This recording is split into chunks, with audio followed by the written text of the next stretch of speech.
saw your face in the candlelight across the room, and I wanted to know, yeah, I wanted to know, well, I'm anxious to know if you dance with me. Put on those dancing shoes, grab my hand, let's dance, let's get this ballroom rocking tonight. Clear the floor so we can do this right. We will dance till we got holes in our souls. Let's get this ballroom rocking tonight till the moon fades out and the sun's inside. We will dance till we hear a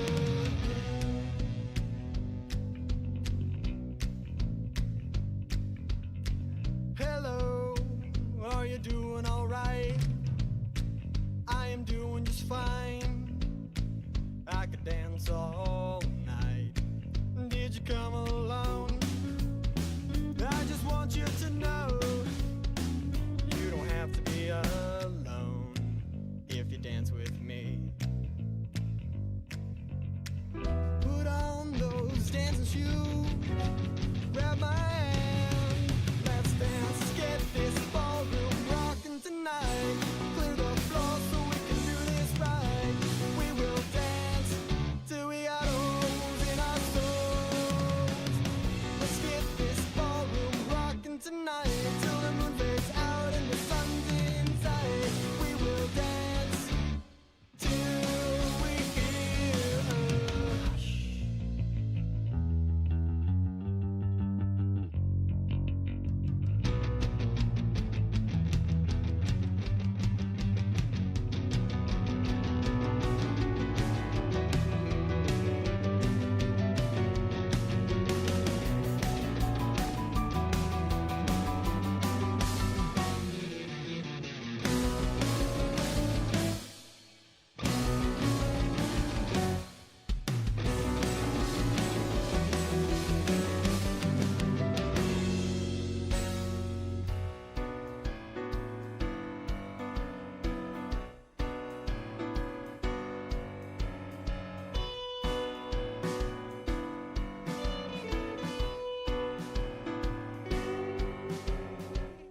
Put on those dancing shoes, grab my hand, let's dance, let's get this ballroom rocking tonight.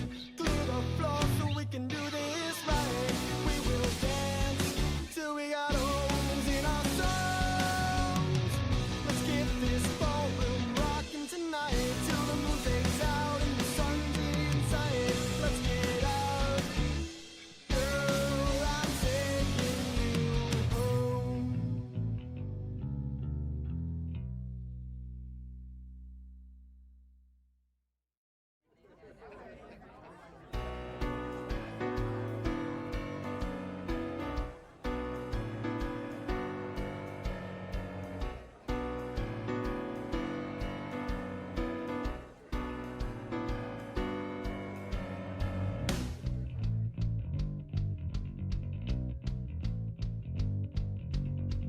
Hello, how you doing tonight? I saw your face in the candlelight across the room, and I wanted to know, yeah, I wanted to know, well, I'm anxious to know if you dance with me. Put on those dancing shoes, grab my hand, let's dance, let's get this ballroom rocking tonight. Clear the floor so we can do this right. We will dance till we got holes in our souls. Let's get this ballroom rocking tonight till the moon fades out and the sun's inside. We will dance till we hear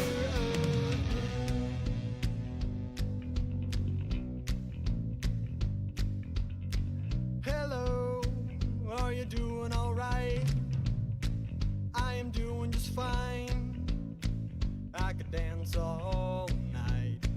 Did you come alone? I just want you to know you don't have to be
you doing tonight? I saw your face in the candlelight across the room, and I wanted to know. Yeah, I wanted to know. Well, I'm anxious to know if you dance with me. Put on those dancing shoes, grab my hand, let's dance, let's get this ballroom rocking tonight. Clear the floor so we can do this right. We will dance till we got holes in our souls. Let's get this ballroom rocking tonight till the moon fades out and the sun's inside. We will dance till we hear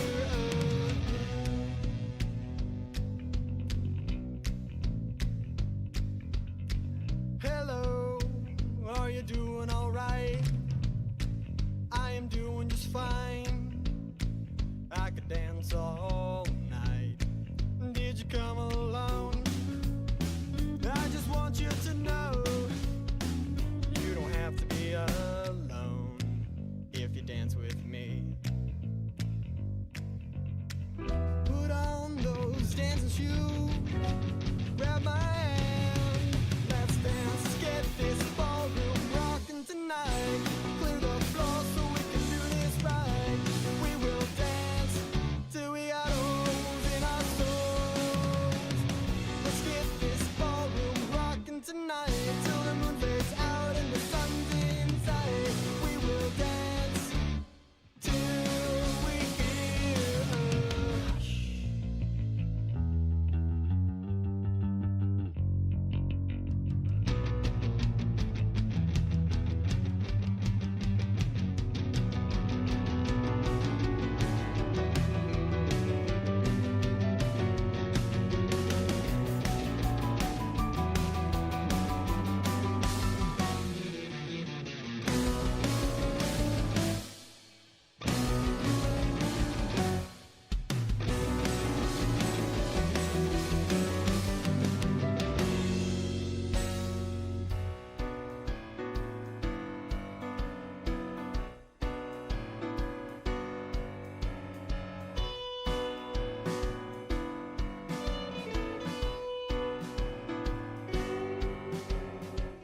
Put on those dancing shoes, grab my hand, let's dance, let's get this ballroom rocking tonight.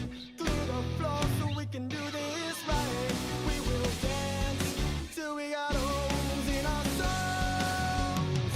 Let's get this ballroom rocking tonight till the moon fades out and the sun's inside. Let's get out, girl, I'm taking you home.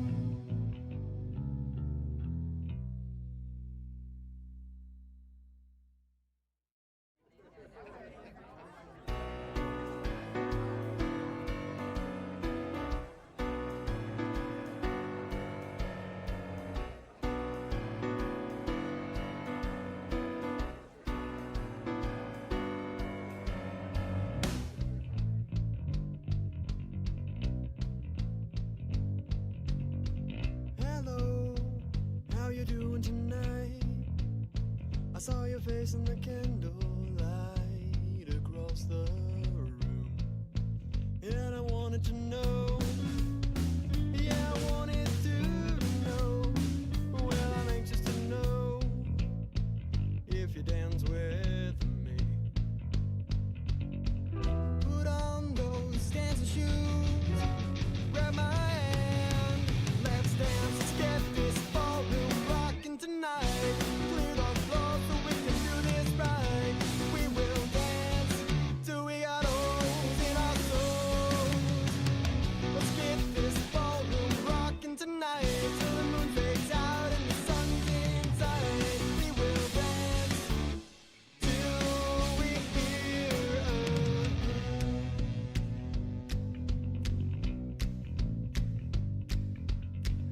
hello, are you doing alright?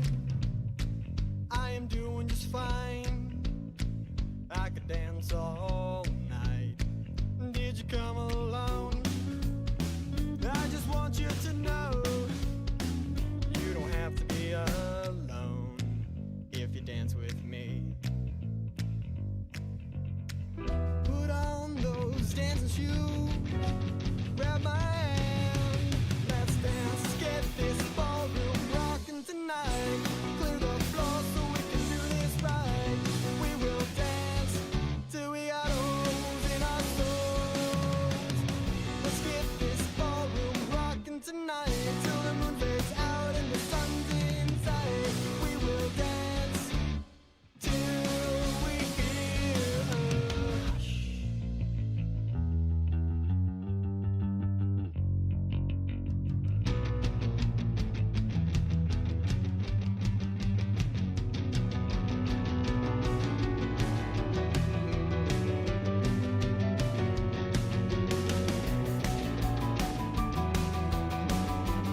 How does it? How do I do this? Do I lean back like this? Yeah, there it is.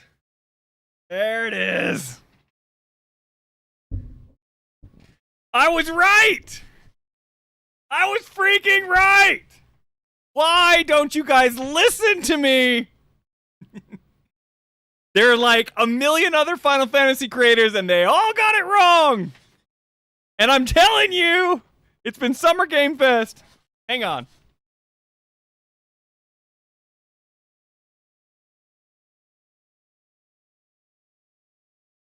Pull up the screenshot right here on the TV, okay? Let me take off my glasses so I can read this. Think of how much harder Final Fantasy VII Part 3, Remake Part 3, will pop off when they announce it at Summer Game Fest for every platform. After Nintendo and Xbox get Rebirth, it's better this way. Can't wait for June. It's coming out on Friday. I'm telling you this. Ugh. Why don't you listen to me, Tool Man? Come on. Yeah, I'm gonna wear the glasses tonight. I deserve them. I earned these. Giga Chad Spencer, no, I'm teasing. To be fair, subtext on Twitter, he posted out a thing that said, you know, that he had thought it was going to come out at Summer Game Fest, but then he gets caught up in the hype, and then he just got anticipated. I think a lot of people get caught up in the hype, and they do these things, but, you just should have listened to me. Tool Man, you should have listened. Does anybody know what this guy's talking about? Yeah, Tool Man. You know dang well what I'm talking about. All right? Here we go. Dude. It makes sense, right? Okay, I'm kidding. Everyone, all the other Final Fantasy content creators, they're cool too, We're just some small channel. You shouldn't pay attention to us. You just go get hype with those guys and then just get get let down and then get hype with them again and then get let down and then get hype with them again and then get let down. Or you could have just listened to me, all right? Could have listened to me. Alyssa says she'll be in and out. No worries, Alyssa. Oh, training someone at work. I wish you well. Make sure that greenie does good. Let's see what you guys are saying. I don't get hyped. Just wait until it comes out. That's what Javier says. They originally had it at the State of Play, but Nomura said the vibes were off, so he pushed it. No, that's absolutely wrong, Toolman, because it's always been this way from the start. They've always been going for the multi-platform release schedule, guys. Sony's done. The marketing with Sony's done. They're bringing it back to Nintendo. That feud when I was a little boy back in middle school or whatever, and I was fighting over Final Fantasy VII and Ocarina of Time, and I was saying Nintendo 64 was better, and then all the cool PlayStation kids came and were like, no, you're dumb because we have the JRPGs, and they're awesome, and they had the JRPGs forever, and they had Final Fantasy forever, and that's why I wasn't a Final Fantasy kid, okay? Because it wasn't on Nintendo, and I didn't have a PlayStation, okay? I wasn't cool like the rest of you. It was like console wars since I was a kid, and now the console wars are over because where's Square Enix right now? They're hanging out at Nintendo's headquarters in New York City, okay? Nintendo finally has Final Fantasy VII. They're going all in this multi-platform approach, Javier's crashing out. No, Sony's not done, dude. They're doing great. They just had a good State of Play. But this has always been their approach, guys. That's what I was saying. This was in February.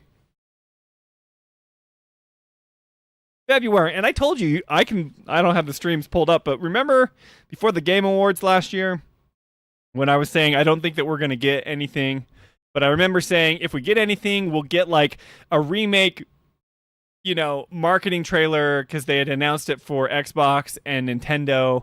And it's like, they'll do that, and then maybe they'll give us a tease. But I was like, I don't even think we'll see that. Not even back at the Game Awards. And now we're here. And why do I think that we're going to get...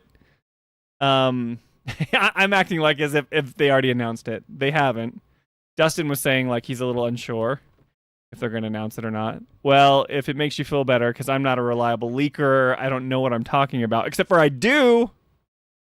Nate the Hate has said that he thinks it's going to be at Summer Game Fest, and then he hears that it's going to be at Summer Game Fest. It's basically locked in that it's going to be at Summer Game Fest. Now, that's not a 100% guarantee, but it's like the closest thing that we have in gaming leaks and rumors, okay? So I called it. That's my gloat, okay? Let me gloat for a little bit.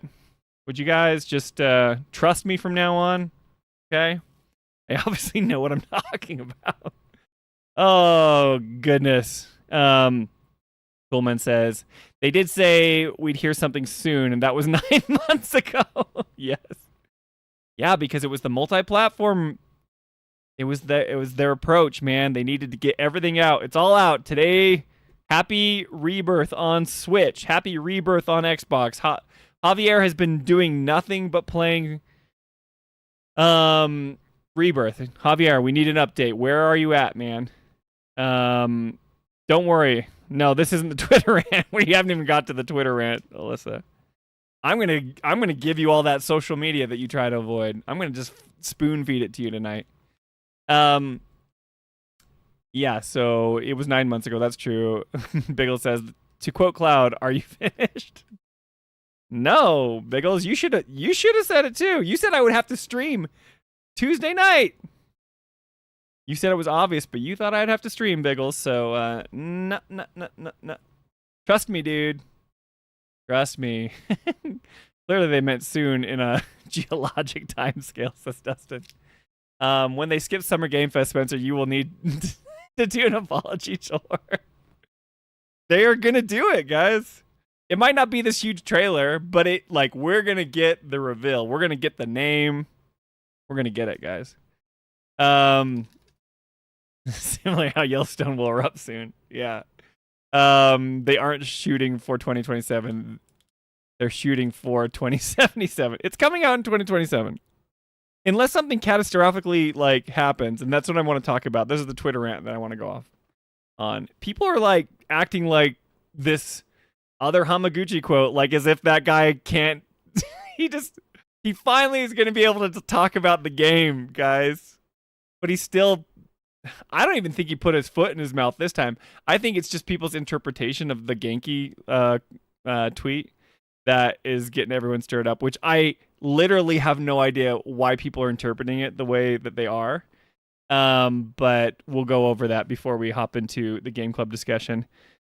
But let's see here. Amazon delayed Rebirth Switch copy. Oof, Toolman, I'm so sorry. But you have played it before, so I don't feel as bad. Red Barrington says, Final Fantasy 7 Remake fans watching another event end next time, baby. I know. It happens all the time, but if they would have listened to me, And see, I was preaching it. I was saying this before this happened. I tweeted this out after, right? So I have the astronaut meme where I'm like, Final Fantasy Remake Part 3 at Summer Game Fest then? I'm like, always has been. So I had this thought way back when. All right? So give me cred. I'm a pro streamer. All right? You guys know that. You should know that by now if you don't. I'm just kidding. This doesn't suit me. My gloating moment is not becoming of my. This doesn't fit me well, I don't think. Javier's in Rebirth. He's in Junon, which is cool. You're getting everything in the area and moving on. DK says, I just finished my normal run, mode run on Remake for Steam. Gotcha. Now it's Yuffie time. Awesome, man. You're catching up to us. Unsub for no. Yeah. I couldn't say that. I'd be like, you can unsub from the channel if we don't get a Summer Game Fest reveal. I don't know what it's going to be, but it's going to be there. And you can take that to the bank.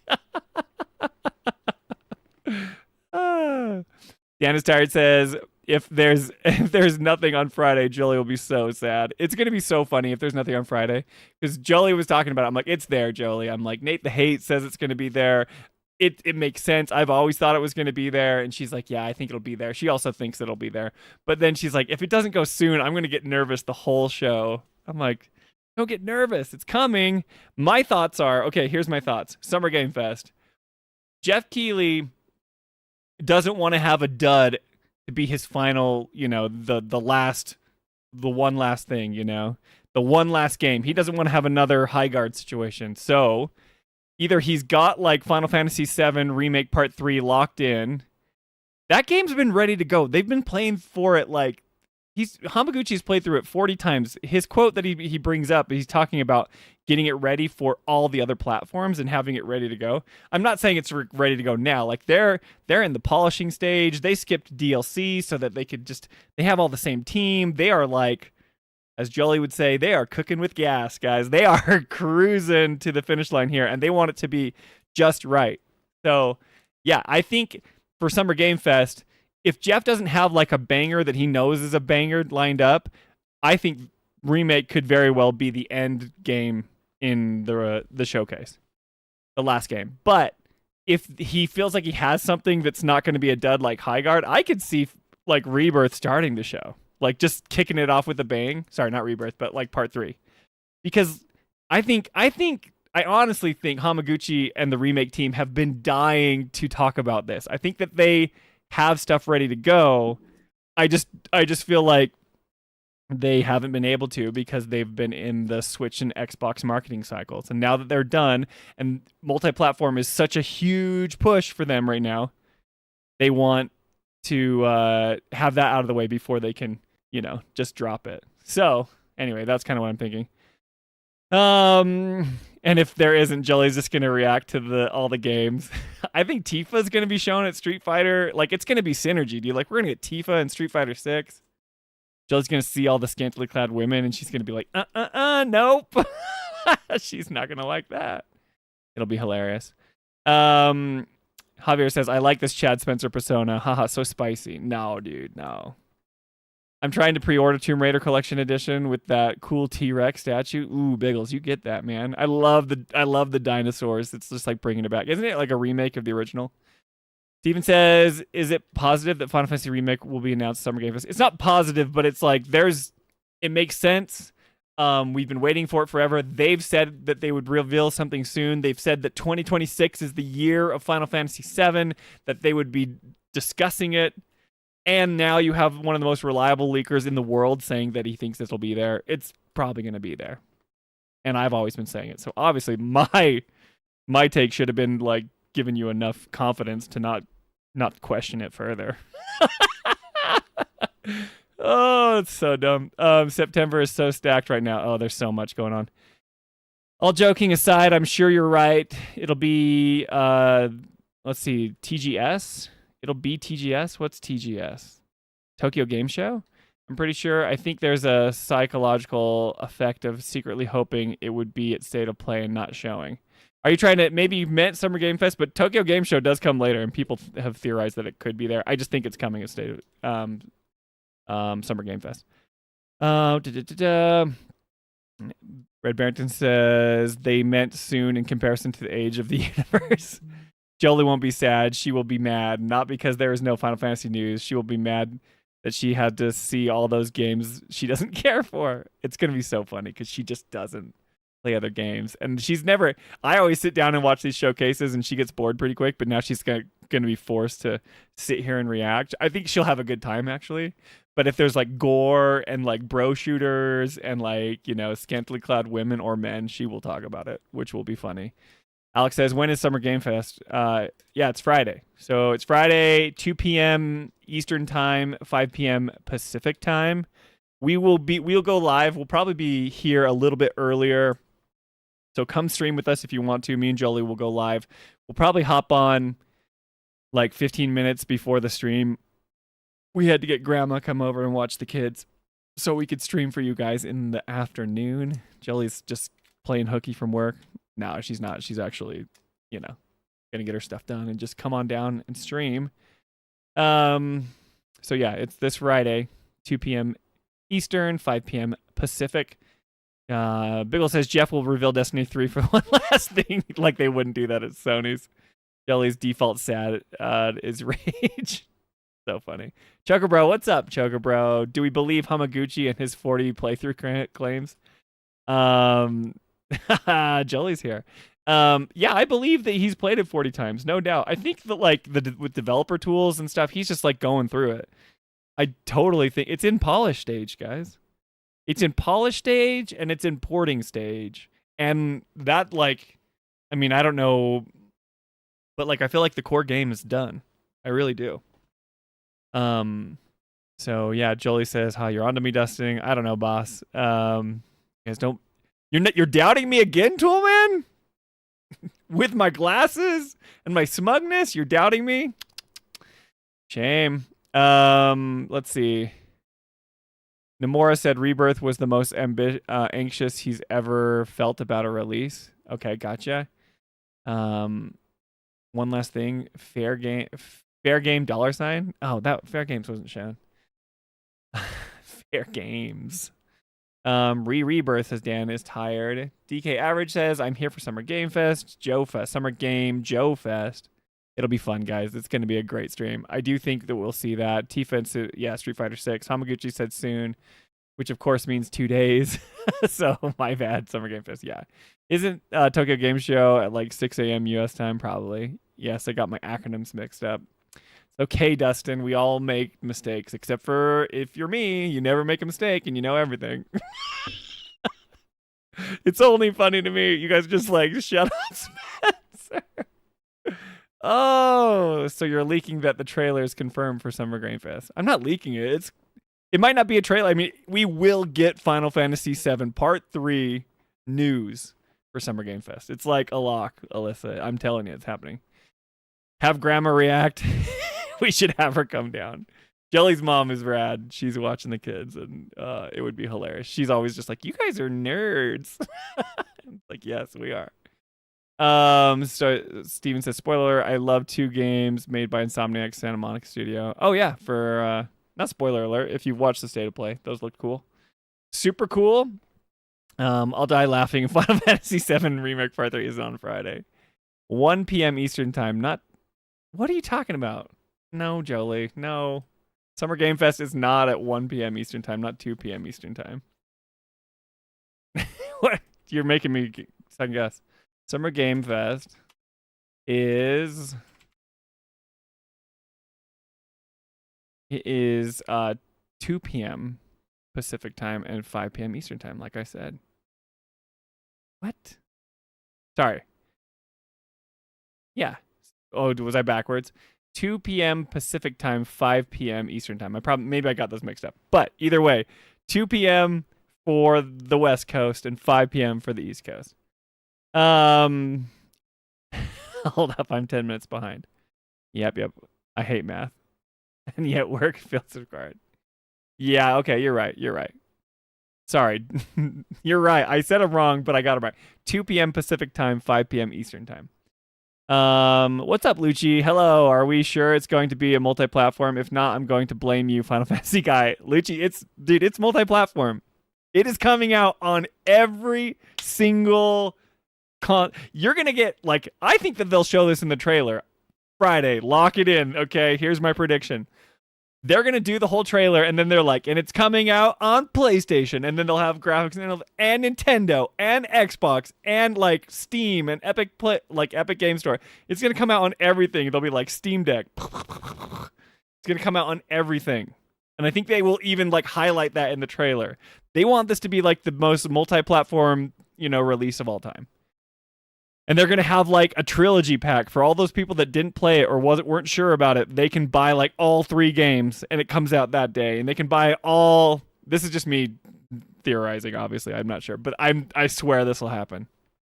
But yeah, we'll see. Alyssa says, my trainee can't do basic addition and subtraction. Nice.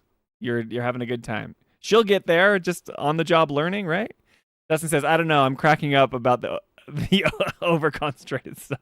Yeah, smugness.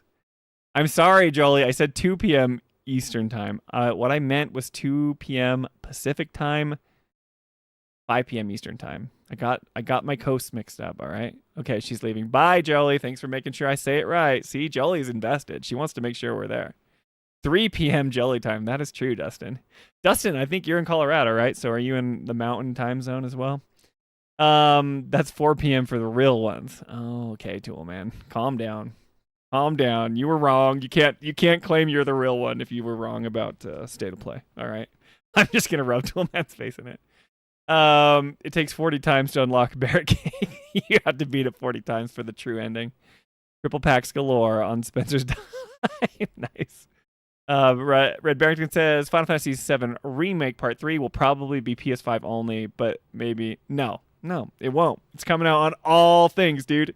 They want it. They literally are going to take the time to get it right on all consoles. It's going to be PC, Switch, Xbox, PlayStation, day one. Mark my words. Clap some hands. It's going to happen, guys. Part 3 Shadow Drop. Look under your chairs. What if no Sony? That's hilarious. No. They haven't thrown Sony aside, but I think the marketing deal is obviously over. If it wasn't, it would be at State of Play. It's going to be at Summer Game Fest, which is a agnostic, showcase that isn't platform exclusive. It's not a Nintendo Direct. It's not a State of Play. It's not an Xbox showcase. It's going to be at Summer Game Fest. It's going to be there, guys. It's going to be there. This would be the hilarious. This will take all this out. If I'm wrong, it'll be so funny. Just clip it, man. Spencer was so wrong. The Final Fantasy Files channel just explodes. Anyway, that is so funny. So Chad Spencer has some inside info. I don't have inside info. I just know, guys. It just makes sense. It just feels right, Sometimes you just know things.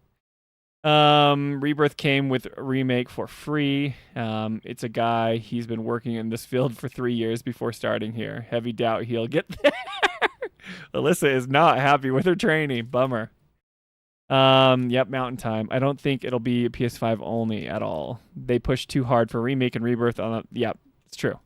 If they did do PlayStation only, they will operate at a loss again. Yep. Okay. So, now that I've caught up, let me show you why I think the things that I do. First of all, we got to get this smug tweet. I'm not done with my smugness. Okay, so I say this is basically confirmation that we're not going to see anything from Final Fantasy VII Remake team at State of Play. So if you guys don't know, Chad, I don't know how to say his last name, Conselmo, he's the PR guy for Square Enix, is heading to New York with the combat director, Teruki Endo, on June 3rd. We're still in Rebirth marketing cycle till June 3rd, baby. SGF, baby. And then we got Baby Seal, love him to death, but he's no, it's not. And I'm they're not going to undercut their multi-platform approach right when they're at the finish line. I will eat my shoe if the full reveal is at State of Play. Well, I don't have to eat any shoes, okay? And then he's getting way more likes. I'm giving him likes. Nobody's giving me likes. They don't believe me. It might not be there, but this won't be why. Events like these are usually... He actually makes a good point here. Events like these actually... are usually an economic way to gather Eastern U.S. journalists in one spot to post trailer interviews. So if they had revealed it at State of Play, what he's saying is the East Coast journalists would be there for the New York event, and then they could, ask questions from developers there. But I'm saying, no, that's not the only reason. It's just another sign why Square Enix's marketing strategy. And he's it's absolutely not. And I'm well, it was, Baby Seal. Love you, but... I said, you think Nintendo is going to invite and welcome a bunch of journalists to their store in New York to talk about a reveal that happened at a Sony event that distracts from the release of Rebirth and their new and on their new console? Love you, Shro, but this ain't it. So there's some gloating there. Love Schrodinger's awesome. He definitely knows more than I do. But the thing I really wanted to talk about was, let's look at the signs. I bookmarked a bunch of stuff, so I'm going to jump around here. This tweet has people going nuts, but this is right here. So shout out to Down Tech Mash. Don't pay no attention to the the at. So it's he's a Clarith fan. No big deal. We accept all shippers here. His tweet here screams, at the last and final obstacle is out of the way. Now we can move on to part 3, right? His wording is part 3 era is about to begin. This is from Hamaguchi. Final Fantasy VII Rebirth is now available on Xbox and Switch 2, completing its support across all intended platforms. Our efforts to deliver the same gameplay experience on every platform have now come to fruition, and at last the trilogy moves toward its conclusion. They had to get everything wrapped up for the reveal that's going to be a multi-platform release. They're going to put it on everything, guys. They're going to put it on everything. Everything! What's up, Robert? How's it going, man? It's SGF Friday, 5 p.m. Eastern Time. Shout out, Robert. That's right. Now read it to us in the original Japanese so we know the localization didn't change anything. Right? I can't. That was just the translation from Grok, you know. So that's one.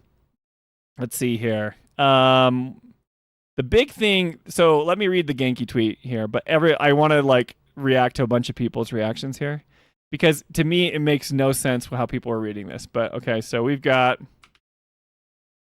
Hamaguchi here. It's from an interview I think with Famitsu right here, and Genki is talking about what's going on. He says, Naoki Hamaguchi says they will not let Final Fantasy VII Remake Part 3 end in a half-finished state and are determined to complete it to the very end. Yeah, duh. Right? So people are taking this and saying that like we're not going to get this game in 2027, which I say that's bullcrap. That is like not true at all. Okay, I didn't like you guys will have to help me with some people's logic here. He says we absolutely won't leave the third installment in a half-finished state. I'm determined to bring it to a point where I can proudly say I've completed the Final Fantasy VII Remake series to the very end, and that's the determination in which we are developing it now. Please look forward to it. Okay, so this like simple, benign quote, everyone's running with this, and this is what they're saying. Okay, here's one. Honestly, take all the time needed to have it completed and finished product. This is a passion project that deserves to be handled. This isn't like a bad thing. This is a good sentiment by Rascal here. That deserves to be handled with love and care. Although this does make me feel like further news and pending release window aren't happening soon. Why? Why does this make you feel like we won't be getting the games? Hamaguchi is just saying he is not going to like put out an unfinished project. I know people are burned by Final Fantasy 15, but that game was in like development hell. Go watch Night Sky Prince reporting on Final Fantasy 15 and all the stuff that was in Final Fantasy Versus 13, and then it got switched into Final Fantasy 15, and how we got an unfinished game, and then they had the Royal Edition. Like, I understand that there's a precedent for this to happen, but the circumstances are nowhere near the same, right? They're nowhere near the same. You have a team that has stayed together from Remake on. They've been producing high-quality AAA content at a clip that we have not seen in years. In years for the AAA development in the 2020s and right now in 2026. Usually a game takes like 7 years to come out. And they came out with Remake in 2020, they came out with Rebirth in 2024, and they'll probably come out most likely with Return or Reclaim or Reckoning or whatever it's called in 2027. So that's a 7-year gap between all three games. That's insane for modern AAA development. Hell yeah. I don't swear very often, but like, let's go. That rules. If every developer could do this. So shout out to Hamaguchi and the team, because they're going to deliver. They're going to get it to us in a 7-year time frame. I don't know when they're coming out in 2027. People have this weird fixation like it's supposed to come out on like in January on the actual anniversary, which I always thought was stupid. Like no shade to them, but it's like, no, they're not going to release it on the actual anniversary date. Like, I've never seen a huge property like release on the actual day. Like, maybe that's happened before. But the idea of it like coming out on the anniversary, it just has to hit the anniversary calendar like year window, right?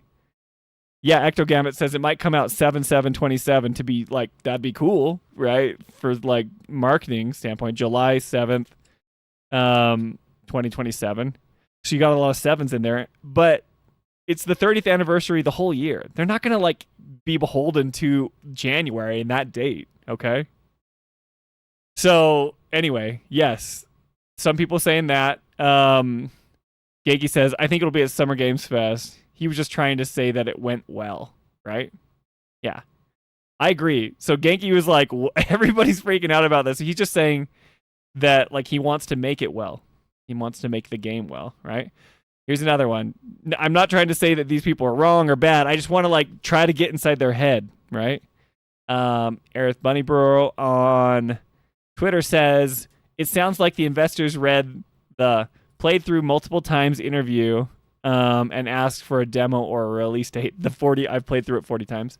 Seems like a standard response to a poor word choice, causing a misunderstanding of progress and how he's left saying a goal is to finish the game, which isn't great. Okay, so like people are like, he's not ready to release it. No, he's like, the 40 playthrough thing was legit. He's played through it.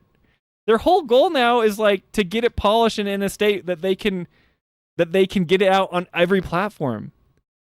Here you go. Here's some of the stuff. Nate the Hate states that he believes Final Fantasy VII Remake Part 3 will show up at Summer Game Fest. Okay, here's some more of this. Releasing a trailer of carefully selected scenes for promotional purposes is not the same thing as releasing a game in its entirety. Those main scenes have likely been completed a long time ago. Plus, it's frankly about time to get a trailer. So this person I agree with. About time we get at least a trailer that shouldn't impede any remaining development time necessary. Simply as things stand, it's getting more and more unlike... Well, I agree with this part, but I don't agree with this last part. Simply as things stand, it's getting more and more unlikely for 2027 release. Why? What about this quote means that it's getting pushed past 2027? He just says he wants to finish the game. Can you guys help me out? I know I've been ranting forever. What about this quote makes it seem like it's not coming out? Am I crazy? Because I think I'm not crazy. Okay, Toolman says I'm wrong. Okay, let's see. Now read it to us. Okay. Exclusivity deal. Good. I don't want to wait forever to play the game. Advent Children DLC, by the way. Well, yeah, he has been open to DLC, but he wants to finish the game, like have like the release out, Toolman. If it's going to be multi-platform release, it will be in 2020. Why? Why, Red Barrington? They just released a game for Switch and Xbox. They did Remake, and they just did Rebirth, which is a huge, huge, huge, huge game. They have experience in porting it to the Steam Deck. They have experience porting it, both games, Remake and Rebirth, to Steam Deck. Both games to Xbox, which is easier to go from Xbox to PlayStation. And they have experience going from Remake to Switch 2 and Rebirth to Switch 2. All in the time frame of a year. And now they've been the game that they've been working on, they've been concurrently working on the multi-platform release. They will get it ready. It doesn't have to extend it on beyond that. That makes no sense. They're experts at this now. I'm really planting my flag, huh? So if I'm wrong, you guys are gonna let me have it. Screenshotting this for later.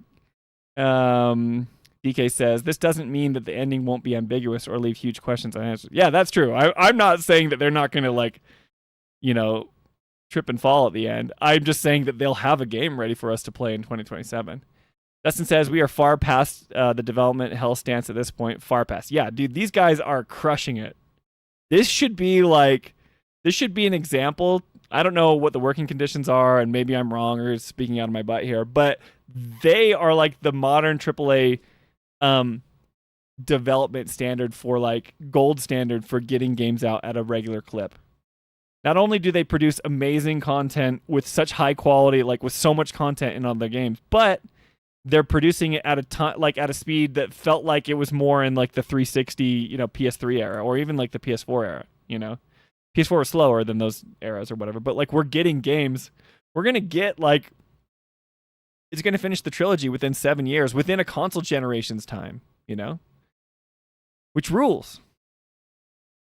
Final Fantasy VII Remake came out in 2020, but that's when we got PS5.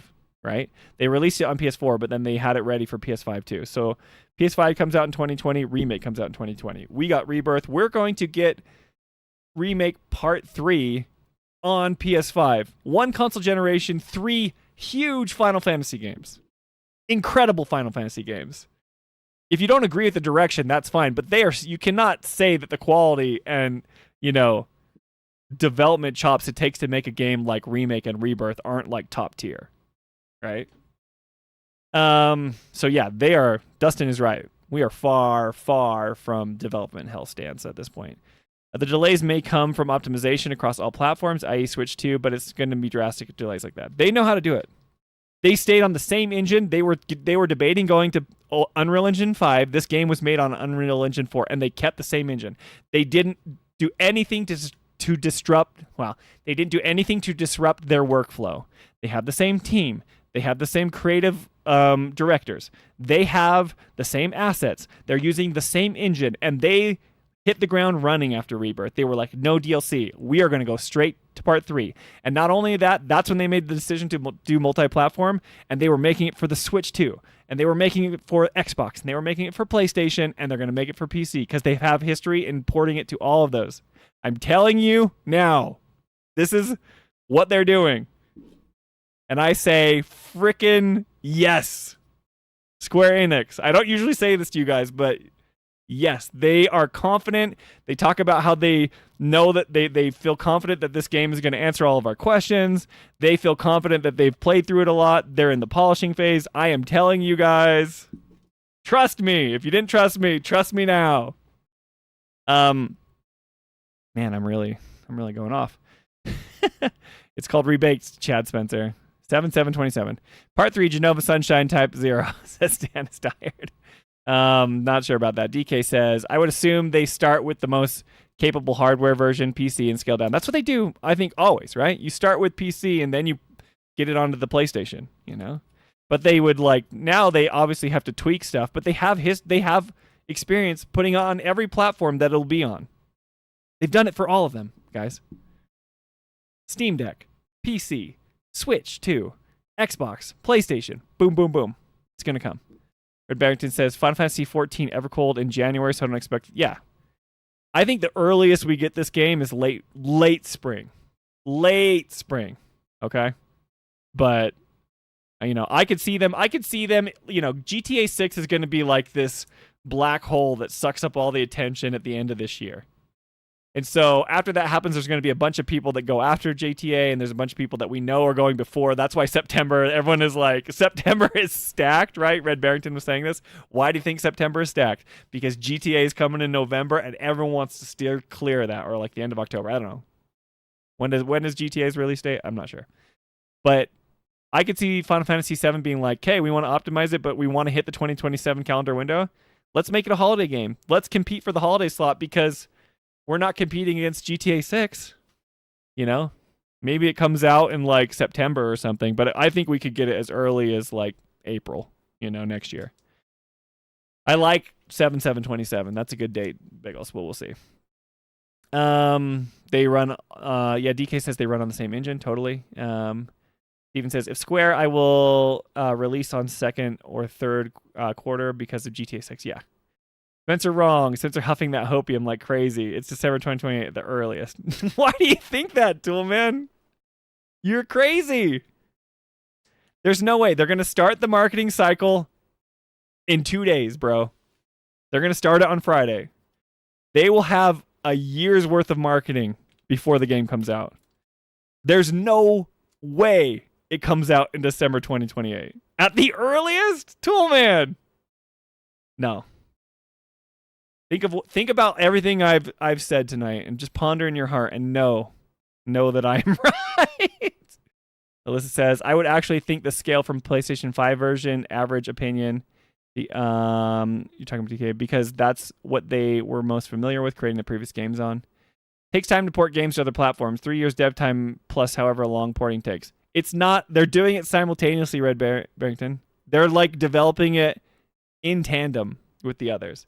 They're making it on PC, but they are working on getting it on the other consoles now. They're doing it now, bro. I'm telling you. Um, DK says PC, PS5, Xbox all run on x86 platform. This is true. This is true. And yeah, it's already confirmed they're using Unreal Engine 4. Yep, I'm telling you. Barrington says the remake trilogy is the best they've made since Final Fantasy X, but that's more a sad commentary on the past 25 years than Final Fantasy and compliment than a compliment of. No, I disagree with you, Red Barrington. I know you don't like the direction of some of the stuff. You said you liked it until the ending of Remake. I think these games from a AAA standpoint are top tier. I think they trounce even like just like the quality of them, the cutscene direction, the action, the combat system is like incredible. It's the best Square Enix has ever been. It is. I know you're saying like whatever. Go back and play Final Fantasy X. Final Fantasy 7 Remake's combat's better than Final Fantasy X. It is. I've played Final Fantasy X a tiny bit, and like turn-based stuff is cool, but they are cooking with gas, guys. They are doing great stuff here. Let's see here. Spencer hanging his hat on nailing it to the rack, says Red. February, April. February stacked too. Yeah, I don't think they're going to do it February. I don't think they're going to do March. I think April at the earliest, maybe May. May, June, July is like the window I kind of see. I'm getting 3 games in September, but see at least 7 heavy hitters. Yeah. Dustin says, I do think it could be later that spring, but I think it's a likely window. The marketing hype is heavy right now, and even if the marketing is switch Xbox focus for Rebirth, it feels like they're ready to go. Do you know how to turn on the volume on Discord? Turn off. Oh, are you guys not muted? Mute yourself if you're not muted. You can mute yourself, or I can mute people. But you're big boys. You can figure it out. or I can send the link in. You can come back later, Alex. Just ask for it, and I'll send it to you. Let's see here. A stepping stone for the Part 3 marketing cycle, given the tweets we're getting. Gotcha, Dustin. Yeah, it feels more like multi-plat release. Yes, Deftonia. Thank you. Alyssa says, click on the user. Oh, yeah, you're just saying to mute it. You also can turn down the audio. You guys are just talking about that. 7 out of 10 being the best isn't good when you used to make 9 out of 10s at worst. Well, that's your 7 out of 10, Red. I think Remake is top tier, dude. I would give Remake a 9 out of 10. There's some slow moments, but I think Remake is in a phenomenal game. Rebirth takes some hits for me, but we'll talk more about it in the deep dives. Cool. Alex took care of it. What's up, Orly? We're just crashing out. I'm telling everybody that Final Fantasy 7 Remake Part 3 is coming out. It's coming out, dude. For sure. Yes, Orly gets it. It's the best combat that Square has ever done. I've played 16, I've played 15, I've played 14, I've played a little bit of 10, I've played a little bit of 7 original. I know I'm talking crap right now on turn-based, but it's such good combat. Like, I've come around on. I was like toying with the idea of like what was the best combat Square Enix has ever done, and I think like you can make a legitimate case for the hybrid system that they came up with. And I haven't played Stranger of Paradise, so I obviously don't know a thing I'm talking about. Biggles. Hard agree, says Dustin. The combat is amazing. It converted me from a turn-based with Remake, but that's the cool thing is it's like you can still do the turn-based stuff. Stranger Paradise says Dualman. Future Final Fantasy games should build on the Remake Rebirth system, which is funny because I don't think they will, Deftonia. I think you're right. I think they should do this, but I don't think they will. Because I think Square Enix is incapable of having Final Fantasy be the same. Alex says 16 is the worst. I like 16, but I can admit that like it's kind of easy and just hack and slashy. I think Remake has so much more strategy. I think the character switching, I think the hybrid nature of the ATB slowing down time, and just being able to use menus but also have shortcuts into battle. I think it's incredible. DK says Square's fiscal year ends March 31st and would be a most likely deadline. Yeah, sure. That's like the smart thing, but I think they're getting it out. I think they'll get it out for the anniversary year. Mad Kaiser, what's up, man? Square Enix in general or Final Fantasy as best combat? I think it's the best Final Fantasy combat. I don't know. Like, I don't think you can compare it to like Dragon Quest and some of their other games, or like if you're going to compare it to like Nier Automata or something. I think it's the best Final Fantasy combat has ever been. It's the best action combat they've come up with. Yeah. Yeah. But I think it's better than turn-based. I do. Arguably one of the best action ever. It's just so sick. Anyway, cool. So let me crash out some more. So I agree with what people are saying here. Releasing the trailer and carefully selected scenes for promotional purposes is not the same thing as releasing a game in its entirety. So like I'm thinking like they have all this stuff. They have promotional stuff. They've been wanting to reveal the name, right?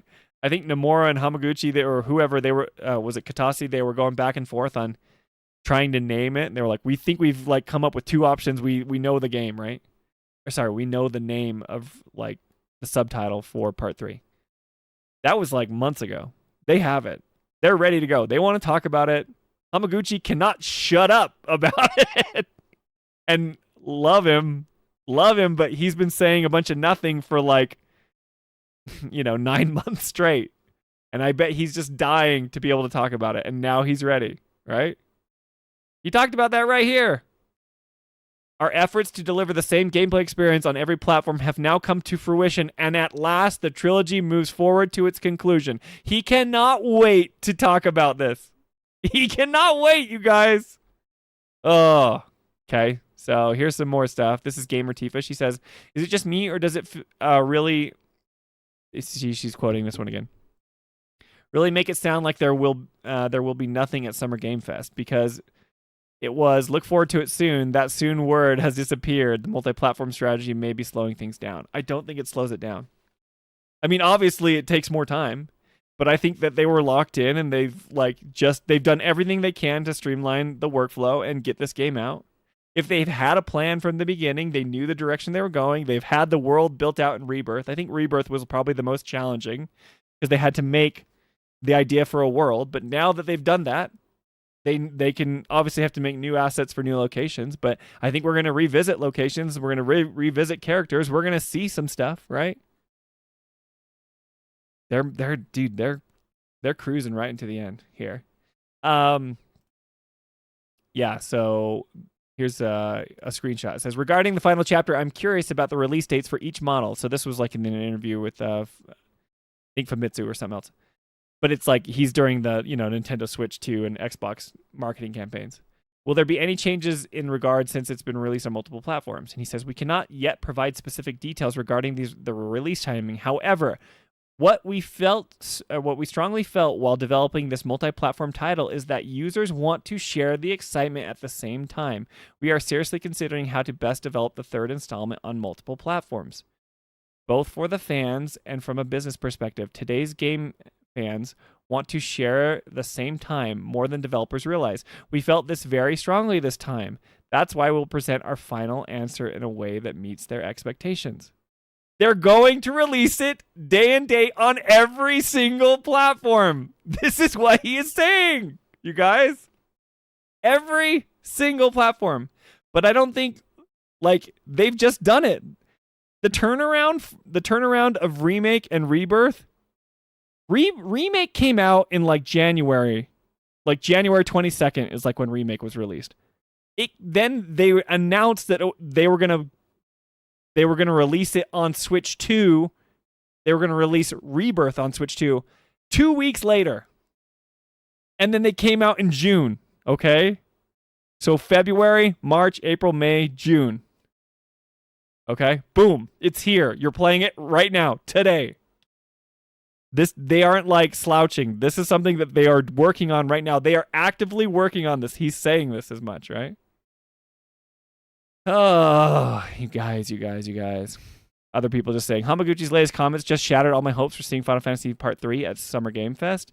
I'm already annoyed, knowing we'll probably have to wait even longer. You're not going to have to wait. It's coming out on Friday. At this rate, I'll have enough time to finish my entire gaming backlog before Part 3 gets announced.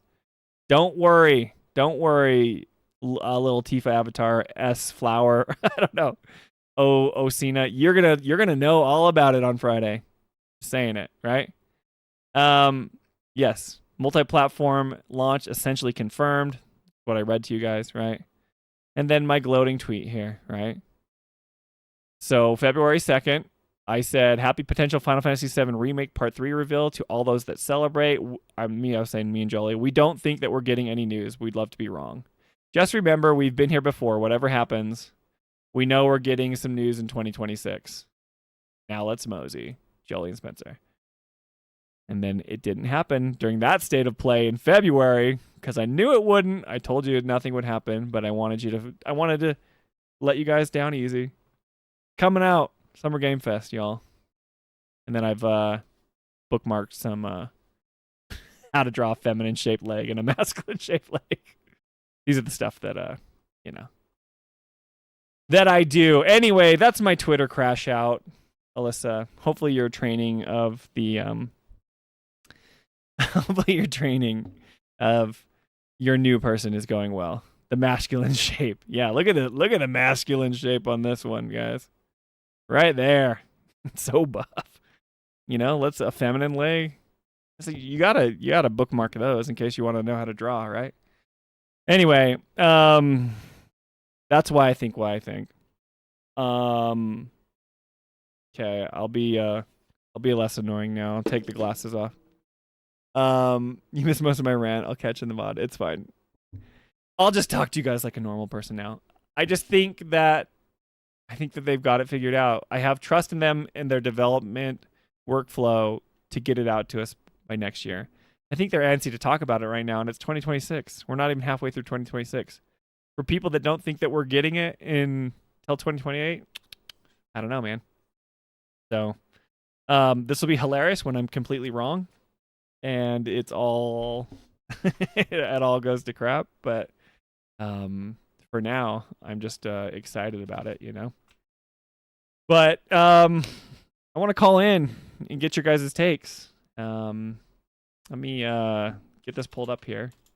And actually, if it's okay, I didn't get any water bottles, and if I'm going to be chatting with y'all, I'm going to need some drinks, or else I'm going to lose my voice for Friday. So do you guys care if I go to a quick break? I will be right back, and I will get some water to drink, and then we'll take some calls. We've got Alex and Dustin and Javier and Toolman in chat. So they're probably excited to rebut all of my points. But anyway, cool. So let me take a quick break and I will be back. We'll chat and hear what you guys think. We get just so you know, we're probably going to talk about, this is a game club discussion, but we were kind of all over the place. We finished Intermission's first chapter, and then we went and did like the first part of chapter 9. So it's all over the place. If you guys want, it can just be like a fun stream where we talk about Summer Game Fest. You can, talk about what I brought up or my Twitter rant, or if you want to talk about the game, you can too. So just be thinking about that, and then I'll see you guys in a bit.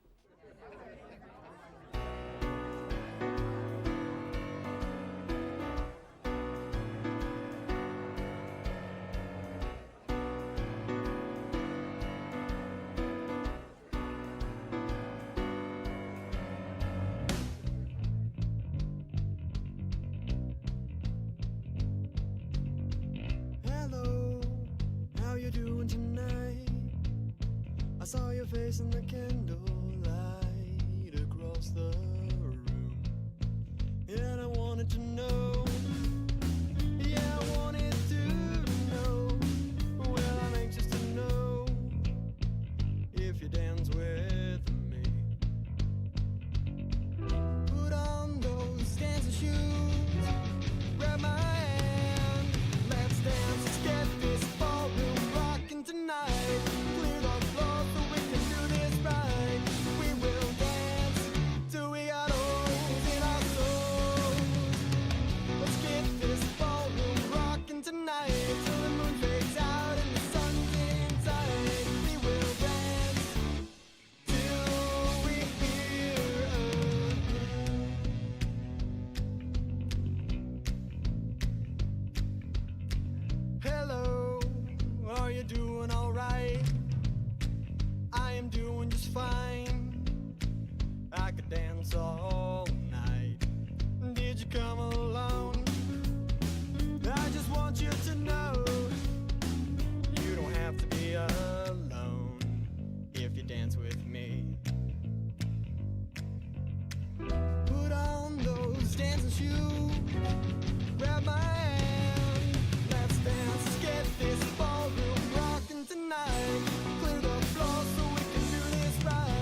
this ballroom rocking tonight. Glue the floor so we can do this right. We will dance till we got holes in our souls. Let's get this ballroom rocking tonight till the moon fades out and the sun's in sight. Let's get out, girl, I'm taking you home.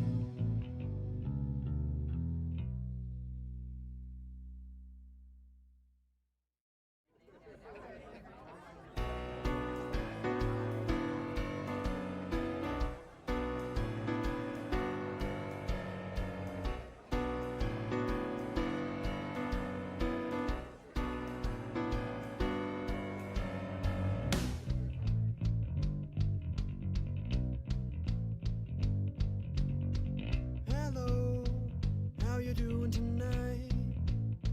I saw your face in the candlelight across the room, and I wanted to know.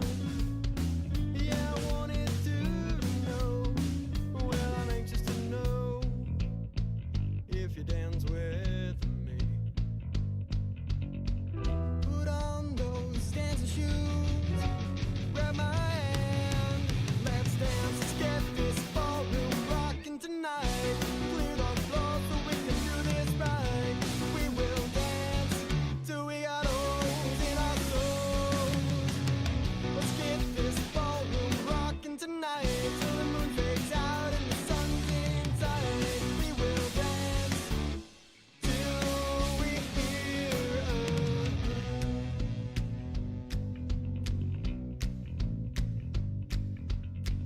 a hello, are you doing alright? I am doing just fine. I could dance all night. Did you come along? I just want you to know. Okay, I'm back. What's up, guys? Sorry, I had to talk to Jolie for a second. She's like, I'm editing Ernest, and he said something multiple times, and we're like, she's like, I had to take it out. Jolie makes all of us sound so much better on the podcast. You know what I'm like on stream, so when we have the deep dives and you actually see what we're really like, you're like, oh, okay. The deep dives are not what we're really like. We're highly edited. Take out all the stuff. After midnight for me, Spencer. I'll go last. Okay, cool. No worries. After midnight, you want me to drop it in? Let me do a quick thing here. So let's see if this is working. We've got the beginning of chapter 9 here pulled up because we just got there in our playthrough, but we can talk about Summer Game Fest. We can do all that stuff, but I always have to be like double check and see which window is working. Tell me if you guys can hear it now. Yep, there it goes. Look at Aerith saying hi to Cloud. The best scene in Remake right here, guys. I know we didn't talk about it, but okay, cool. I've got Alex. I'm gonna let Dustin go first because Dustin never gets to go first. Is that cool, Dustin? Are you cool to go? The topics of the show are Summer Game Fest, Part 3 news, and also the end of Intermission and Chapter 3. Not Chapter 3, Chapter 9. And I've got some water. Cool. All right, cool. Let's see how this works. Hello? Hey, Dustin, I can hear you. And I think You can hear me. Yeah, they can hear you too. Okay, excellent. Hey, all right, let me, oh boy, I've got that double audio thing happening. Hold on. No worries. Take your time. We're on All the right. call. All We're right, on the we're call good. with Dustin. We're good. What's up, Dustin, man? Hey, Spencer, man, you just, the smug look is so good for you. It just, you're glowing over there. It's amazing. I don't know about that. No, dude, it's deserved, man. It's deserved. You did call it, and the February call out is impressive. So I'll give that to you for sure. Yeah. And I think that I do feel like, oh man, are they going to do a Summer Games Fest thing? And I do feel like there is sort of that psychological effect of like, I did not think it was going to be at State of Play, but like sort of in your heart of hearts, you kind of hope maybe it is because State of Play is sooner and you want to know and you're like, sure, maybe. And like I totally watched the entirety of State of Play at work, to make sure that I did not miss that if that was a reveal. And even though I didn't think it was going to be there, I was like, well, I'm not going to miss the opportunity if it is. Right. And then when it wasn't, I was like, of course it's not, of course. But right. then but that hopefulness, that that childhood inside of you that's just like screaming, you're like, I need to be there for this moment, so you can't miss it. I get that. Yeah, but I think too there were a lot of people that were expecting that, and I think collectively, even people that weren't like not saying it, they were kind of like, well, maybe it will be there, that would be awesome. But then I think when it wasn't, they were still let down. And I think you have that negativity pulling into Friday where they're already sort of like let down a little bit. They're like, oh, what if it's not at Summer Games Fest? And I think that's kind of where we're sitting right now. I think that's what's going on. Yeah. I do think it will show at Summer Games Fest. I think you're riding the downtrend of it not showing at State of Play. I think that's what's going on. And we've been, I mean, people really thought it was coming out at Game Awards last year, right? They thought we were going to get something, and so I don't blame them. I mean, it's been 6 months, it's been 9 months since Hamaguchi's been saying soon, so it's like, I don't blame them for feeling a bit let down every time there's a big showcase. And it's hard because Sony's been having these State of Plays and these moments to be like, okay, this can be a time where they would reveal it. They had that marketing deal with Sony, and I didn't know if they were going to have a Sony marketing deal that was still in place, right? Because you could see that they want to push towards multi-platform, but then they I think PlayStation was instrumental in getting the remake series off the ground, and they may have funded some of it, and that's why they had that exclusivity deal. I don't know this for a fact, but that was kind of like the general consensus, So it makes sense to, think that it might show up at a State of Play, but then it just keeps not showing up at these places that people think it's going to show up. So I don't know. I think you can safely. I know I've been I've been very cocky, but I really do think that Friday is going to be a fun day. And I do think it'll be there. I think if I were going to bet on it, I would 100% bet on Friday. I would. Yeah. I would. And I could totally be wrong, but I don't think I am. And I don't think you are. I think that's a good spot for it, just given how rabid the marketing push is, given how much they've been pushing everything to get Rebirth out into the wild up until this point. Hype is ultra high, for the series as a whole. And I just think that if they were to wait on that, they're going to kill that momentum that they've obviously been working really hard to build up.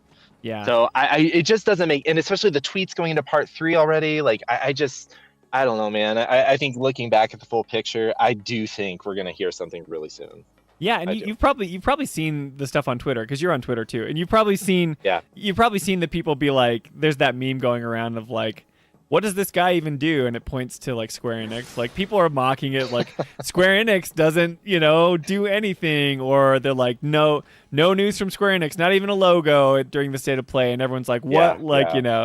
Where are they? Where are you, Square Enix? So it's like, and it's getting like 10,000 likes or 20,000 likes, and people are just going off of being like, I think Square Enix is aware. They're not dumb. They've got smart PR people there. They've got, smart marketing people there. But sure. But, like. And you could argue their marketing sometimes is hit and miss. I've definitely questioned some of the things that they've done in the past as far as the marketing goes. So they're certainly not perfect, right? But it's too concerted right now. It's too hyper focused on what they're doing for it to just be bad marketing. It's just not. It's just not. I mean, to be fair, they did fire like 80%, like 80 personnel from their marketing team, which was like, I'm not you got 3 guys there that are like, guys, get everything out immediately, please, everybody look valuable. I'm not right, but I'm not trying to like. I mean, that is bummer because there were a bunch of layoffs at Square Enix earlier in the year, and so like, but I think that they've been working. This is a trilogy that they've been working on since, I don't know, 2014, 2015. They've been working on it since before then, and they've restarted it. This is something that they've been working on for over a decade, and we're seeing the fruits of it, and it's all coming together. But it's taken a long time to get here, and so now I just feel like this is like they finally, you know, got the well-oiled machine that things are, you know, working on all cylinders, as they say, and now we get to see if, you know, it comes together or not. Toolman says, Spencer, wrong. I'm excited to talk to Toolman later. He's calling me out. Oh man, yeah, he's got some words for you. He's got some words for you, I'm sure. Sure. But anyway, man. So like on hype level, like I mean, you love this series. You're super excited for part 3. Sure. First, tell me like how excited are you for Friday now, or are you still trying to keep yourself? I'm excited for sure. Okay. I'm not going to be. You know, I think there are a lot of people that temper expectations, and they're just kind of like, you know, they'll keep the negative stance. Yeah. You know, just because they don't want to be let down, and I get that. I'm okay with being let down. If I'm excited for it and I get let down, okay, then I get let down and I'll get over it. You know, but I'm excited to hear the news about it. It's better to have loved and lost than never to have loved at all. Never to have loved at all. That's right. You'll put your heart into it. That's my eternal optimism. Yes. But you know, it is one of those things where I think I'm going to look forward to that. And I just honestly too, I just think it makes sense from like a logic perspective, not just a hopeful perspective, but like a logic perspective. Yeah, me too. And that's kind of how I was.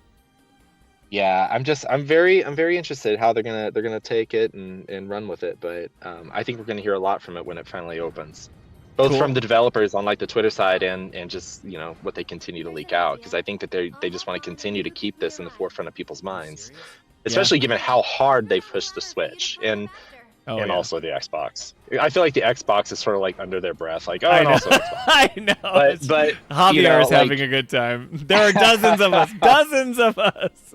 I mean, the Xbox sells like 3 units a week over there in Japan. I know. It makes sense, right? It makes sense.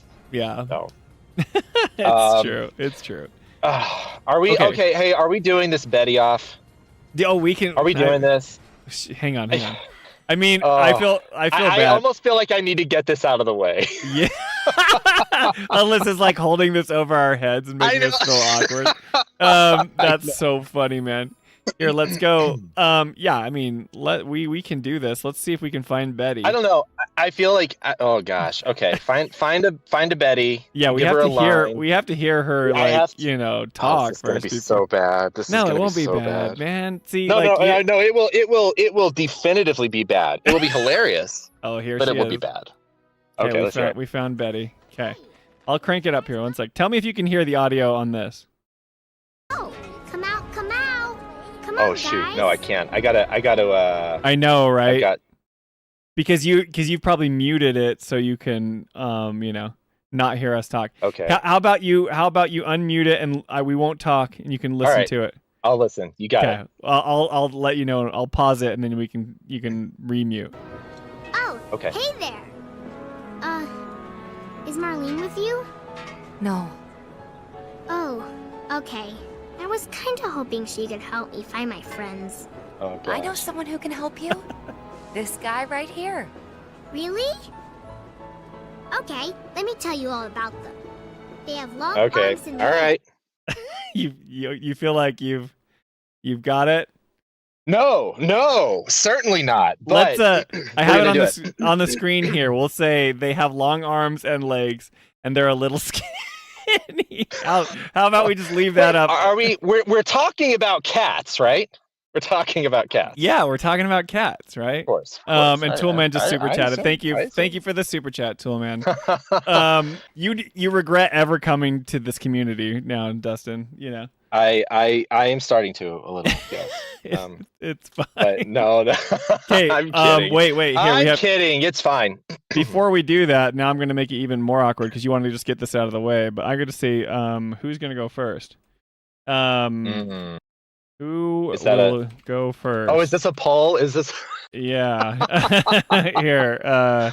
This is an event. This is great. Well, I mean, the good people paid for it, Dustin, and you're getting none of the revenue. So, like, next time I see you, which has never happened before, I'll just have to slip you, you know, some super chat extra money, you know. Highly expected. Yes. The first time we meet, I just hand you some money. Spencer, what we need to save the poll for is who wins.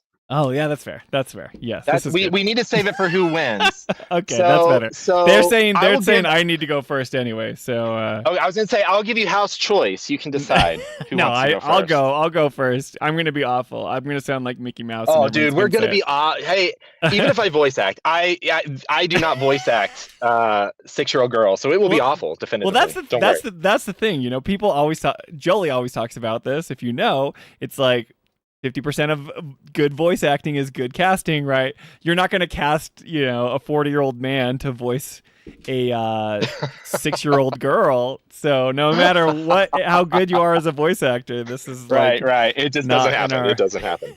Yeah. Okay. Oh man, this is it's all right. I'll break the ice with my terrible take here. Okay. Betty, they have long arms and legs, and they're a little skinny. Okay.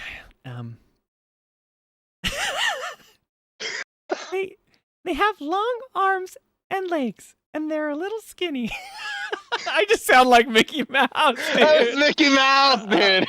I can't do it. I can't do anything. No, it's okay. It's all right. Here we go. Okay. Oh boy. All right.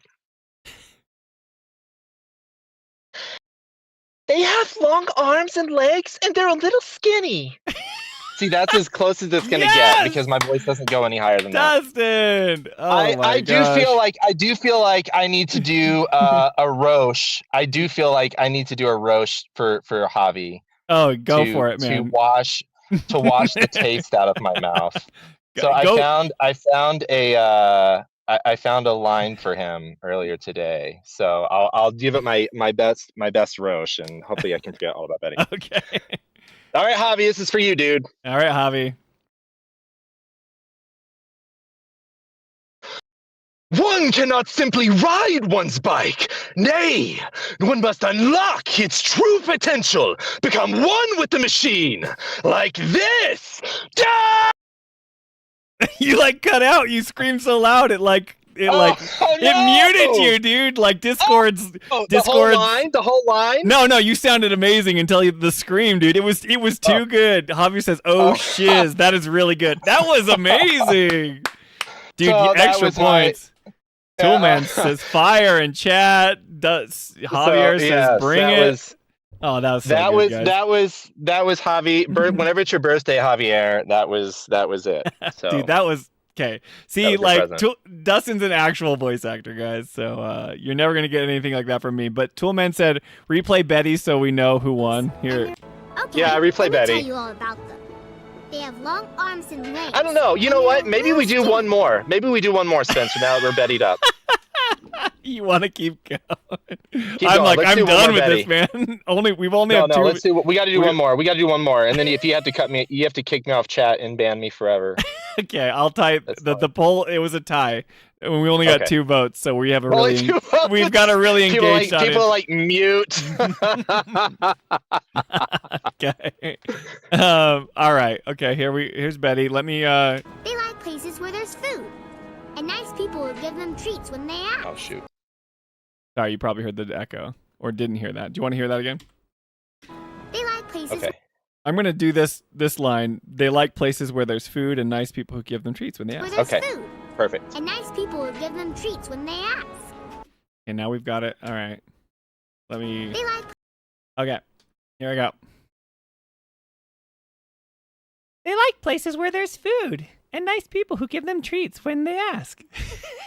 That's actually not bad. That's not bad. That is pretty good. I tried to get as much Mickey out of that as I feel like not going to the Mickey territory. You might one up me on that one, dude. You might one up me. All right, here we go. All right, here we go. They like places where there's food and nice people who give them treats when they ask. So okay, that's it. That's all. Never again, Alyssa. If you were not on contract over. Contract resolved. We have obligation is met. Well done, Dustin. Good work, my friend. What a good sport, man. Getting on here and just going It's all good. It's all good. And Alyssa's not even here for this, man. She's training She somebody missed it. right now, so she missed missed out, it. But Bummer. yeah, what do you do? That's all right. But that aside, in derailing that, yeah, man, I think we're going to see that window, spring 2027. I think is valid. I think. I think that's the earliest. I don't think we see it I honestly do think you might see a 7/7/27. I think that actually makes sense. Yeah. If they can do it, I don't think they're going to do it just to make the date. Like they're not going to send out a rushed game for that. Yeah, but like if they're like, oh shoot, we're delayed a little bit, that's going to be, I think, the next date. Right. And I think if they delay, I think if they delay, that it's going to be because of the Switch, because the Switch hardware just is not up to it. Even though they did get the same assets and all that from Rebirth, I do think that it's going to be where it would fall short, if anywhere. Yeah, I mean, like, I just don't like. People made good points. Final Fantasy 14 has a big expansion that's coming out. It's Evercold. It's their next one after Dawn Trail. That's coming out in January. I don't think that they want to, I always say I don't think that they want to do this, but I also think the release schedule of 16 into Rebirth was pretty bad too, though. They just kind of like here's layered the deal on top of each with other. That. I think that can go either way. I think the Evercold thing, they're not going to dump another Final Fantasy right on top of it. Sure. But in a lot of ways, those are different markets. Yeah. Man. I feel like you have got a different crowd that's gonna gravitate toward Evercold than you might with Final Fantasy Remake for the single player games. Because and there is overlap there, of course, but I don't think that they're gonna push it out 5 months because Evercold. I just don't see that happening. And so for me, that's it's cool, but it's not necessarily, a way to say no, they wouldn't release in March. Just because Evercold releases in January. Right. I'm saying and there's I'm no saying they 3 out wouldn't of do 5. it. That was it. Guys. Holy crap. You missed. No. I was just ignoring them. They were like, let's keep going, and I'm like, nah, not doing that anymore. But no way. No way. But what I'm saying is I don't think that there'll be like a January Evercold release and then a January, part 3 release. The reason being, a lot of people were hung up on the actual anniversary in January. So apparently the actual anniversary of Final Fantasy VII, the original game, came out in January in the States or something, or maybe when it was in Japan. I don't remember, but the actual anniversary of Final Fantasy VII original is in January, and I just don't think that they're doing that. I never actually thought that was the case. I don't think January. I think January is too soon. January 27th is too soon. I think it'll be March or the absolute earliest. It'll be late February, but I think it'll be March. Yeah. Okay. So Toolman said, the Japanese release was in January. Gosh. The North American release would be September 7th, 97th. Oh, okay. Eyes emoji says Toolman. So maybe September, right? They have another anniversary that they could hit. I just don't think that they were ever beholden to the actual anniversary. But I could be wrong. So I just think that if they hit the calendar, it'll be fine. But okay, so you're hype, you're excited. Better to have loved than lost and never to have loved at all. You're going in and you're just going to get jazzed for it. So tell me, what do you think we see? Do you think we see just a announcement, like a bit of a teaser? Or are we getting full on I think we'll get a trailer. Okay. I think we'll get some substance to it. I don't know necessarily how long. I mean, I guess you could argue a teaser if it's like a long teaser. I don't think it's just going to be like a close up of someone's face and then the name. Like, I think you're going to get some movement. You're going to get some exposition in it, or you're going to get some action. Yeah. I do think you will have something to it. I would expect a trailer potentially of about a minute and a half, give or take. So I think that they'll go into like hyping, kind of a sizzle reel sort of thing. But I think they're going to show something, because I think they're just elevating to a payoff. Yeah, and I kind of agree with you. I think that they're going to want, especially given how far along in the development cycle it supposedly is and their polishing, I have no issue with believing they have a lot they can show to intrigue, to intrigue people and to increase interest. So I would expect a trailer, actually. Biggle says a title and a teaser followed by 14 months of silence. Nice. So funny, man. which is also possible, I guess. Right. But that would just destroy all of the capital they're building with this marketing campaign. So it's fascinating. I'm just like I'm at that point where I'm kind of like I don't know. I'm thinking that they will have some type of substance. I think we'll see gameplay. If Hamaguchi's already played 40 times, you know, I think that they're gonna. The combat system is largely already made, right? So from remake, I mean, I could see you seeing some weapons. I could see you seeing some like really like jump shots of like really impressive scenes. You might see like the Medill scene, which, you know, I know you haven't played the OG, but like, you know, you could see snippets of certain things that like are going to excite people without giving a ton of context. I think that's what we're going to see, because they're not going to want to spoil any of the story beats, right? So like, I think they're going to just have a lot of these really sharp action shots, or like a single snippet of like a dramatic scene, maybe something that makes you think, oh, what is this? You know, let's interpret this, let's theorize and theory craft on this for the next 4 months until the next video. They want to give people talking about us on Twitter. 100%. Yes, 100%. You're right. So like, so I think that's what's going to happen. Yeah, I agree with you. I just think like I think it will be a mix of cutscenes and gameplay, like they've done in the past, right? I think since the mechanics are largely already made for the 2 games, I think it's just more iteration, so they don't have to like fully remake any of the, you know, mechanics that we're playing. Maybe we'll see some new animations, like, you know, what we got from Remake to Rebirth were kind of the synergy skills that were with that. Maybe they do some sort of mechanic that they try to show off that's like, you know, the full you know what iteration. I think if they show new mechanics, what I think they are going to jump toward immediately is the new stuff that they've talked about doing for Tifa. They've talked about some sort of transition for her character, of like new mechanics revolving around her, and it's been a while. It's been like a year, but like just seeing either maybe she's leading the party, or like maybe there's a new nuance to her style to make her, you know, even more Street Fighter-ish. Who knows? Who knows what they will do for her character? But like, I do think that could be something that we see, just to get everybody excited. Well, and here's a hot take. I mean, I don't know what happens in, is it Medill or whatever?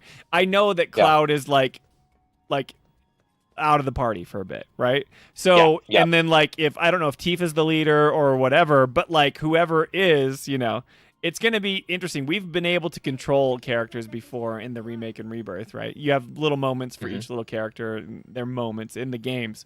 But I think, you know, that'll be a big section where you get to control someone else. And but I also think we're going to get Tifa in Street Fighter 6 and Summer Game Fest. That's like, I do too. I think since they've been mentioning that, like, that'll be a huge deal. Then they have like Tifa mechanics, and it's just all synergistic, dude. It's all gonna go nuts with the leak is pretty strong. Like, they've had a strong leak with Tifa on Street Fighter 6. So usually they're not gonna sit on a leak too long. They're gonna kind of ride that hype as well, I would assume. Yeah, I agree. They don't. I mean, I don't know if it's a shoe-in. Like, I think Final Fantasy 7 Part 3 is a shoe-in, but I think it would just it would make sense to show it. Right. Sure. Square especially with these synergies they're already using. Yeah. Because I think if Square, let's say like Capcom was at, like, let's say you saw the Capcom logo and then the Square Enix logo, you know, at State of Play or something, and they announced like Street Fighter 6, like whatever, the DLC characters or whatever. People just raged that it wasn't Part 3. I think they'd be happy that it was Tifa, you know, but I think having them both in the same show or something like that makes a bit more sense. So. Well, I'm going to tell you this. I think one of the biggest travesties of you two playing through Final Fantasy VII Remake is not playing as Tifa as much. She's so good, man. I know. She's so much fun. Like, she is a blast to play. And like, I will play as her more.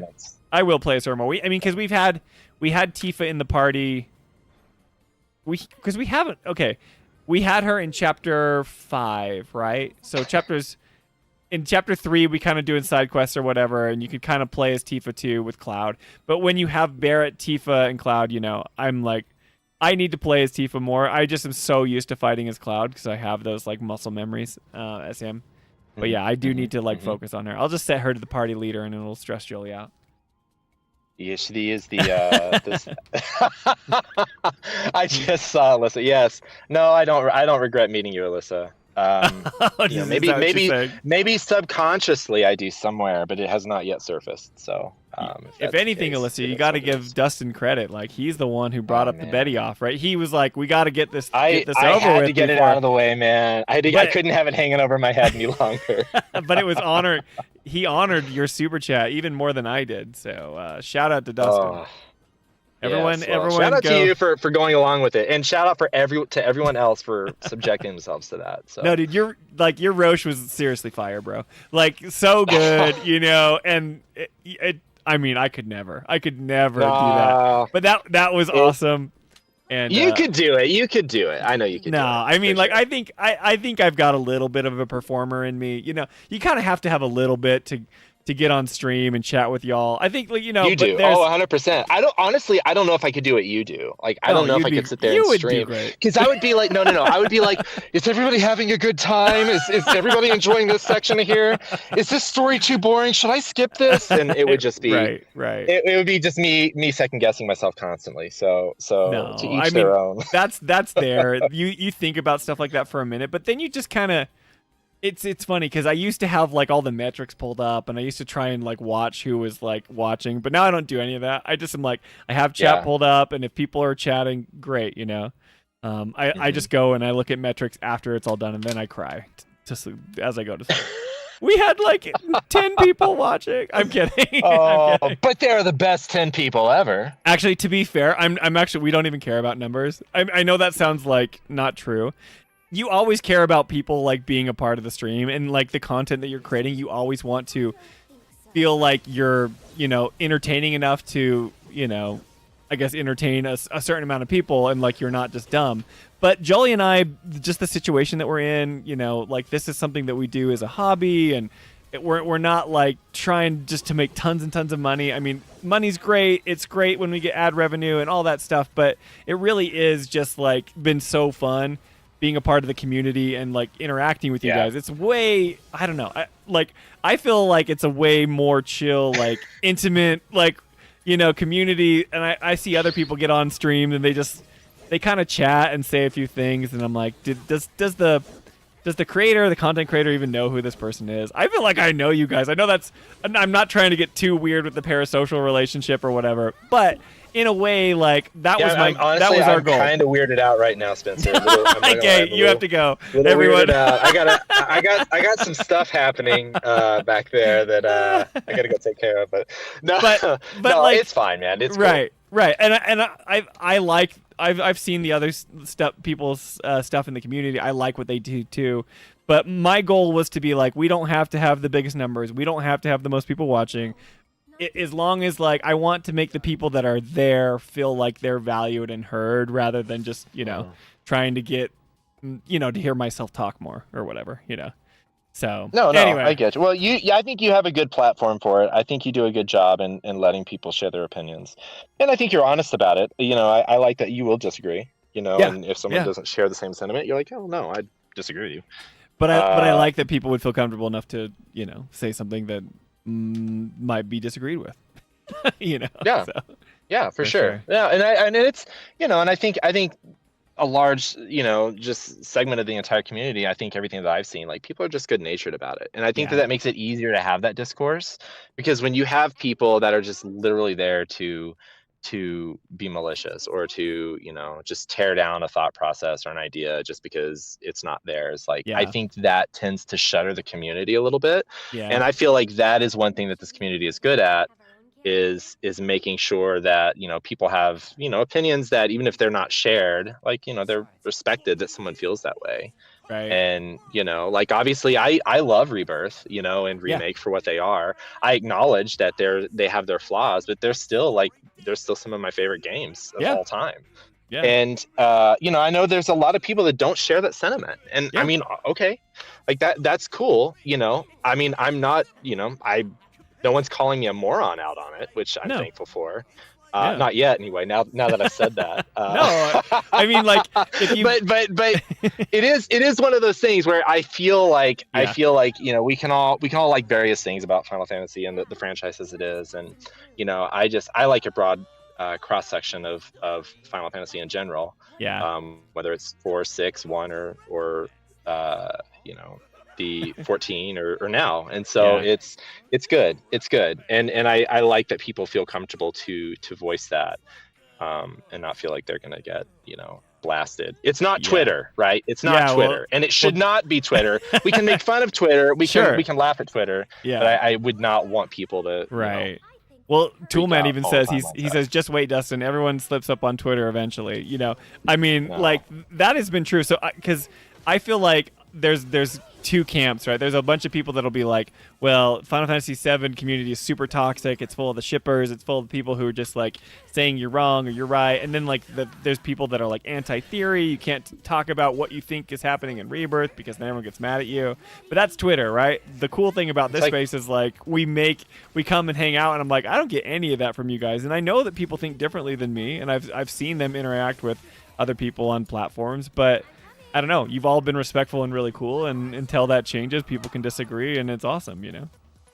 Well, you can kind of learn to sort of internalize and regulate what to listen to and not to listen to. Yeah. I mean, anyone that tells you how part 3 is going to end, it's like they don't have insider information. They don't really know. They're operating off of a bias, you know, that they want to see. And and bottom line, like, I'm not trying to call anyone out. It's just true because nobody knows. Nobody knows. And so everybody has an idea of how they want it to end. Everybody has an idea of how the old one ended. Everybody has an idea of how it should be completely different. And you have everything across the board. But bottom line is you have not played the end of the game. You don't know what the developers are doing. And maybe it is exactly your ending. And great. You should be really happy about that. Yeah. But if it is something different, like, you know, you can't just sit there and say someone's opinion of how it could go is dumb because it's not been laid out yet. Like that is kind of a moot point. And the emotional, I think the emotional attachment shows when that happens. To me, at least, I see that and I'm like, okay, this person's wanting to go a certain way and is threatened for anything else that comes along that could deviate from that. So I like you said this a few call-in shows a while back ago, but you were like, you know, whatever happens, like I'm here for it. And that's kind of how I am, you know. I don't have this vested interest in making sure that the game turns out a certain way. I'm not here to police the developers and say you have to stick to this. It's like we're just in for a ride, you know. This has been super fun, and like let's see where it takes us, you know. Yeah, but 100%. A lot of people can't, you know, they can't separate their emotion from, you know, what they want the outcome to be, and I get it. And I mean, I just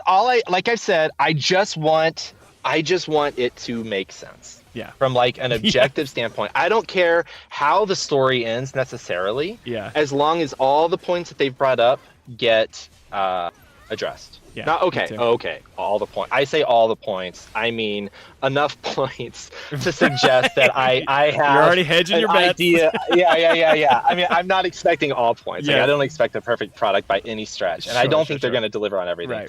But you know, as long as it's cohesive, largely cohesive, I'm going to be happy with that. And, you know, if it stays faithful to the OG, then great. That's their vision. That's what they want to do. If it wildly deviates from the OG, great. That's their vision. That's what they wanted to do for this remake project. And I'm not going to say it's a bad game as a result of their vision being different than how it was. I'm just not. Yeah, that's true, man. Yeah. Well, you're one of the good ones, Dustin. We all know it. You've proven your worth tonight in the Betty Off. What a stand-up guy. Geez. What a stand-up, amazing guy.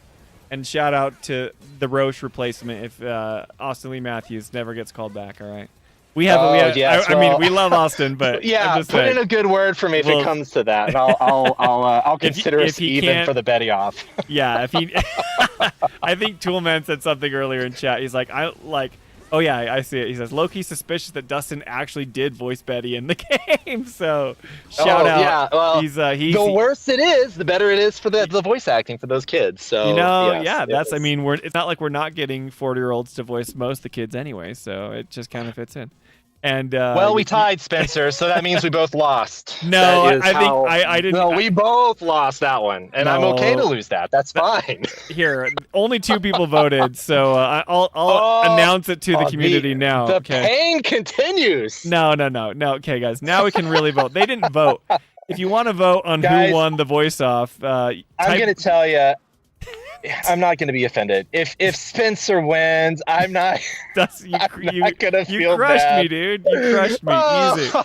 So, if you guys don't know, you can vote in the poll by typing 1 in chat or 2 in chat. 1 for Dustin and 2 for myself. in the Betty Off. If you haven't heard it, no big deal. But see, Dustin showed his acting chops tonight, and I think you should be quite proud. Hey, well, but Spencer, I sort of cheated because I threw in Roche there to sort of subconsciously tip the scales. I'm good, guys, right? Okay, I gotta do one that I'm better at instead of a 6-year-old girl.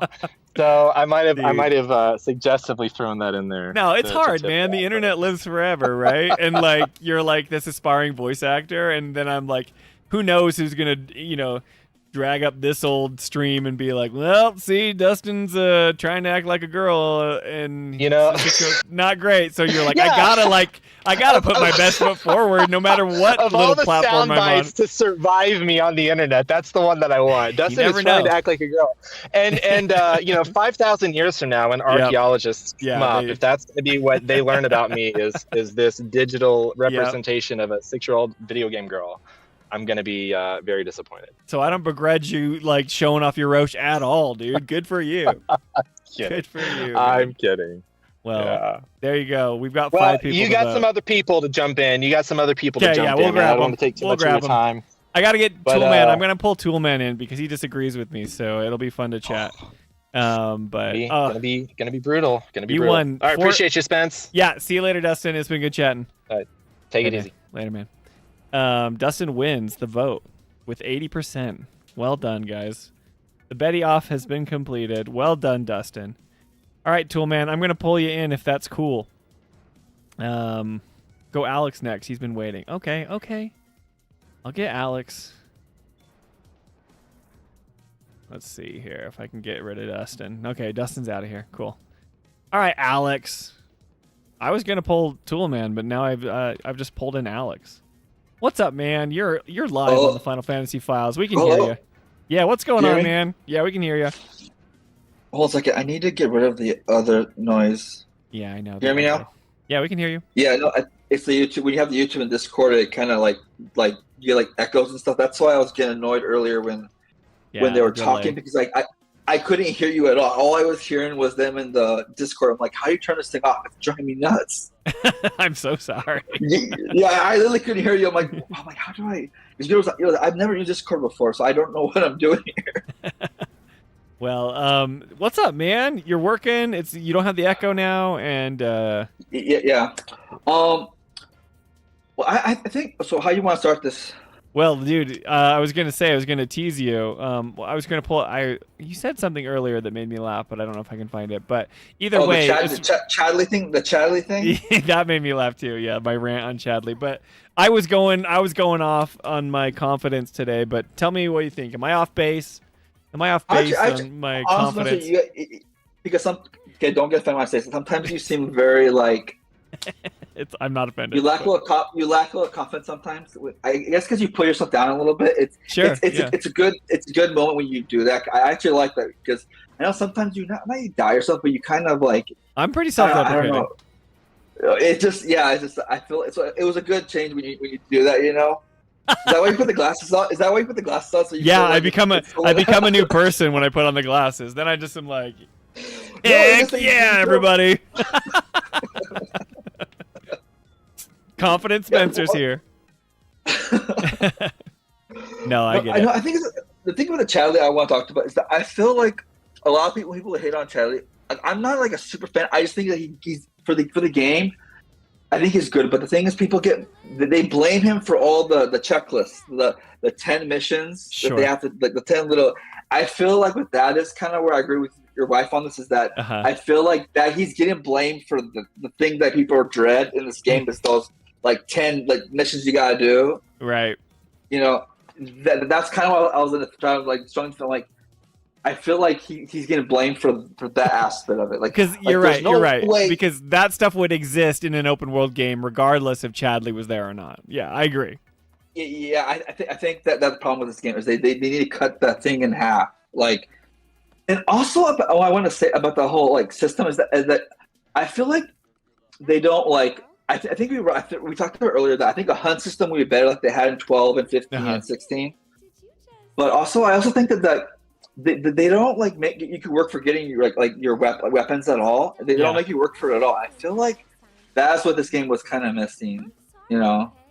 You're saying that you just find them in like a purple chest, and then you have your weapons, and that's it. You're You don't not have to work you're for not it. like working towards like that ultimate weapon, or you're not. Yeah. Like it's like an RPG for- to something. Yeah. You have to generally work for it, but nothing like 10. Okay, you don't need that kind of work. Okay, with that. I've heard of it. My, Yeah, Jolie, Jolie. I quit. I quit that game after that. I tried I never finished that game, and I ain't ever gonna turn that game on again. Yeah.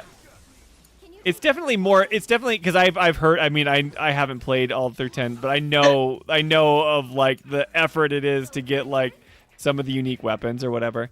I do like that and kind of miss that in RPGs. The remake series does feel very streamlined in that sense, right? It's like you just find a purple chest and now you've got a new ability that you need to learn on this weapon, right? And then you're collecting abilities as you get new weapons.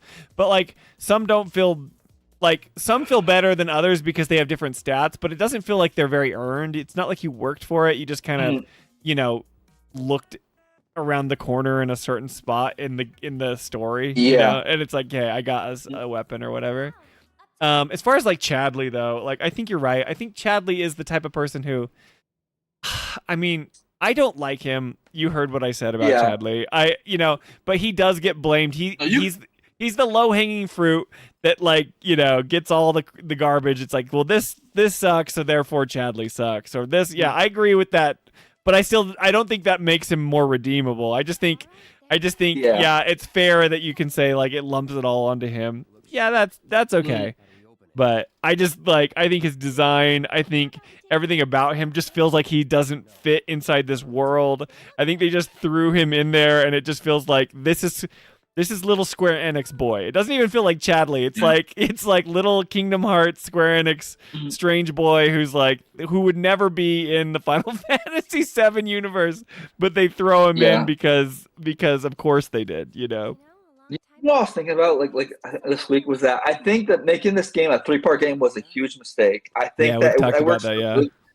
I think it works for movies, but it does not work for. It's actually a game that people have already played before. Like they already kind of know what's going to happen. There's no anticipation, Okay, and I want to talk about this Dragon Quest. Oh my goodness, I was cringing the whole time. You were struggling last week. I was looking like what? I mean, I look at it this way. If I was playing this game, I'm only allowed to play video games on Saturday because my wife doesn't.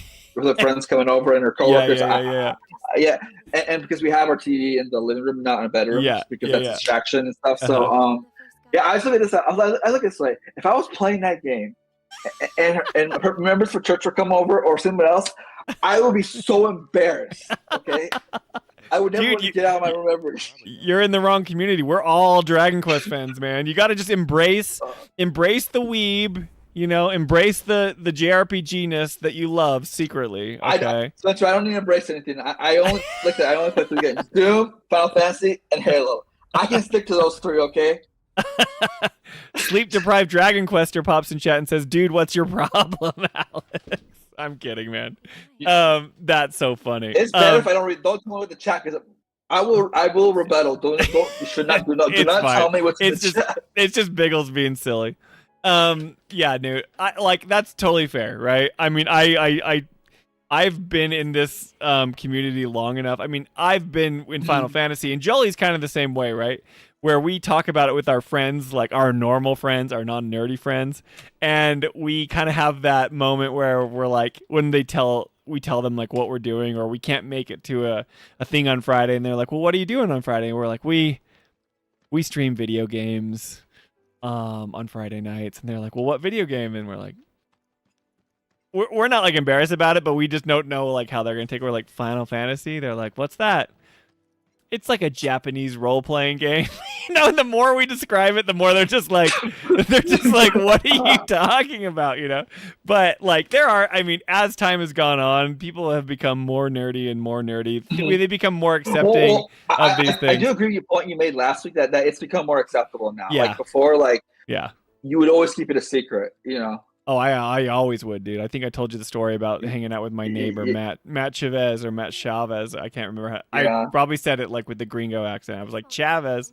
But he was super cool, and I would just go and watch Dragon Ball with him and not say anything about it to my other friends because I was embarrassed, like a lame person. I couldn't admit that I liked this stuff. Especially in high school. I think elementary school's okay, middle school, but high school, you don't say, you keep that to yourself. Yeah, you keep that to yourself. You don't tell that to anyone. Man. That's so funny, Alex. Because Jolie's embraced it.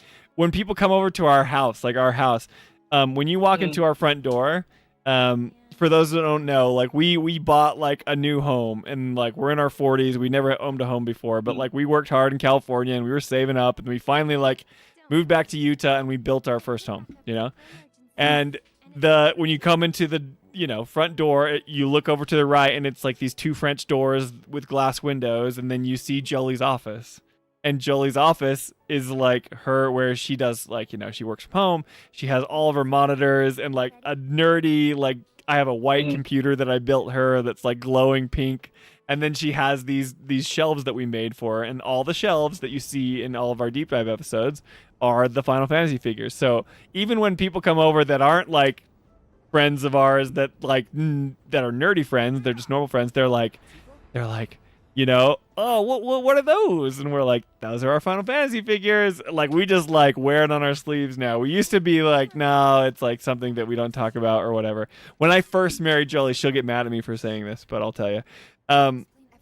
When I first married Jolie, I moved into her space in California because I was in Utah, and I went out to I moved out there for her, right? And I was like, I'll go back to school. I was studying computer science. I started over. I was an animation major. And so I'm out there, but I'm when you first move in, you get married, and you have to have that moment of where does your stuff go and where does my stuff go? So I went there, and I was like, okay, I have a bunch of Star Wars stuff, and I set up my computer, and I remember her getting mad because we were in a little studio apartment. Basically, it was in a neighborhood in California, but it was a studio that was attached to a home. So it was there was one bathroom, and it was probably 800 square feet, maybe not even that. It had dividers in the house, and you could literally throw a ball over the divider from the bedroom into the kitchen, into the living room. It was just this little tiny thing, this house attachment. But I remember setting up my desk, and I put a little Star Wars figure out, and I had this stuff, and she's like, what are you doing? And I'm like, I'm setting up my stuff. And she's like, you can't display that out for people. And now, fast forward, we've been married for 12 years now. She has her whole office that's just decked out in all the Final Fantasy stuff. So I got her, guys. I slowly worked on Jolie to put up the figures and let the nerd out. But I get it, man. So back to what you're saying, Dragon Quest, you said you'd feel embarrassed. It's just whimsical and fantasy. It's cool, man. Just because you dark, gritty Final Fantasy 7. Also, Spencer, it looks like something that your kid should be playing, not you. It just, I guess the issue I was how cartoonish it looks. If it just. You're talking to the wrong person, right? Because I'm the type of person. I'm the type of person who studied animation. I was all about cartoons. I used to get that criticism every time I wanted to go see a Pixar film, or the Spider-Verse. Do you like the Spider-Verse films? Do you know with Miles Morales? I'm like, these are cool, right? And then my brother's like, these are for kids. Yeah, maybe I'm more sure. And you and my brother would be totally hanging out. Probably more, I told my best friend recently that he was so shocked that I played video games because during that time I actually stopped playing after 13.2, and then I started playing again during COVID when because and I actually bought 2 scalpel consoles costing about $2,000. You did not. You did not. I did. Holy cow, dude! Spencer, I showed you my income, okay, Spencer. When I want something, I'm buying it. I don't care. Yes, you are. Good for you, man. I'm glad you're doing so well. All fairness, I did get the Halo limited edition console, so it kind of made me justify it a little bit. Okay, so it was something that you were getting that you really cared about. Okay, shout out. So because it was kind of rough during COVID. So, and I tell her the whole time. I mean, so yeah. Okay, good for you, man. Yeah. So wait, tell me. You're like a big Halo guy. Maybe we've talked about this, but you like. So then, if you're embarrassed by Dragon Quest, what is it about Final Fantasy that makes you feel like you're okay? Do you think it's just more serious? This is the thing. Like if you look at the animation of Final Fantasy versus that Dragon Quest, the Dragon Quest looks a little more cartoonish. It does. Yeah. And you put them aside. I think for me that it just looks way too cartoonish. I could not justify playing. I couldn't. I just like that's probably why I didn't play Final Fantasy 9. Is because I thought the same thing. Because I've always been old now. Yeah. But back then it was like you play Final Fantasy 10. It was like peak graphics. That was the most realistic things that ever looked at that time, right? So it was like, okay, cool. Tidus and Yuna and these people, like they look amazing. But as time has gone on, and we get more realistic games, like shooter games, and and you get these new games that are coming out that are like photorealistic. It's like, okay, this is kind of thing. Yeah. I don't know if you know Sebi or the guy that everyone like he kind of rags the community. I actually after Sacramento, I actually started watching his videos a little bit like last week, and I'm like, oh my, I agree with this guy 100%, but he is just like mean. Yeah, he's mean. Okay, so like, yeah, I mean, people don't like him because his whole shtick, he's made it all about him ragging on the remake series, right? He hates it. He says it's terrible, and I think he makes good points sometimes. But like he maybe speaks for someone like you, right? Where he's like, did you play Expedition 33 or did you look into that at all? Maybe you didn't. I've actually been thinking about playing that because it doesn't look too bad. I'm actually thinking about playing that. Okay. So let me tell you why the point that he makes here, right? So like you won't play Dragon Quest because you're like that looks like it's for kids and it's like whatever too cartoonish, right? Whereas like Expedition 33 is actually like a JRPG and all like it's basically like a Final Fantasy game, but they have realistic character models and they have like a dark kind of gritty or more mature story. So someone like you're not turned off by it. Like when you see Dragon Quest, you're like, no way. But then you see that and you're like, okay, maybe I'd play a game like this. When it's funny because it's very Final Fantasy coded, but it doesn't have like that anime kind of style over it, So people were like, cool, I'll check this out. And they have a good time. And that's why it wins Game of the Year. It does really well. And I don't think he's making a bad point. I think he's making a good point. But, I think story and, gameplay transcend art direction. I think, if it's a good story, if it's a good, if it's good gameplay, maybe like I was showing you the Xenoblade games. You probably like cringing when I'm showing you these ones, right? They're very cartoony, very silly. But I don't know. I've seen a little bit of it, but it didn't make me cringe like Dragon Quest did. I'll tell you that much. Okay, I have sure. Seen... Yeah, I mean Xenoblade has some cringy moments, dude. Like some stuff where I'm embarrassed when people walk in the room when I'm playing there or whatever. I could probably justify playing the Star Fox or the Donkey Kong because it's an old game, but I could not justify the new one. Okay, because I was gonna say I'm about to go play a bunch of rodent characters flying spaceships, dude. Oh, that's fair, man. I also wanted to ask you. I actually thought about buying one of those Switches. Do those things last a while? Well, like useful life. I mean, do they... I have the original Switch still. It's been over. Still work. It's awesome. My kids love it, dude. They still play it. I played it all the time. I played the crap out of that thing, and it's still going strong. It's not like a phone where it like kind of dies after a year or two, is it? Or does it actually last? No. I mean, so like my Switch lasted about 7 years, and then the battery started to swell. But I bought a replacement battery on Amazon, and then I just replaced it, and it wasn't really that hard to do. I mean. I've done a lot of stuff on my original Switch. I changed out like the Joy-Con. So I mean like there are some things that they kind of struggle, but the Switch 2 is it's like a much better build. So if you're interested in it, I'm all about it. I love Nintendo, And now that it's multi-platform, I get to talk about it all the time. I don't have to just be a PlayStation guy. I get to be like, I'm playing this on Switch. Yeah. Anyway, man, so I get it. I'm glad that you're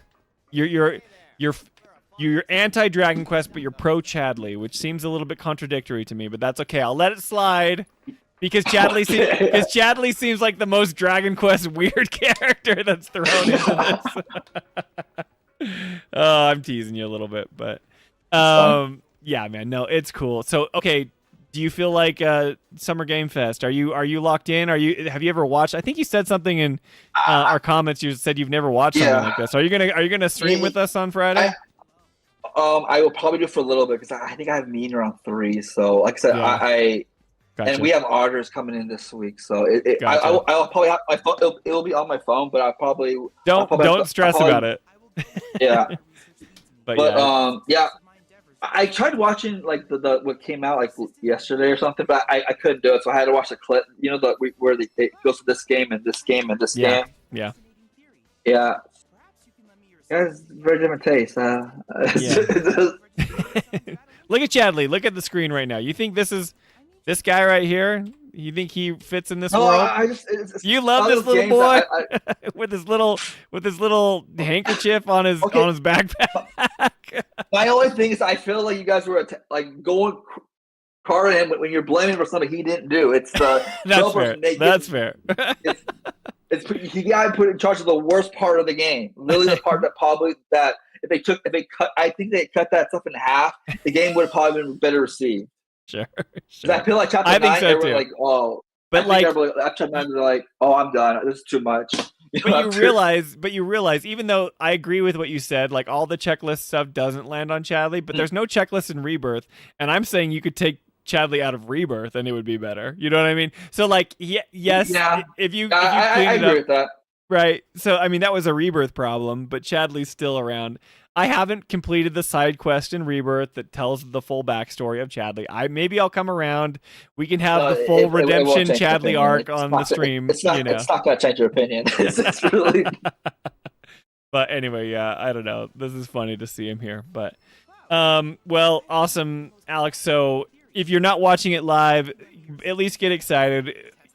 And if you're not totally hyped for part 3, at least be excited that we're hyped for it. No, the thing is, it's just that the endings of these games have really kind of like, not dread on me, but I'm just preparing myself for disappointment. That's kind of where. That's why I ranked it a 4 on your last poll. I think it was a Friday. I marked it a 4. I'm like, I don't trust these guys with the endings. I don't. To be fair, I don't either.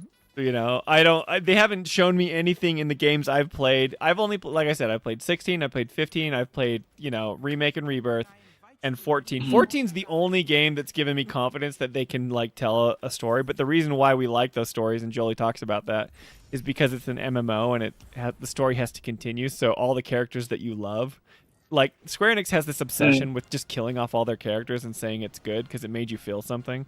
It's like, no, not really. You just killed the people we cared about and spent all this time with because you want to elicit emotional reaction out of us rather than earning it. I just like a good ending where things go back to normal and you kind of reimagine what life was like after that, and not when darkness takes over or chaos and it's the end of the world. Like, sure. I feel like they need to get rid of this end of the world stuff. It just like you gotta stop playing JRPGs, bro. I'm just kidding. No. It's just the last 2, especially like 15, 16, or like that. 13 wasn't really like that. 12, not really like that. I just feel like I don't know. That's the whole. Oh, also, by the way, Jolie with the Ignis thing. Okay. Yeah. No, that is not better than Yuffie. That should. Well, let's say a couple weeks ago. That shouldn't part of the game. She likes it only because of the freaking music. I mean, it is not fair. That shouldn't part of the game. Fair. First of all. She's biased because she loves Ignis. Ignis is her favorite Final Fantasy character of all time. I gotta ask why. Which I know she said that why. Well, did you play 15? I played 15. Yeah, 15. So Ignis is just awesome. He's honorable. He's there to protect Noctis like throughout everything. He sacrifices his own well-being. Like, spoilers for 15. Javier, spoiler alert in chat. He literally, like, when he loses his eyesight, he continues to go, like, to be there to protect Noctis. Like, he's totally selfless, an amazing character. I mean, I think Ignis rules, but Jolie. Yeah, Gladiolus. Yeah. He's rad. I prefer. Ignis not really my cup of tea. No, it's all right. It's all right. You can understand why Jolie loves him, though, right? Like, Jolie would be like, character. Yeah. I get that, but I feel like I saw her when she talked about it. I went back and saw the It seemed like to me it was she's talking about the music most of the time. It seemed like it was yeah, the she music loves. she I liked. mean, it's true. That's fair. That's a good critique of Jolie because she does love the music. But the music rips. Like rips, not maybe the bad word, but it's so good. It's just so good. Maybe she could say that Ignis had the best music of all the DLCs. You know, I think that it just. I guess the issue I have with that is that I don't even want to call it DLC because it should have been part of the game. Like the only one of those. The only one of those DLCs that they had was the Arden one. It's the only one I felt that should have been actual DLC. Yeah, it feels like it was removed. Yeah, it does because there's that moment when Ignis just leaves the party and you're like, "What happened?" And then he comes back with no eyesight, and you just are like, "What happened?" Final Fantasy 15, every DLC when everyone just kind of has their moments when they leave. It's true. It just feels like it's not complete. But the problem with the Ignis one is that after you beat Leviathan and he comes back blind, and you're like, "What happened?" Yeah, I know. You don't know. That's why I think that one's kind of the worst because it's kind of important information. It's you know. Yeah, I agree. Yeah, I agree, man. So that's hilarious. I'll tell Jolie that unless she watches this later, but she's not in chat right now defending herself. But it's I like the shots fired, man. With you just like it because of the music, but she likes it because of the music and she likes Ignis. So Red Barrington in chat says, "I've come up with a new recipe." He also cooks the food for everyone. I mean, I remember that. I actually thought that was annoying. I thought that was really like Prompto and him were. I think they were so annoying. Dude, it's so funny. No, it's don't even talk about Charlie when you get Prompto. Oh my god, that guy would not shut up. Oh my god, I just remember that.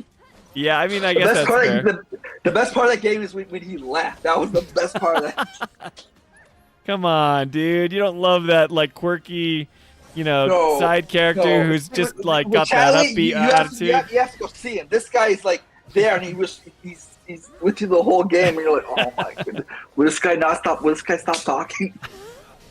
Dude, that's so funny. Well, I don't know. I get why people, I get why people like Ignis. I get why people, don't care for that to be the best DLC. I do think Yuffie's DLC has been great so far. And I do think I like it more than Episode Ignis. But Episode Ignis is just like the most full DLC. It had all that stuff.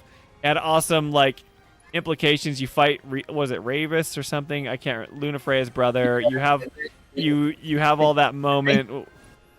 Or is it? And then you fought the other Arden a little bit, I think. In the alternate ending, right? You could kind of like actually fight Arden and all that stuff. So I don't know. Oh yeah, you fight Arden. I'm being dumb. Like Arden's there. Yeah. So yeah. I don't know. Just cool stuff. And then there's that whole alternate ending, which is like hilarious that they even did. It's really fan fiction-y, but it's like at least it's. Yeah. I don't know. It's kind of funny, but so yeah, dude. Well, good job coming on and representing your boy Chadley. And calling out Dragon Quest. I think that game was. I don't know how you guys do it. I was looking. I'm like, oh, this cringe the whole time. Like, what are they watching? I'm like, I'll get into a bidding war. With Biggles and all them, and I will win. Okay, you will win. I don't think you can come and say you don't like that game because you've never played it and then say it's bad. But I get what you're saying. I get that, like, it might not be for you. I wouldn't actually do that though. I only joke. Like my chats are. I don't take it too seriously. No, I love your addition to the community, Alex. Come on, dude. It's so fun having you. So, it's okay. It's fun having you being the guy that's the Halo, and the. You dip one toe in the Final Fantasy, but just know that you're playing an anime game when you play Final Fantasy. Even if you think it's dark and gritty. I acknowledge that it's an anime game. I do acknowledge that. I won't deny that. Yeah, shout out, dude. I mean, look at Cloud's hair, dude. That's the most anime thing you've ever seen in your life. But yeah, dude, so good, so good. Okay, so any expectations for Summer Game Fest, or are you just like, whatever happens? Cool? I actually kind of agree with most of your points you made today. Yeah. That you think that they'll probably come out. But I think we're only going to get probably get a 30-second trailer, and I think they're only going to showcase Sid and Vincent mechanics and gameplay. That is true. That's probably what they're going to do. Yeah, that's. But I'll tune as much as I can because I think I have a meeting around 3, so I'll keep it on my phone, then I'll rewatch the VOD though, and Okay. All right, man. It's awesome talking to you, Alex. Take care, Spencer. All right. Later, dude. We'll talk to you soon. Later. Bye. All right, Toolman, you ready for this? Are you ready for this? I gotta rewind, dude. Chapter 9. Oh, we went here. Gotta go back to part 1. This is where we started in the playthrough. Toolman, I'm gonna pull you in here, dude. Talk about a coincidence. Toolman, you are live with the Final Fantasy files. I'm so excited to hear your rebuttal. Why am I off base, man? Talk to me. Oh, how's my volume? Are we good? Yeah, you sound good. Perfect.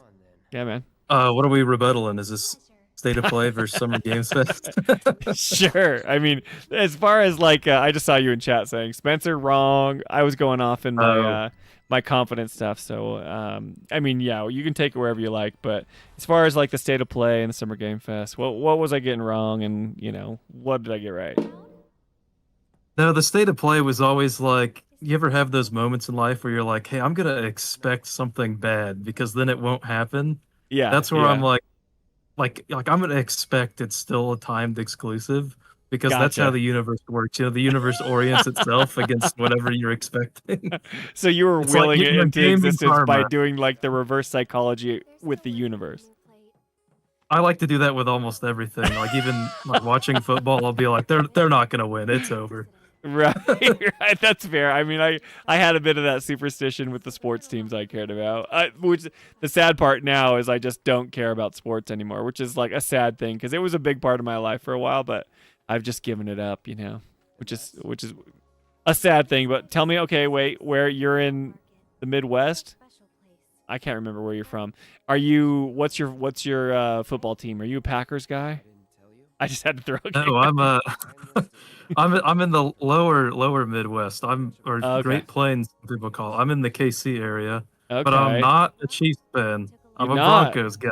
So I'm in enemy territory. But... Oh, shout out, dude! That's so funny because I was like in Utah, like we didn't have an NFL team, right? So it was like everyone liked the Broncos because they were like adjacent. They were like Denver, we could have the Broncos fans.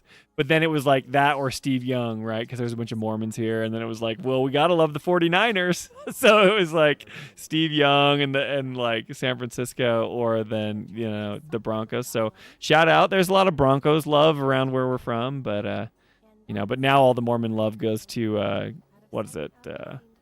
Kansas City because you got Alex Reed as the coach or whatever.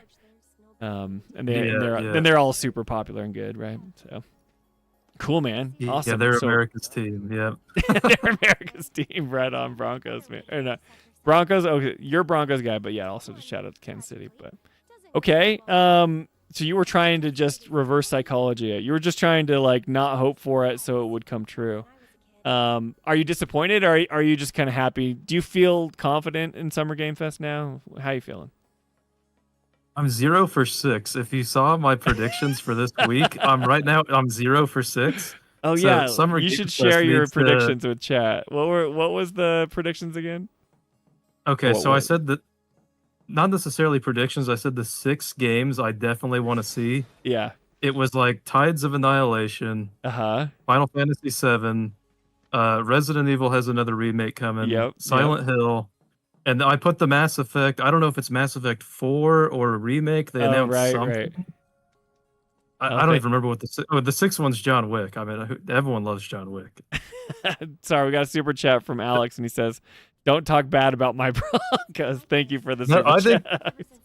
We probably have a lot of Broncos fans because Dustin's a Colorado guy. I assume he's in that boat too.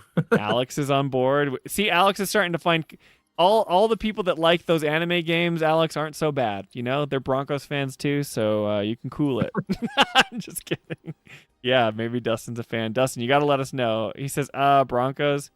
Anyway, but yeah, I know he's Colorado climber. He has to like them. It's an obligation, right? If you live there, you have to have your hometown team as a fan, right? So, Patriots fan. That's so funny. Alyssa is literally just repping her team in her name there, right? So okay, cool. So you've been I cut you off. You are you're 0 for 6, but the games that you wanted didn't show up, and I know you had a prediction. Yeah, Friday. But there's Friday still. There's Friday. That was for the week. That wasn't just state of Okay. play. That's my week prediction. Well, I mean, you've So got we're starting off cold, but yeah, you've got state of play, and I you should allow it all the way. The rumor Nintendo Direct that's going to be on Tuesday. So just say the whole. This feels like E3, man. We're getting all the big three. We're getting an Xbox showcase. We're getting state of play and a Nintendo Direct, and then we get the third party, Summer Game Fest stuff going on, which is great. Okay, so we'll see. We look forward to Tides of Annihilation, Final Fantasy VII Remake Part 3. What were the other ones? just a bunch of horror games. Oh yeah, I know that's not your boat, but that's my bread and butter. Oh no, that's awesome. I think I could do Resident Evil, but it would freak me out. It would freak me out. Oh, you get that's part of the journey. You get over the fear. But do you really? Ace said something. Go ahead. You do genuinely. Like I when I first started playing Resident Evil, I had to take breaks. I'm just like, dude, I'm getting too stressed. Yeah. And then now I'm just like, it's 1 a.m. I'm just gonna rip this like fuels 3 me. hours. Yeah.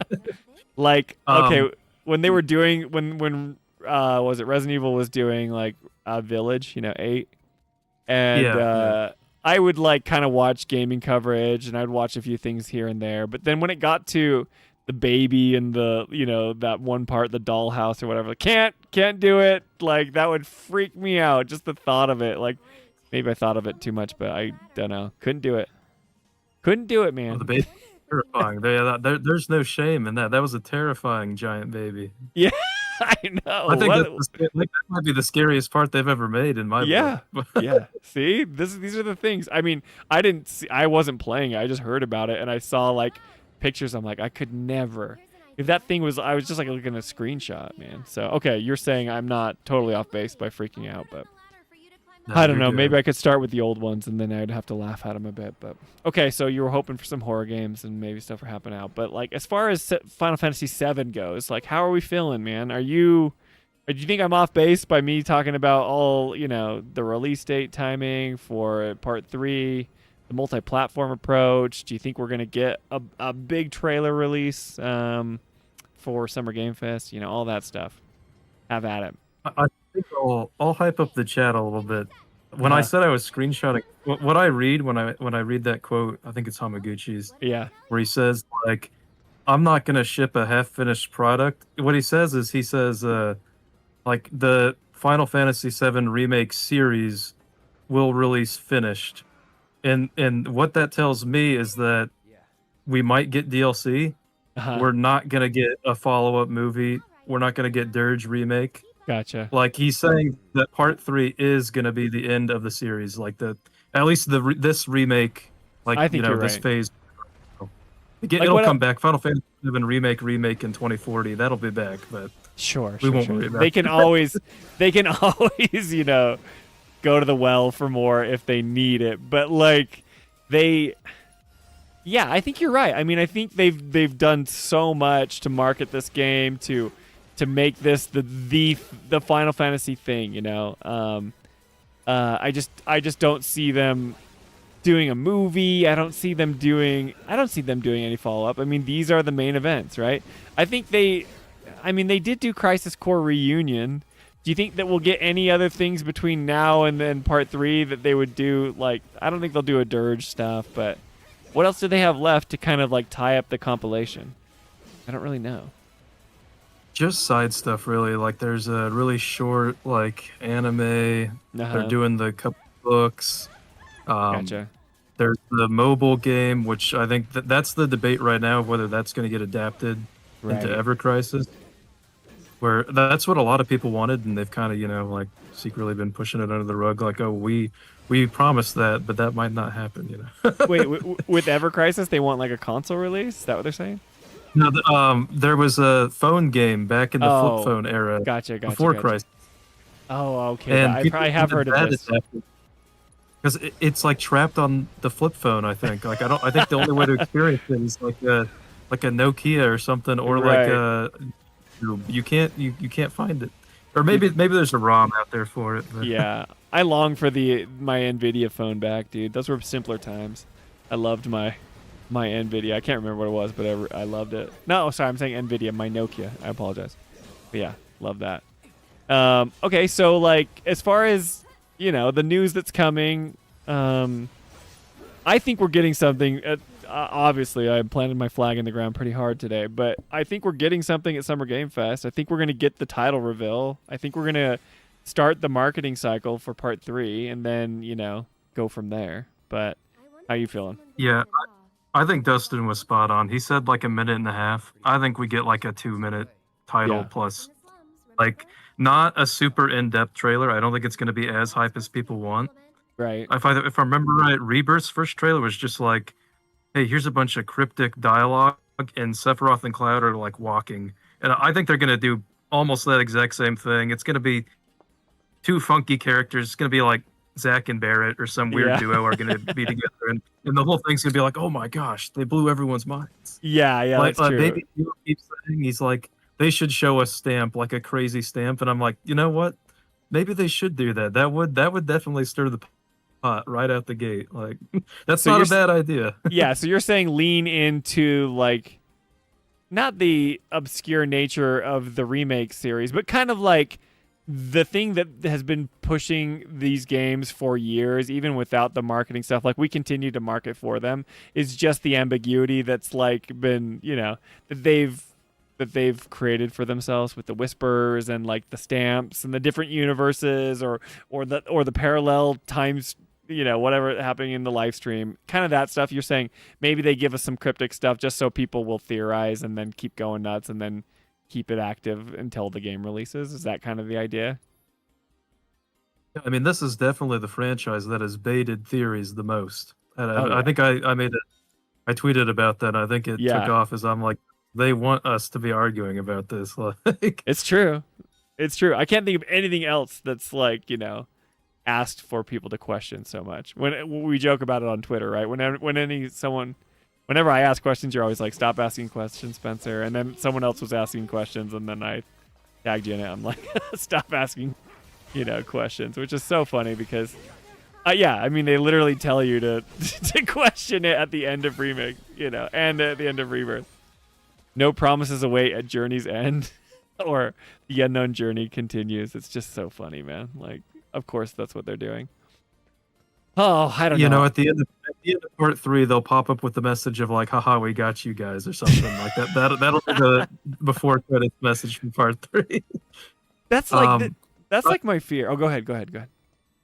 Oh, I wanted to go back to something you and Alex talked about with like the anime games. Yeah. That is the biggest barrier of entry to getting my friends. Well, some of them are already into it, but more of them into Final Fantasy is they're like, dude, that's an anime game. And I'm like, oh man, it is. But like, there is way, way more anime games than Final Fantasy.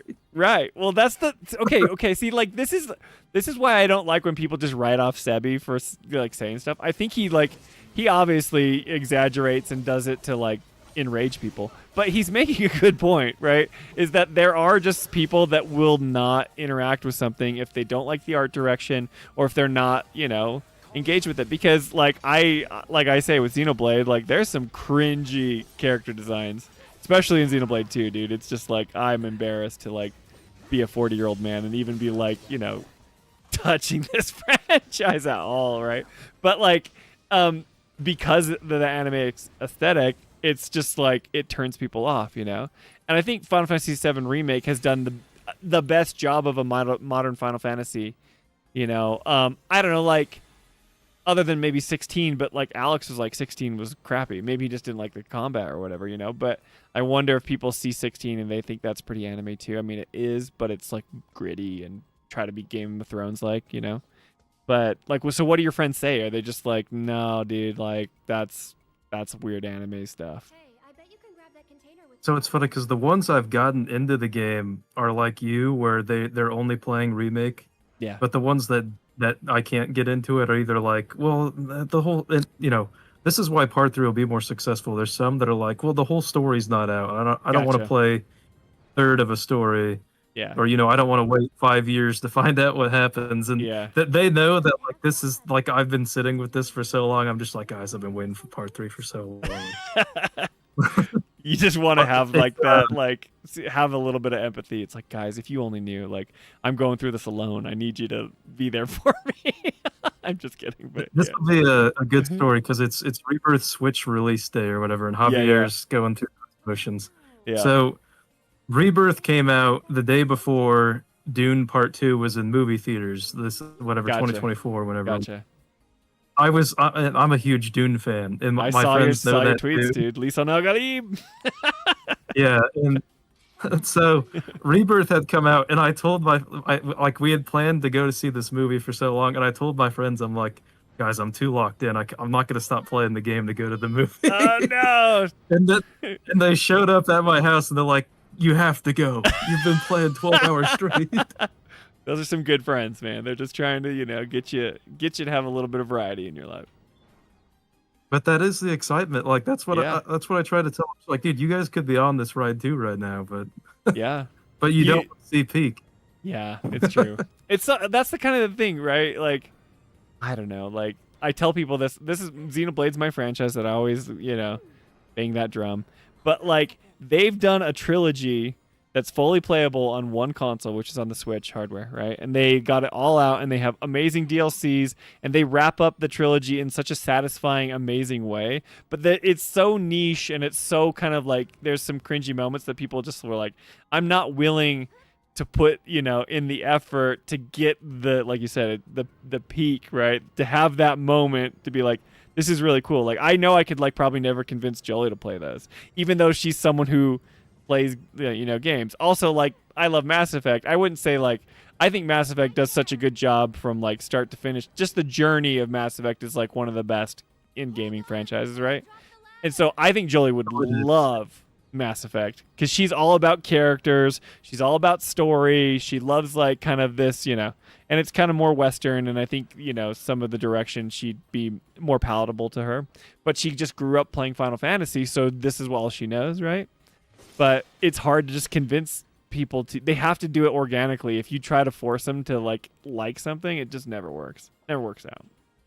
So I understand. So what Alex is saying in chat, he's saying something about 16, and this is where 16 gets into that anime zone with the marketing. Yeah. Because if I think about 16's trailers and the commercial and whatnot, and some of them got into it, some didn't for the same anime reason. But the advertising for the game is here's Clive screaming some random names that no one knows what they mean. Yeah. And I'm like, okay, that's totally anime. Come to me, when he's just shouting. Exactly. And he just lights on fire, and anyone who doesn't know Final Fantasy is just what is happening? Which is so funny though, because then they're play the demo, and the demo is actually pretty grounded.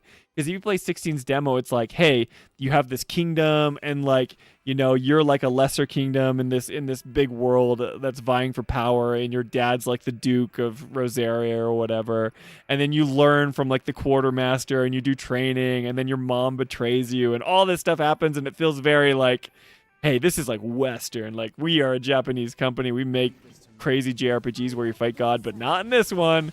And then what do they do halfway through? They're actually, we're doing all the stuff that we told you we weren't going to do.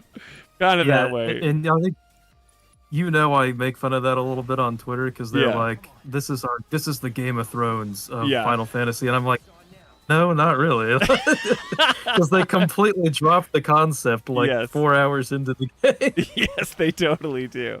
But that was their goal with the demo. That was their goal. It was we need to get new players in. We want to get people that aren't on board for these anime games or whatever, which is fine. I think that Final Fantasy is more niche, and it just they want Square Enix wants them to be Resident Evil. Resident Evil is campy and stuff, but okay, let me talk. Can we talk about that for a second? Because you're someone who knows more than I'm gonna Obviously, I've never played Resident Evil. But Capcom's success with Resident Evil, it's campy, but does it feel, because it's in the horror genre, that it doesn't get into that Japanese camp anime stuff? Would you consider Resident Evil anime at all, or does it feel more grounded and just zombie horror? It has a progression to it. The earlier stuff is campy, but not anime, I would say, especially because they set basically everything in the United States. Yeah. But it gets into the anime realm where the bad guy Wesker is teleporting around, dodging bullets and stuff, and that I think most people have like the campiness has let them lean into that. Yeah. Like this last game, the most recent one, was extremely cheesy, like super cheesy. And but people just like ate it up because they it's like loved yeah, it, yeah. I've heard a bunch of that dialogue online. Yeah, because it was like, oh, this is like what we love. They're just giving us more of that Resident Evil charm. You know what I mean? And I think people would probably, because people love Leon Kennedy, like they love him. People would probably feel that way with Cloud more, but I think they kind of do a bad job of advertising Cloud's character. You know, I'll actually, for Final Fantasy VII, like this, like good segue. They kind of do a bad job, I feel like, of conveying most of the characters' personalities in the marketing. Yeah. People I know that approach this game are coming in like, oh, Tifa must be the super outgoing, like outspoken kind of girl, and Aerith must be this like shy, you know, flowery type, and Cloud's like the super macho, like guy. And it's like, no, that's like the opposite of all of them. Like Cloud's a loser. Yeah. Like Barrett's the cool guy here. Cloud's just a big loser. Yeah, man. But I feel like people come into the game and they're just, and that they're almost blindsided because they're like, oh, I thought I was playing super macho man, but yeah, he just keeps saying whatever and he won't talk to anyone. Yeah, he totally does. I love like that his personality is known enough in the community that like when we're playing the remake series, we can all just be like, oh, Cloud, like you're just playing the part, thinking you're so cool, but you're not really. You know, it's kind of fun. Like, but for people like you said that don't know or don't play these games, they probably have like no idea. They're just like, I don't know. Cloud's on everything Final Fantasy. He's basically PlayStation boy, you know, but not anymore.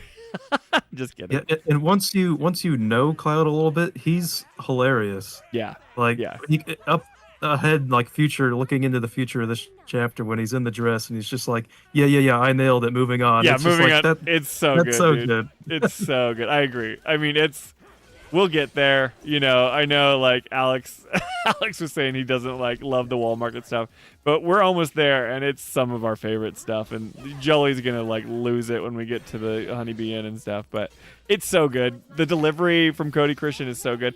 When people like are like, oh, Cloud is such one note. It's like, yeah, of course he's one note. That's exactly who he's trying to be, you know? Because if you play the demo in Rebirth, if people haven't, you know, they were like, oh, Cloud's personality in the demo of Rebirth is like way better than it is in the rest of the game. It's like, there's a reason for that. That's not right. You just made that up. That's not true. Oh yeah. But anyway, so I don't know, man. I think you're right. It's a struggle to get people into these things, and Jolie and I talk about this a lot. I think we've told you guys this before, but when we're making this, you know, our Final Fantasy channel, we're like a Final Fantasy channel for casuals, and I'm like, that doesn't really exist, you know, because everybody who's in like this series is like in, you know, you have maybe some newcomers that are just like, what is this? But people that are passionate are people that are like in for Final Fantasy. So whenever we kind of give our, you know, just kind of run-of-the-mill takes or whatever, people are like, we want theories, we want crafting, and you guys are just like going off on whether or not it works from like a Western lens. It's fine, but it always just makes me laugh because I'm like, there's not really casual Final Fantasy fans. You kind of do have them, but most of the people that are in this series like are really into it. You know what I mean? Yeah, I think you guys get into a different form of the theory realm, but it's through like questioning the writing and the cinematography and stuff, which is that's also like one of the best angles to approach it from, because you know, like games are designed very similar to movies now. Like, right, you have like when there's a certain camera angle, like it's intentional. You have to think about that. Right. We talked a little bit about last time with like, hey guys, they're not making Red just say this, you know, to like fill the time. They put this in here. Like every character line is written for a reason. No, Toolman, stop it. Don't hold them to those lines. Oh, you have to hold them to it. Those never happened. Rebirth undid all of that work. You have to know. You have to know. So I'm curious. I'm curious, Spencer, because last time I didn't have the receipts, so I think he probably saw Biggles' video he posted. It was like a 2-minute video, but I watched it. I put it in the Discord, or like the shot by shot. I don't know if you can see that, because last time I didn't have my receipts, but Okay, we gotta have at least 2 minutes on the whispers. Okay, yeah, let's so talk it's about it. it's That's the fine. Advent Children intro in the whisper visions. Uh-huh. Because last time we talked about the Nanaki scene at the start, whether that was from the OG's ending or the start of AC. I can pull it. Let me pull it up here so everyone can see it. You can share it if you want. Yeah, here, is that cool? And people should go watch Biggle's video on Twitter. Like it's this, but in video form. It's really good. Yeah, it's awesome. So I have a question about that since we're talking about it. Biggles, and you probably know Toolman, was it looked like the Advent Children footage was not cut, but the remake footage was cut to match the Advent Children footage. Is that true? Or was it were both of them cut to kind of match each thing? Because I don't remember. They're on the remake side, we really don't know because we don't know if there's extended versions of this that we might see later. I mean, that could happen. On the AC side, it is chopped. It's like, hey, we're going to include this 3 seconds and that 2 seconds. Okay, it's not one coherent, segment of the video. Right, but the way you cut it up, Biggles, it just flowed super well. That's why I asked, because I'm like, wait, is this literally just the intro to Advent Children and they're not cut at all, and then he was just splicing in remake stuff? But anyway, so yeah, let's talk about it. Do you want to describe it here for those listening? Because you'll probably do a better job than I will. I can just say on the left is clips from remake, right? And then on the right are the scenes from Advent Children. Is that correct? Right, yeah. Okay, because I see the HUD and stuff. But yeah, go ahead. Talk about this. We've got stuff on the left and on the right, but can you maybe explain the first scene here for everybody? Oh, I mean, it's Nanaki running. Like, this is happening 500... Well, I mean, we're going to do spoilers for the OG and whatnot. Yeah, we're spoiling. That's okay. On stream, you can. I know that I say don't spoil the ending of OG or whatever, but this is well known. Isn't this the ending of OG? It's something like this, but this is the Advent Children version of the ending. Yeah, it's the I think it's literally the last scene. Yeah, it might even be after credits. Someone else knows, but gotcha. Yeah, and then if you go down, it's like these aren't scenes that are depicted in the original anywhere. Right. So it's very clearly it wants you. You're a returning player. You've had the displeasure of watching Advent Children too many times. You're watching this, and you're like the Leonardo DiCaprio meme where you're pointing at the TV and you're just like, oh, that's it. That's it. I mean, it is. That's when you watch Biggle's video and these videos. That's they're there, right? I mean, you can't not see them. This one is huge. I mean, the one with Nanaki running at the end or whatever. That's the scene where they have that vision of the future at the end of remake. We talked about this last time or whatever, right? But that was Barrett being like, "What the heck did I just see?" And he's like, that's our future if we fail here today or whatever, which is funny because that's a blatant statement saying the end of the original in 1997 is what's going to happen if we don't beat fate at the end of remake, right? So it's just on the nose, just telling you that. But people get into the Japanese translation or whatever. I'm like, whatever. I'm just going to take the English stuff. Anyway. But then, okay, so then you've just got clips. I know you've got clips of the fight with Cloud and Sephiroth. I remember seeing that in Advent Children. But these are clips from Rebirth, so they are literally inserting Advent Children footage into moments from Remake. Yep. Exactly. Yeah, you've got, and these are all happening throughout, I think the final battle, right, in Chapter 18 when they're having those visions. Yeah, the second to last fight. Yeah. Yeah, and that's so if you watch Biggle's video, you can see the moment where they get they keep getting touched by, I don't know, live stream stuff or whatever it's happening, but they're having these visions. But during this fight, they are getting, glimpses of whatever this Advent Children stuff is. So they're seeing the fight with, Cloud and Sephiroth. Why, if the first time we've ever met Sephiroth, this is what's fascinating to me, right? And these are just my questions, and you can say, stop asking questions, Spencer. But if the first time that we are fighting Sephiroth is at the end of Remake, if this isn't, a sequel, this is just a reimagining or whatever, why are we having visions of already having fought Sephiroth? You know what I mean? Because this isn't obviously that fight. Yeah, it's funny because the devs talk about this in the Ultimania behind the scenes where they're like, yeah, we didn't want to put Sephiroth in the game too much, but as we were working on it, people just kept being like, hey, let's put Sephiroth in this scene, and eventually, like, it just became a thing where I think it's even said he's just like, yeah, by the time we shipped the game out, even I wasn't sure how many times Sephiroth was in the game because we had changed it so many times. Right. And you do see that it's like Sephiroth, he has like at least one required appearance like every 3 chapters. He's got to pop up and just kind of scare Cloud for 20 seconds or something. Which is fine, but for me as a newcomer, I've told you guys this, that it just frustrates me because I don't feel like Sephiroth has been earned yet. I mean, I'm 2/3 the way through as far as the new trilogy or whatever, and I'm just kind of like, okay, like I know he's a baddie, but I don't like his motives. To me are still a little bit hairy, and maybe if when I replay through both games, I'll have a better idea as to like why he's there, which is fine. But I'm just kind of like, all right, it's still mysterious. Maybe that's what they want, but. Okay, so then you've got Meteor coming. It's literally the same thing. This one's a little bit more vague, but this is like a good shot, right? Because you've got, I don't know, are those the exact same? They don't look like they're the exact same. Maybe they are, maybe they're not. But they're at least showing the part of them praying. Because I'm looking at the fingers here, and I'm like, they're not the same. But who knows? It's going on there. So that could be intentional storytelling. Is like that? Why this moment is so interesting is like the slow, getting less faithful with each vision. That is in itself a form of storytelling, which like you guys talk about. I have to 1 second. I gotta cut off Alyssa before she pays. You don't have to pay. Biggles posted his video. We can watch the video. I see you guys talking, but I'm just having a good chat with Toolman here. We'll pull it up. No big deal. Anyway, yes, I saw it. Don't need to stress. Okay, sorry to cut you off, Toolman. So you said this is actually. You're good. I cut you off, but what were you talking about the 2 images? You said maybe this is storytelling.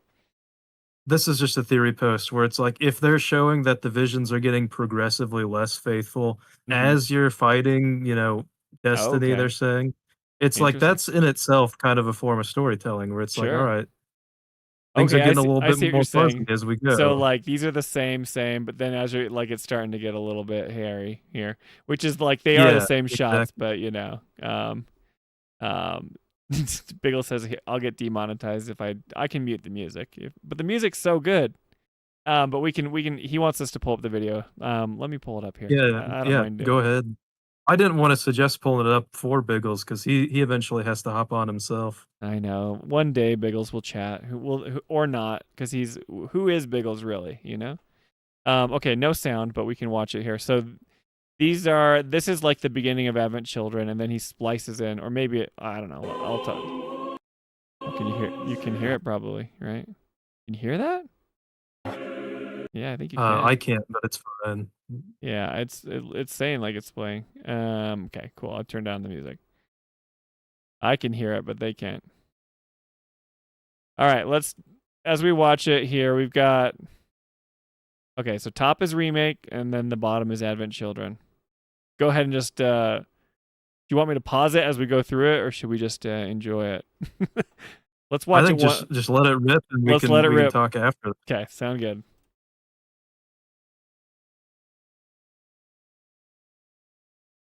Midgar's sucking up Mako. Tifa gets a glimpse of Meteor. She says this can't be our future. You can't tell me that these aren't the same shots. They are the exact same. They are the same. Shots. They're the exact same, dude. Yeah, if anyone tries to tell you they're not the same shots, they're crazy, dude. Yeah. Like, Biggles, you did an amazing job syncing these up. This is crazy. Barrett says, what the heck did I just see? Professor Bigglesworth. Yeah. And then Nadaki says, a glimpse of tomorrow if we fail here today. The ending of the game. Okay, they get another shot. Oh. I see. I fought Sephiroth before. Can't deal with it. Yep. Aerith, the materia. Okay,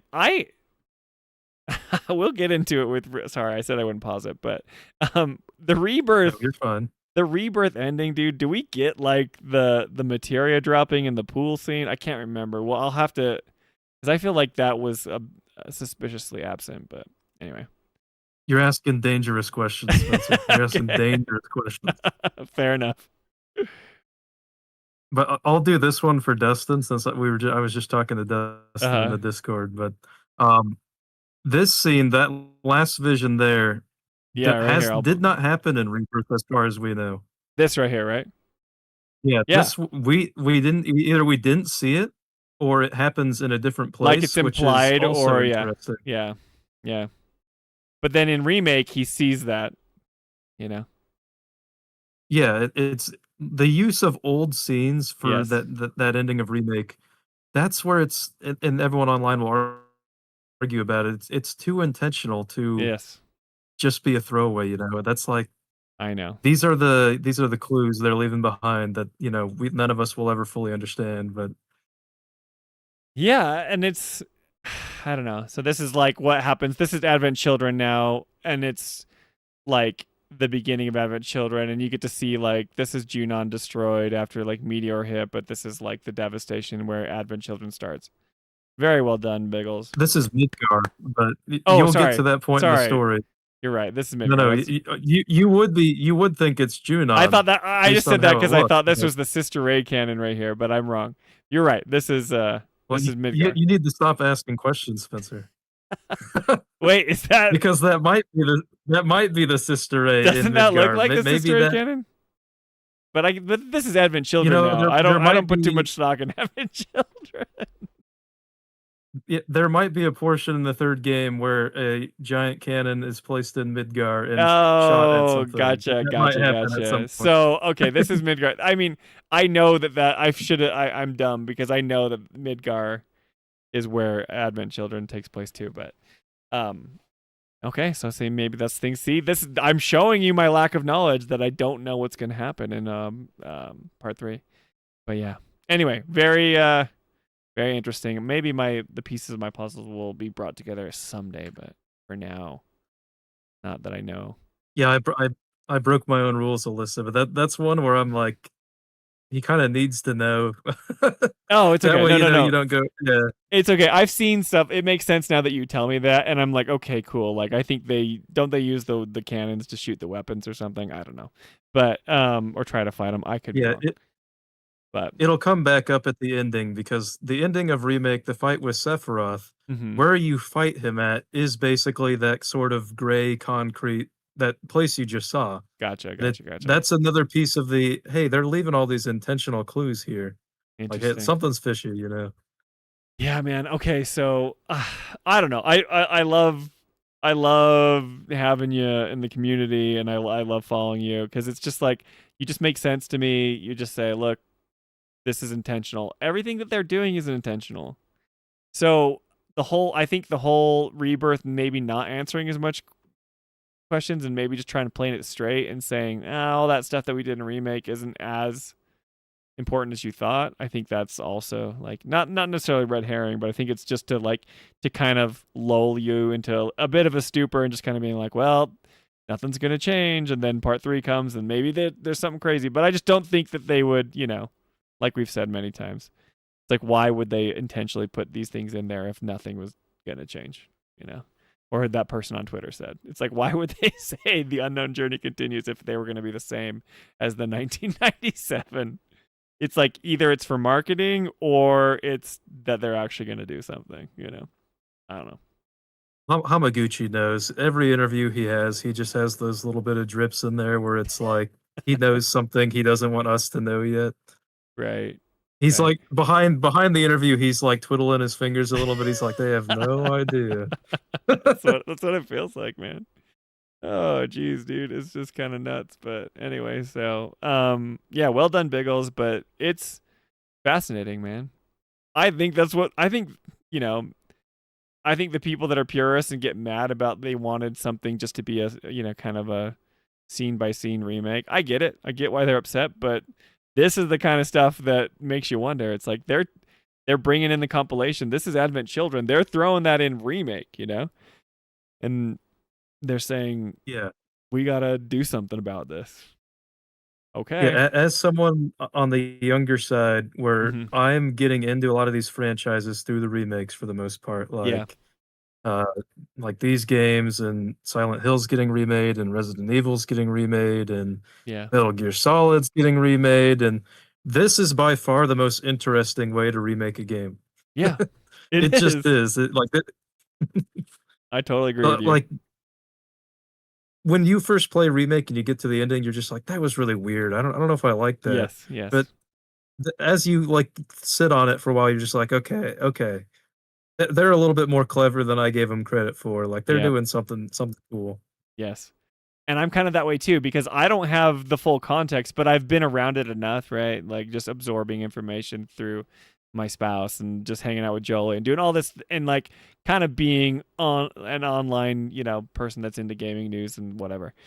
And so I get to start seeing this stuff and it's like, wait, this is kind of cool. Cause at the end, it goes full anime and the whisper bosses, and it's a giant monster made out of a bunch of whispers, the harbinger of fate. It's like, okay, this is like the kind of thing that Alex hates or whatever, but then you start to think about it and you're like, okay, they're doing something with this, obviously.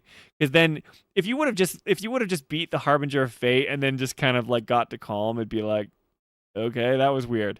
But because they give you those moments of, the bullet just nicking Zach's face, and then you have all these things where, they set it up like those visions that we're looking at right here. It's like, this is our future if we fail here today. It's just, they're telling you exactly what they're doing, but we still don't know, and we won't know until part 3. Okay, let me ask you this. Do you think that we will get any... I mean, we've already kind of talked about it. You said something cryptic, but do you think part 3 will give us any sort of hint that they're leaning into some of this remake, revision, not revisionist history, but what's the word? That they're like in part 3, if we do get a trailer at Summer Game Fest, that they're going to say like, yep, there's some shenanigans going on, or do you think they play it straight with some cryptic stuff to make you wonder whether or not? They probably wouldn't give us too many answers from a trailer, right? Yeah, the original Rebirth trailer, this was in my prediction, is that it basically cut lines of dialogue from all over the game and just lumped them together to make us think that something crazy was happening. Like, they took lines from Aerith's Gold Saucer date, they took lines from Zack from, like, Chapter 2, they took Cloud stuff from, like, Chapter 9, and they just threw it all together, and they're like, hey, look, listen to what's happening. And everyone that was... The really into it guys, like the subtext guys, they basically knew immediately. They're like, oh, that line's from the original game, and it's like that. Yeah, that line's not to that character.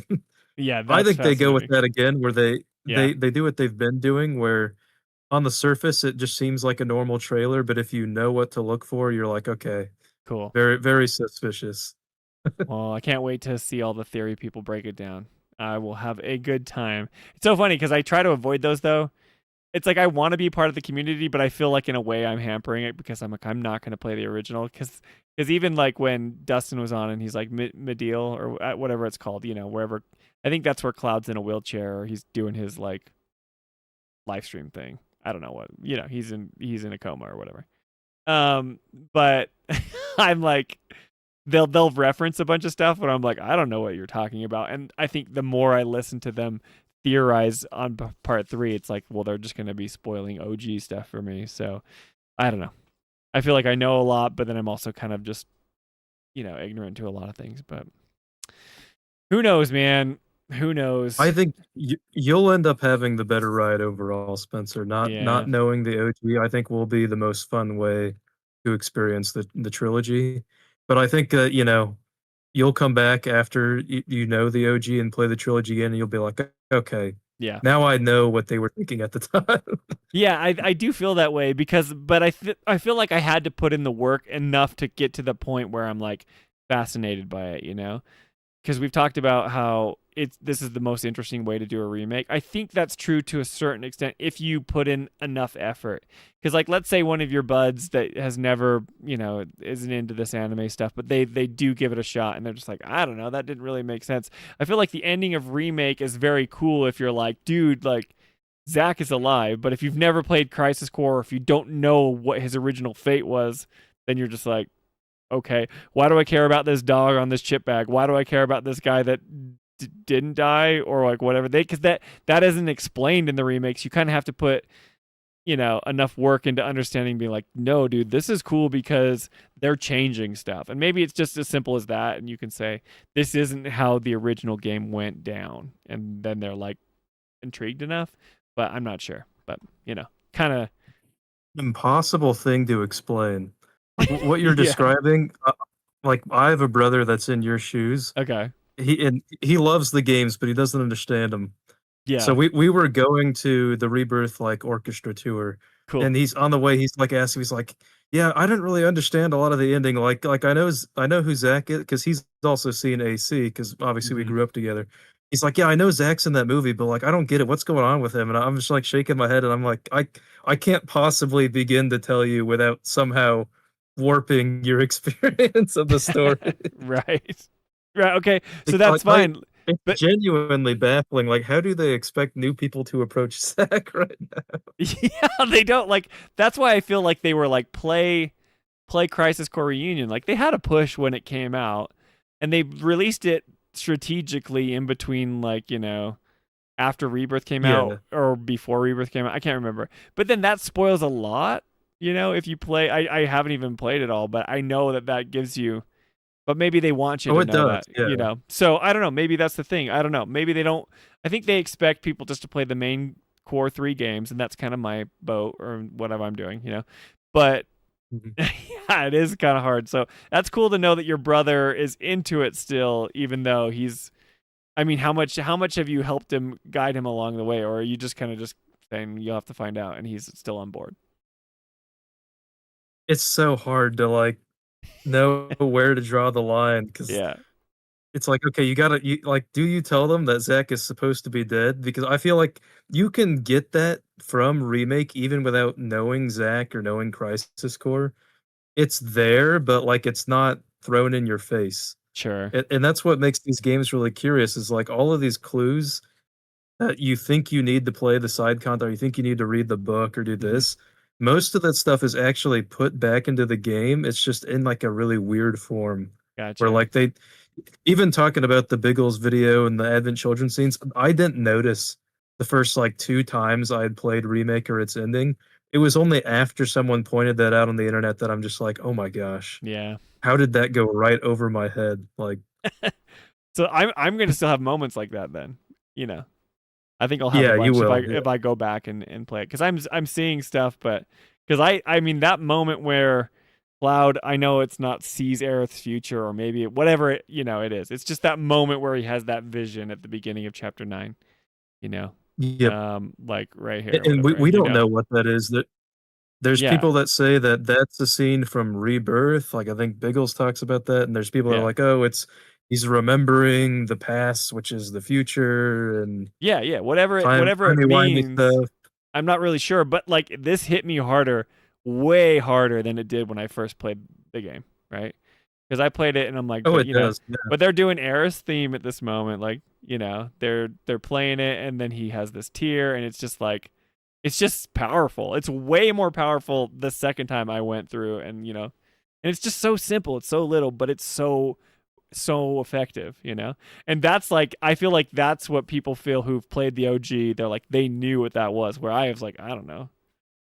Sounds like Cloud's just tearing up. I mean, I knew that it was something to do with Aerith, but it was way more powerful the second time. But I don't know, man. Well, thanks for asking all the questions. Hopefully Friday is a great day. Are you going to be watching it live? I think I'm planning on it. Cool, it's man. One of these cases where it's like I might get dragged into something. It's always volatile. Yeah, responsibilities and stuff, especially during the middle of the day. But hopefully everyone checks out of work like they do on Friday sometimes. If you can get out of it, hopefully you can get some time for your video game stuff. But I hope you have a great Friday, man. I hope that you enjoy the trailer as much as any Final Fantasy diehard fan does. So I think it's coming. I mean, for sure. But thanks for having me on, Spencer. Yeah, enjoy the show too. It's always fun, man. I'm excited. Oh yeah, what's up? I'll do 5 gift subs, Spencer, if the Resident Evil remake is in the show. That's my bet to you. Okay. So this is how not I act like I'm a pro streamer. What is I hear gift subs all the time. What is a gift sub? It's just $5 basically. Okay. Okay, cool. We'll shout out. That's very kind. Okay, Resident Evil. If it's Code Veronica, is that what you're looking forward to? If any remake pops up, not DLC. Okay, cool, man. That's my caveat. All right, well, we'll talk about All it, right, man. yeah, thanks. Okay, see you, Toolman. All right, well, I got to get Javier on here. What's up, Javier? You are live on the Final Fantasy Files. I've got Cocky Spencer here with Javier. It's going to be a crazy combo. He's like, I'm not near my phone. I just try to get the ones that, always have to wait the longest. So I'm grabbing Javier right now. Can you listen to me? Yeah, I can hear you now. What's up, Javier? Wait a minute. Let me mute you in the stream because I'm not going to be able to. You don't want to hear my voice 1,000 times? No, I don't. Now it's done. What's up, man? What's up, Chut Spencer? No. I don't know. I went hard, but now, everyone, I just gave the internet all the fodder it needs to, go after me if I'm wrong in any way. But we know that I'm not popular enough for it to matter, so it doesn't matter. Dude. Right. Yeah. Daniel. So, tell us about your Rebirth playthrough, man. You're in Under Junon. You're doing everything. What's it like playing on Xbox? Everything. Today's That's the day, plan. Dude. Did you just skip work because you're your own boss and just how locked in are you? No, the thing is that I got almost 30 years working as an advertisement, and it usually drops because we're in summer, so Gotcha. It's a forced vacation because I don't get any work. Nobody Gotcha. gives me work in this month, Yeah. so. The past week was really busy with work, but halfway it dropped dead, and I said, "Hey, I'm gonna, pack my things, forced vacation until August, and Rebirth is coming, so Awesome. life is good." And today in the morning, life is good. And today in the morning it was launch, and well, I completed the demo. Yeah. And I was telling Toolman that I left the party at level 31. So you carried your save over. Yeah, it carried over. Yeah. Gave me a lot of stuff. Mm-hmm. So I played the mines and I exit Junon, and I decided there that I am going to do everything, to complete everything on that section, to move to the next section. And because I know that it opens up with new stuff. Yeah, I'll go back, and I'm gonna take my time, man. I know what happens in the game, and I'm going to fully play it. That's no cool. rush. You don't need to rush. What is enjoyable. Yeah, enjoying what is enjoyable and hating what's not. Like the mines, dude. The mines are boring as. Yeah, chapter 3 of Rebirth is pretty bad because it's like you just go from the grasslands, open world. You're doing Queen's Blood fights. You're getting crafting stuff. Then you go and you fight the big serpent boss, and then you go into the mines and just here we go. Yeah, it's like it's like a maze, a boring dungeon, right?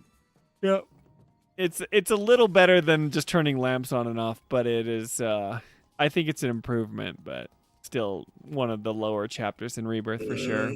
Not that much, because you are forced. Well, at least at the beginning, you are with Cloud, Tifa, and Aerith, but the second part is Barret and Nanaki. I don't like playing with Nanaki, and I didn't like playing. Okay. I didn't like playing with Nanaki, but You're not there yet, but in chapter 10 we're actually talking about it in the deep dive. We're in that territory. It kind of forces you to learn Nanaki. And many. I know that, and this is a part. Oh that, yeah, you know. Not Nanaki. This. You play as with Barret and Nanaki, but you have the choice, right, to get to. Oh, I don't want Nanaki. I can take Barret. Yeah. And there are parts in which no, dude. You're gonna play as Nanaki, if you like it or not. Yeah, I know that's coming. I know that's coming. But it actually taught me to be okay, this is Nanaki's moveset, and I actually learned to like him. But the one character I never had that That was Kate Sith. I know Toolman just got off to defend his boy Kate Sith. But, good thing is that K-Sid is way further in the game. Yes, it's true. And if I'm gonna take my time, winning all the what's the card game, the Queen's Blood, right, and all the side stuff, and I know I'm gonna, yeah, it's further in the future. I'm not gonna get worried right now about playing as K-Sid. Yeah, chapter 3 is kind of lame, but they do have the Turk fight, which is kind of fun. So is that the first time you fight Elena? Yeah, because she wasn't in remake. She wasn't. Yeah, I do like that. I do like the moment where you're kind of having that moment where your worst nightmare. Yeah, she's a little sassy, but it's fun. And then when you go to so like you've been doing Junon, you're in Under Junon right now, okay? But you know what happens, like, because then you see her later on, in Upper Junon when you're at the city, and you see her like in the bar and stuff, getting all sad because of the things that have happened because of your actions, which is cool. So the game does a really good job of paying. Yeah, super cool. Okay, so tell us what's your favorite part of playing the game? You've known about it for a while, but as far as your progress so far, you've been playing the demo, but you've done Under Junon. What do you like the best so far? The gameplay, Yeah. I think it's easier than remake. Okay. I do like the way the gameplay on remake, right? Yeah. And they say this is better. I see it pretty similar. I don't see like a big change to say, oh, Rebirth sucks. Mm-hmm. It's an improvement to some parts, and I really enjoy that. That's my favorite part about the game, the combat stuff. I now appreciate Queen's Blood, so I'm looking forward to the matches. Yeah. Okay, tell me about that though. Like, do you feel like you're kind of getting the board control and kind of understanding what you want to do with? Yeah, because unfortunately, I left the party at level 30, dude. Because I start replaying Queen Blood, and it's The Witcher 3 all over again. Instead of playing the game and doing, experience and stuff. No, I'm playing the stupid card game, and I am, like I said, out of 10 plays, I lose 2. Mm-hmm. And I'm playing more than 10 times, Spencer. So I got a lot of threshold. I'm sure. But like you mentioned, well, not mention. You promised me that the game was going to change and be more like creative with another set of cards and stuff. So far with the level of cards my opponents have on the Grasslands, I am a master. So I might be my ass might be get kicked if the game changes, because now I know kind of like, oh, I know you, game. I got you. I know you. I know you. I got you. Well, but if it will change on me, it will change. Yeah. But like I am hyped for that. Yeah, that's what's cool about Queen's Blood, is that it keeps giving you new things to do. Because but the problem with I get into a rut of just like saying I want to keep doing the things that was effective for me in the beginning, and then there's you'll it's just good because it has people that are gonna test those limits and kind of beat you, and you thought you had them. So very cool. You'll be excited. What's the so far the impression that the game is giving me? It's that because I have mastered the game in the sense that I know how to do the openings and how to do and the game feels like it's 2 stages, and the first stage is the opening, and I don't think that's going to change very much, and when it's going to get complicated, it's in the second half of the game. I don't know if I make myself kind of like my logic, right? Yeah. So I think that's because when I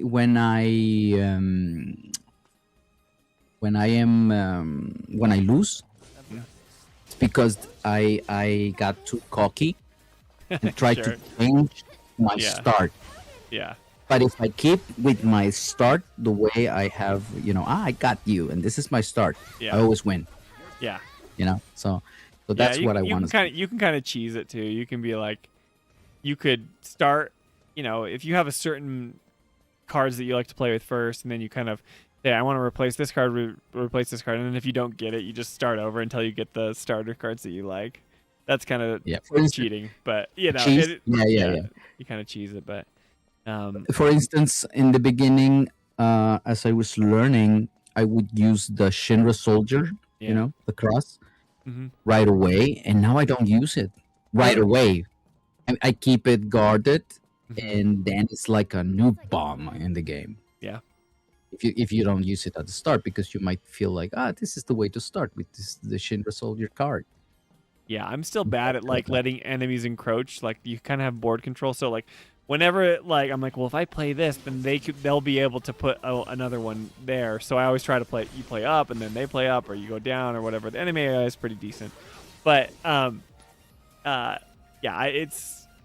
that's the thing that I have to like. Okay, but there's you get into this whole thing where you can start replacing cards, and if you replace cards or destroy cards, then you get more points if you have certain cards down. And then there's some where like, I don't know, there's all sorts of things. Like you can have something that like combinations. Yeah, throws a card over into the totally like bottom right of the board if you were in the top left, and some cards like add like just like these crazy nukes to everything. It's just wild. So you'll just see more. Yeah, for instance, so far in the grasslands, you only have one card that destroys enemy cards. Yeah. And it's very simple. I mean, it's you have to place that card in the middle, and it will kill one in the lower part to the right. Yep. And that's the only one. So I must assume there are going to be similar cards that are going to do like massive damage all over the board. There's so many. And there's so many that don't even just like destroy the way you think it is. There's going to be some where you can just replace cards. You're like, oh, don't want that one anymore. And you can literally like replace any of yours. But then they have ones that will give you another pawn if there's an empty slot in front of you, or they have ones that you can just replace it or swap out or destroy things. You can have some that will replace and then destroy enemy cards. It's just tons. So the options will continue to expand. And if you loved Gwent and you got really good at it, if you say you're a master now, you're gonna be all in. Dude. And dude, I mean, I'm hype and I'm afraid at the same time. Yeah, it's okay, because man. You're in Junon, dude. I'm not gonna play because of that. Yeah, I'm at Junon, low Junon. I hate it, dude. Because I think I told you this. I usually don't like people watch. I don't like to watch people play. Yeah. This is the same with sports. That's why I stopped watching sports. I hate watching people have fun in sports. I like to do it myself. Sure. That's my way, Yeah. I only follow Formula One because I cannot drive a Formula One car. Right? It's expensive. Right? Need a lot of preparations, but I can run my normal cars. Easy.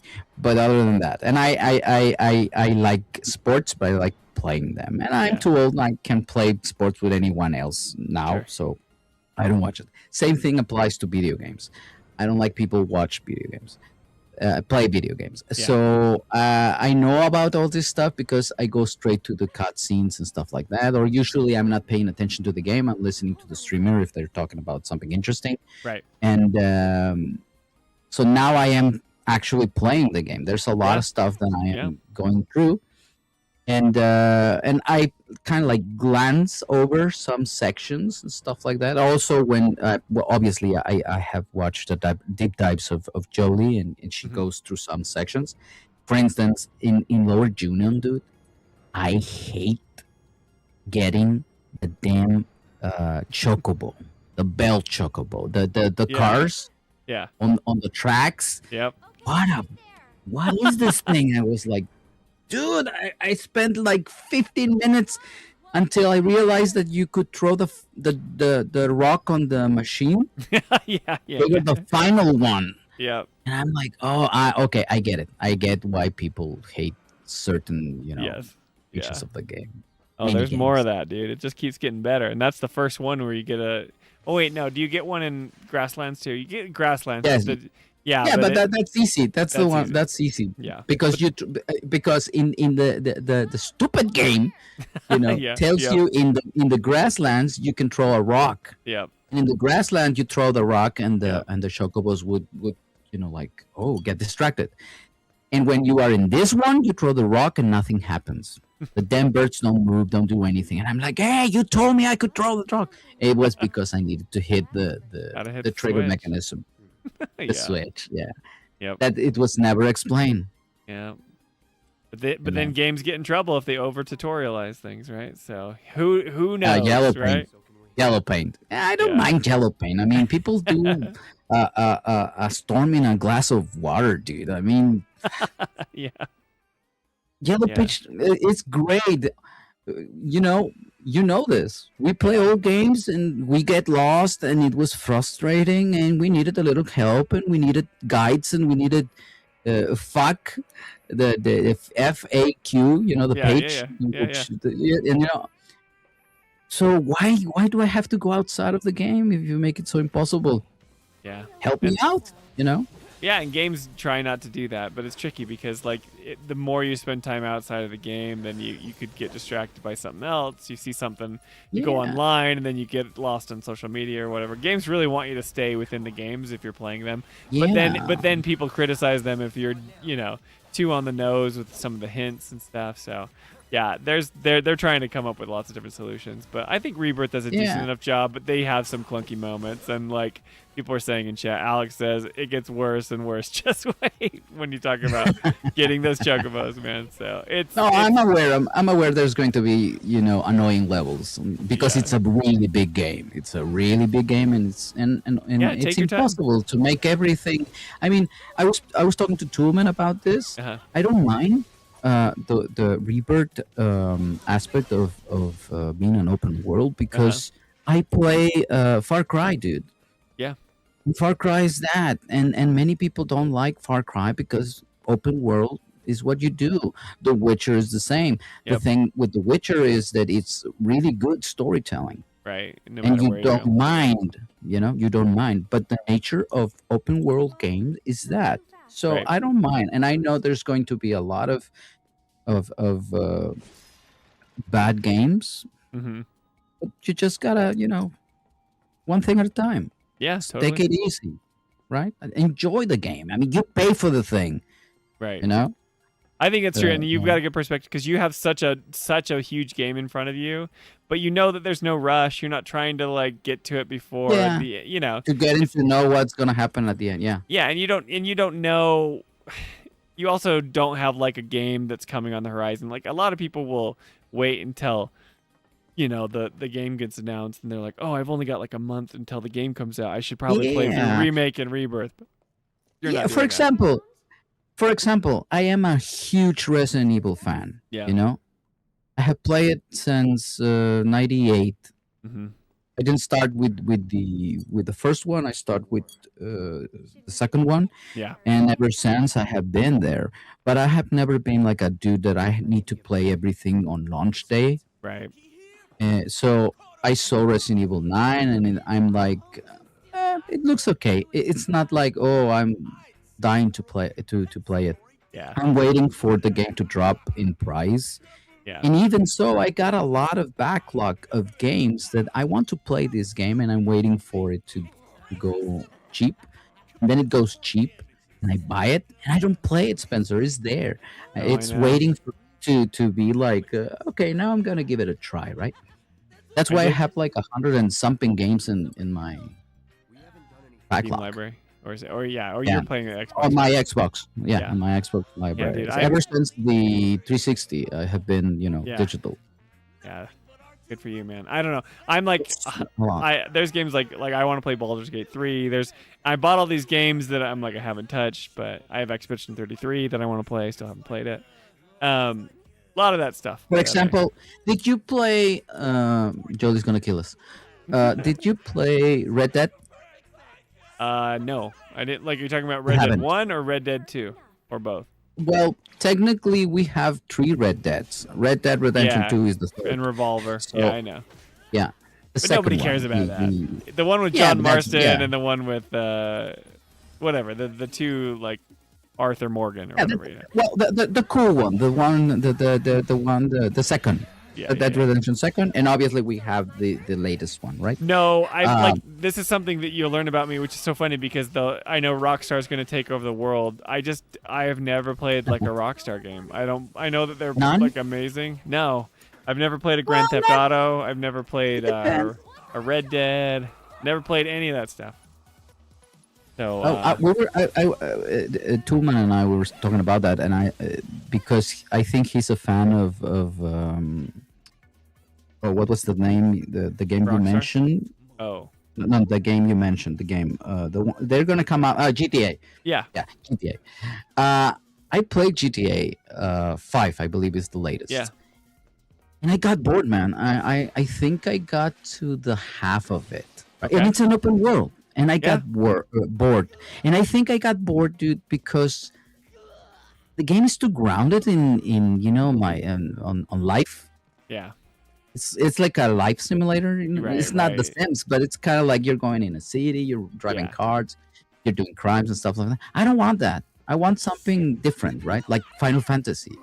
Yeah, I kind of in the same way. I want it when I do media. Like Jolie likes to watch a lot of nonfiction.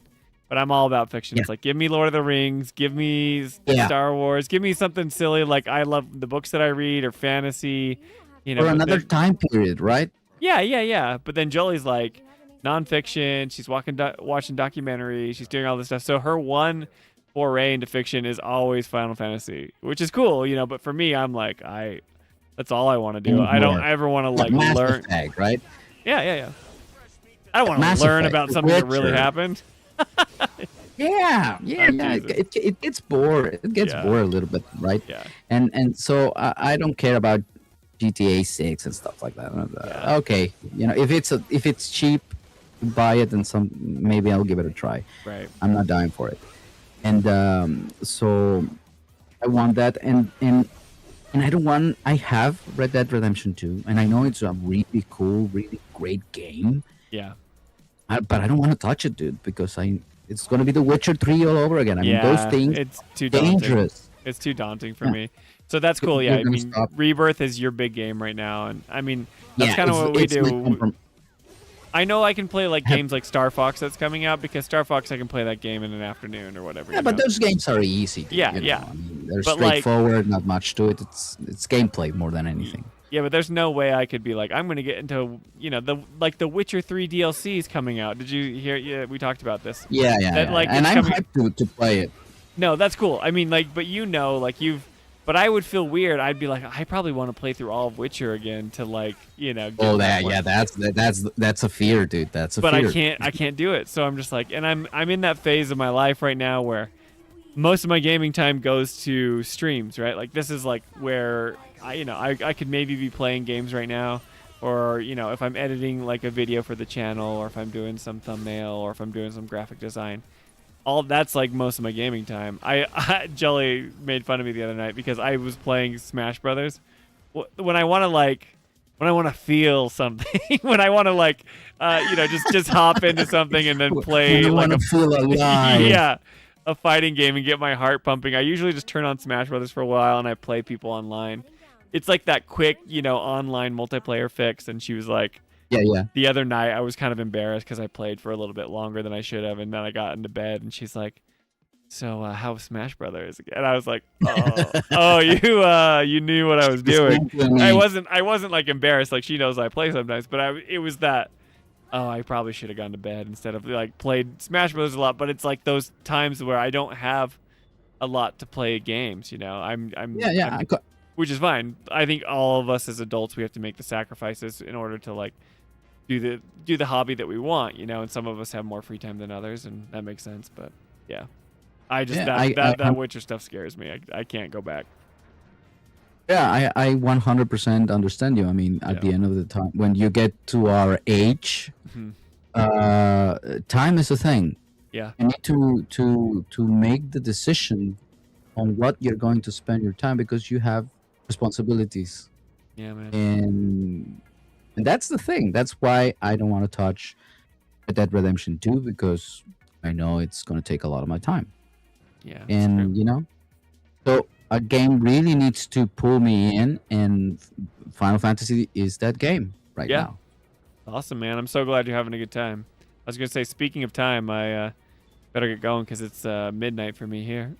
But I gotta get Steven and Alyssa. Somebody, I don't want to say it, but somebody went on a rant of 1 hour. Oh, that's true. At the beginning of a stream, you know, I don't know, some chat dude, you know how they are. Some highly, build testosterone, attractive male person. Some dude with a vengeance. I'm telling you, dude, Friday's gonna be the day. So I don't know if that's early for you, but if you're around on stream, it'll be fun. I think so. I'll be on the stream. Cool. I'll be on the stream, but it's not gonna happen. So I am hyped to see Jolie being disappointed. It's not gonna happen, dude. No. And if it happens, and dude, we are on advertisement for Rebirth, dude. No, it's They're done. not gonna cut thunder with it. There is no rush for the game. The game is gonna come out next year. It doesn't have to come out early in the year. I think it's gonna be beyond half of the year. There's no rush, dude. They want to make this big thing of the final part of the trilogy is going to be in the anniversary of Final Fantasy VII 1997. It could be in the year. It doesn't have to be in the exact time, in the exact month. It's in the year. That's fair. So it can be any time during 2027. So it's not gonna happen. They're gonna give us stuff until late in the year. Mark my words. All right. You're totally wrong, but we'll see. Do I need to put on the glasses again, Javier? Yes. No, put it on, dude. No, it's fine. I gotta get Steven in here. I gotta get Alyssa in here, but yes, that was no, okay, cool, man. Well, anyway, if you're on stream, I can't wait to look at the camera and say told you, Javier. Obviously, I'll be just like you did with the what was it? The when I beat Yuffie, when I beat Ramu. Yeah, eat that, dude. You said I couldn't do it. Don't doubt me, Javier. Don't doubt me. No, I'm not done. I do it on purpose so that I motivate you. I'm teasing. That was good. Well, you rule, man. I'm happy you're having a good time in Rebirth. Go have fun. You should stay up all night and play some more. Play it. Yeah, I'm on vacation, so. Cool, man. Enjoy Friday, dude. What an awesome time. We'll see you Friday, man. Yeah, sure. Bye. Okay, bye, Javier. Okay, Steven, I'm going to pull you in. You were coming into stream and then you were leaving Discord. Like you were in Discord and then you were not in Discord. So I'm going to pull you into chat. Let me know if you can hear me. And you are live, Steven. You're in the call now. I know I probably got double audio going on. Hey, what's up, Steven? Hello. What is going on? Fine. A long time I had conversation with you. Yeah, it's been a while, huh? I think I missed you last time, but I didn't know if you were. Did you call in last time we had a call-in show? I know we didn't have a call-in show a while ago. I can't remember when that was. Maybe about 2 weeks ago, I have interview and psychological test. Mm-hmm. And as you know, in Indonesia, it's very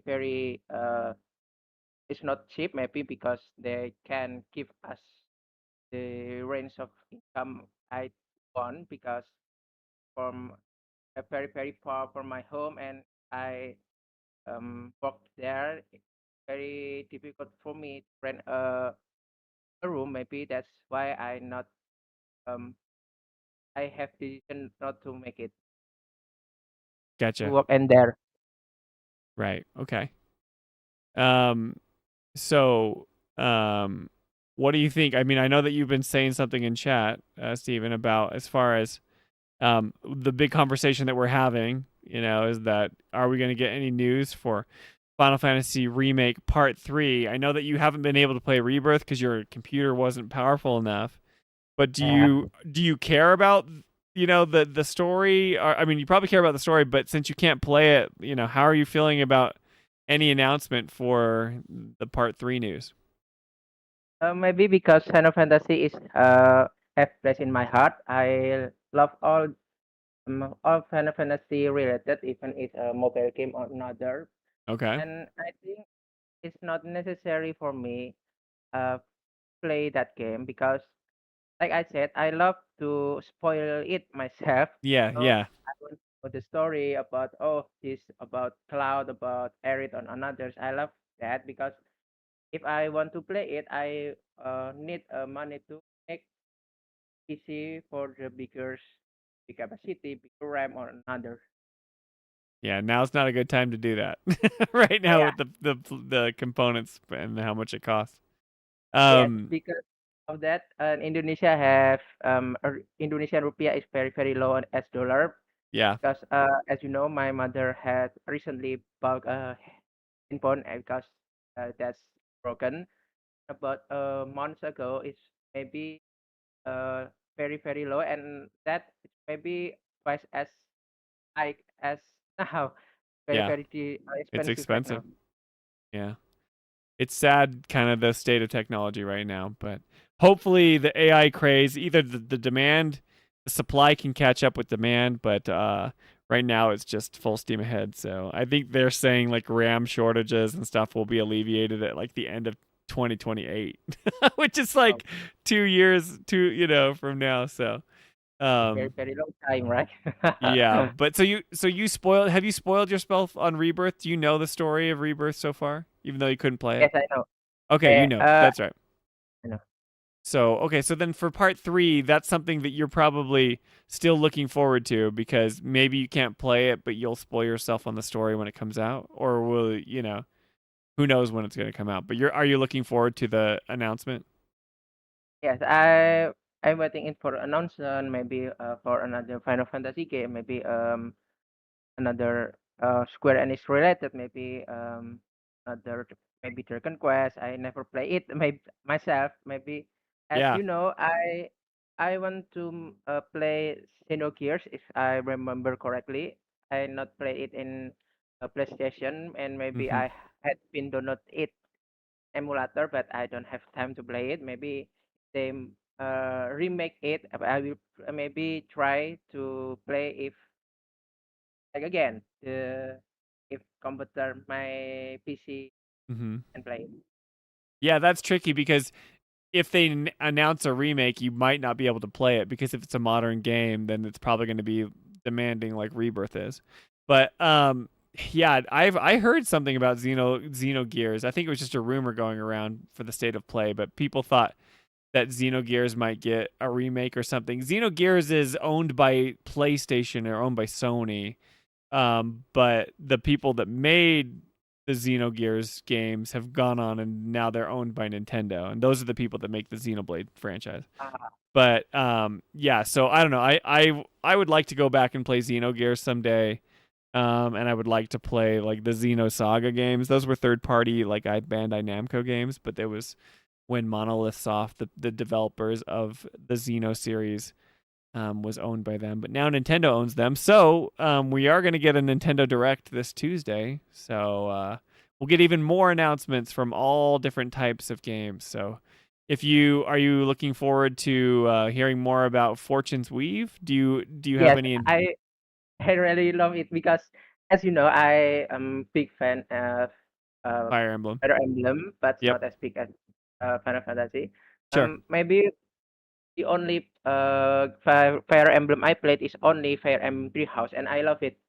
I love how the story has been told because there's no protagonist or antagonist in the story. They have own reason why they do that, and Yeah. how like their perspective right is true about what they do.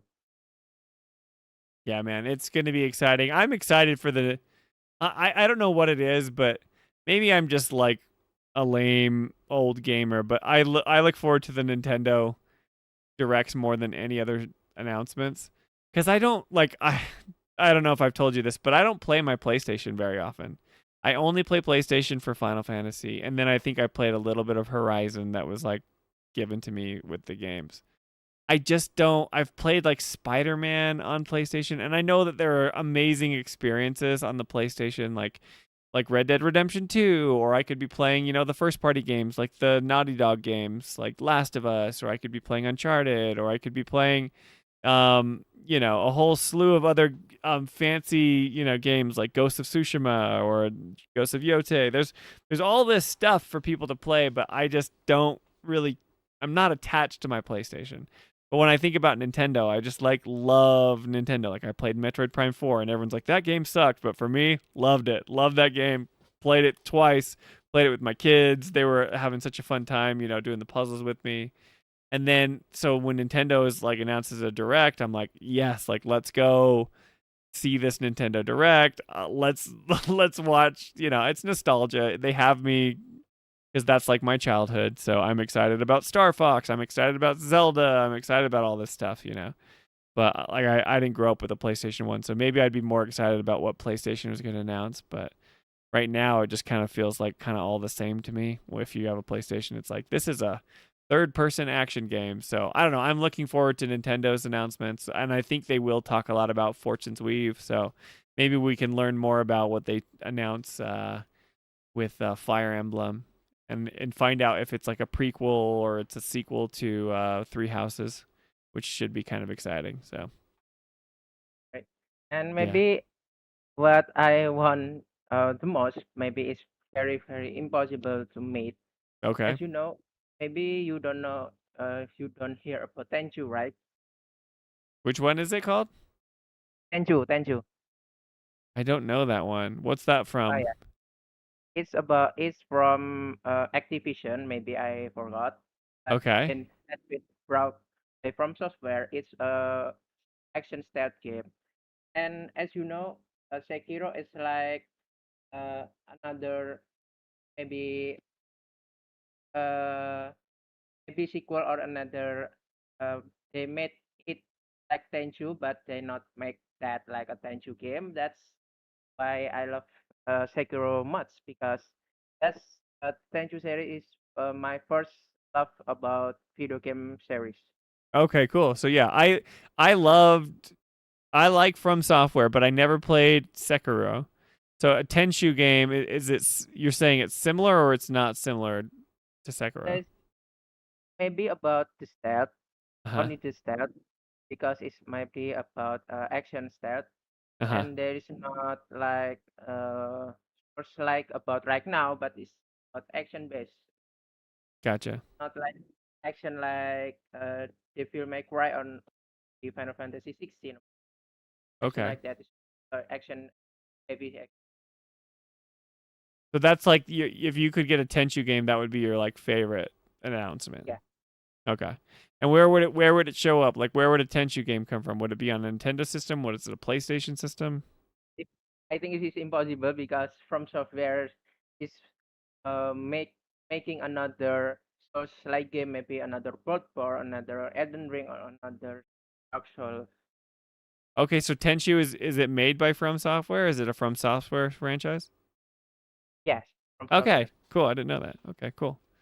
Yeah, that's a gaming blind spot for me, and that's something that I don't know. But very cool. That would be a cool announcement. I think what's cool about having all these showcases in June is that there's usually something for everyone. I watched the State of Play, and I'm like, these are okay. The God of War spinoff, it's that's fine. It's it's a very high production values, but I just don't have time to play it, and I played the first God of War, and I thought it was very cool. But then I didn't play God of War Ragnarok, and I think God of War Ragnarok is really important to understanding this game, and I'm just like, am I ever gonna, put in enough time to really get to know this? I'm like, probably not. So I appreciate that people like it, but I'm not the type of person that's really gonna go hard into that. But I do still love watching the game announcements because there's I'm probably not gonna play Wolverine. Wolverine actually kind of grossed me out. Wolverine was so bloody and gory. I struggled with. I love Wolverine and God of War 2, right? That's what as I said, maybe and not spoiler it because maybe all of not you not watch it. God of War, Lofe maybe, and Wolverine. That's very very cool. And same as you, I'm not playing God of War Ragnarok, but I Yeah. play God of War Okay, 2018. cool. And maybe it's a hot take, maybe it's not. It's very, very unlikely to. After I play Red Dead Redemption 2 and God of War, it's maybe my personal opinion is way more better Red Dead Redemption 2 than God of War. Okay, you like Red Dead more than God of War. Yes. Yeah, that's not a hot take. I think a lot of people think that. I know that God of War won the Game of the Year in 2018 against Red Dead 2, but a lot of people think Red Dead 2 should have won. But it just depends. Like I think God of War maybe has better combat than Red Dead Redemption, but then Red Dead Redemption 2 has like much better story and world, So I don't know. You have points on either side for what you like more, but I don't know. Very interesting. Are you like as far as the remake goes? You say you're gonna spoil yourself on part 3 when it comes out. Do you think we will see it at State of or Summer Game Fest?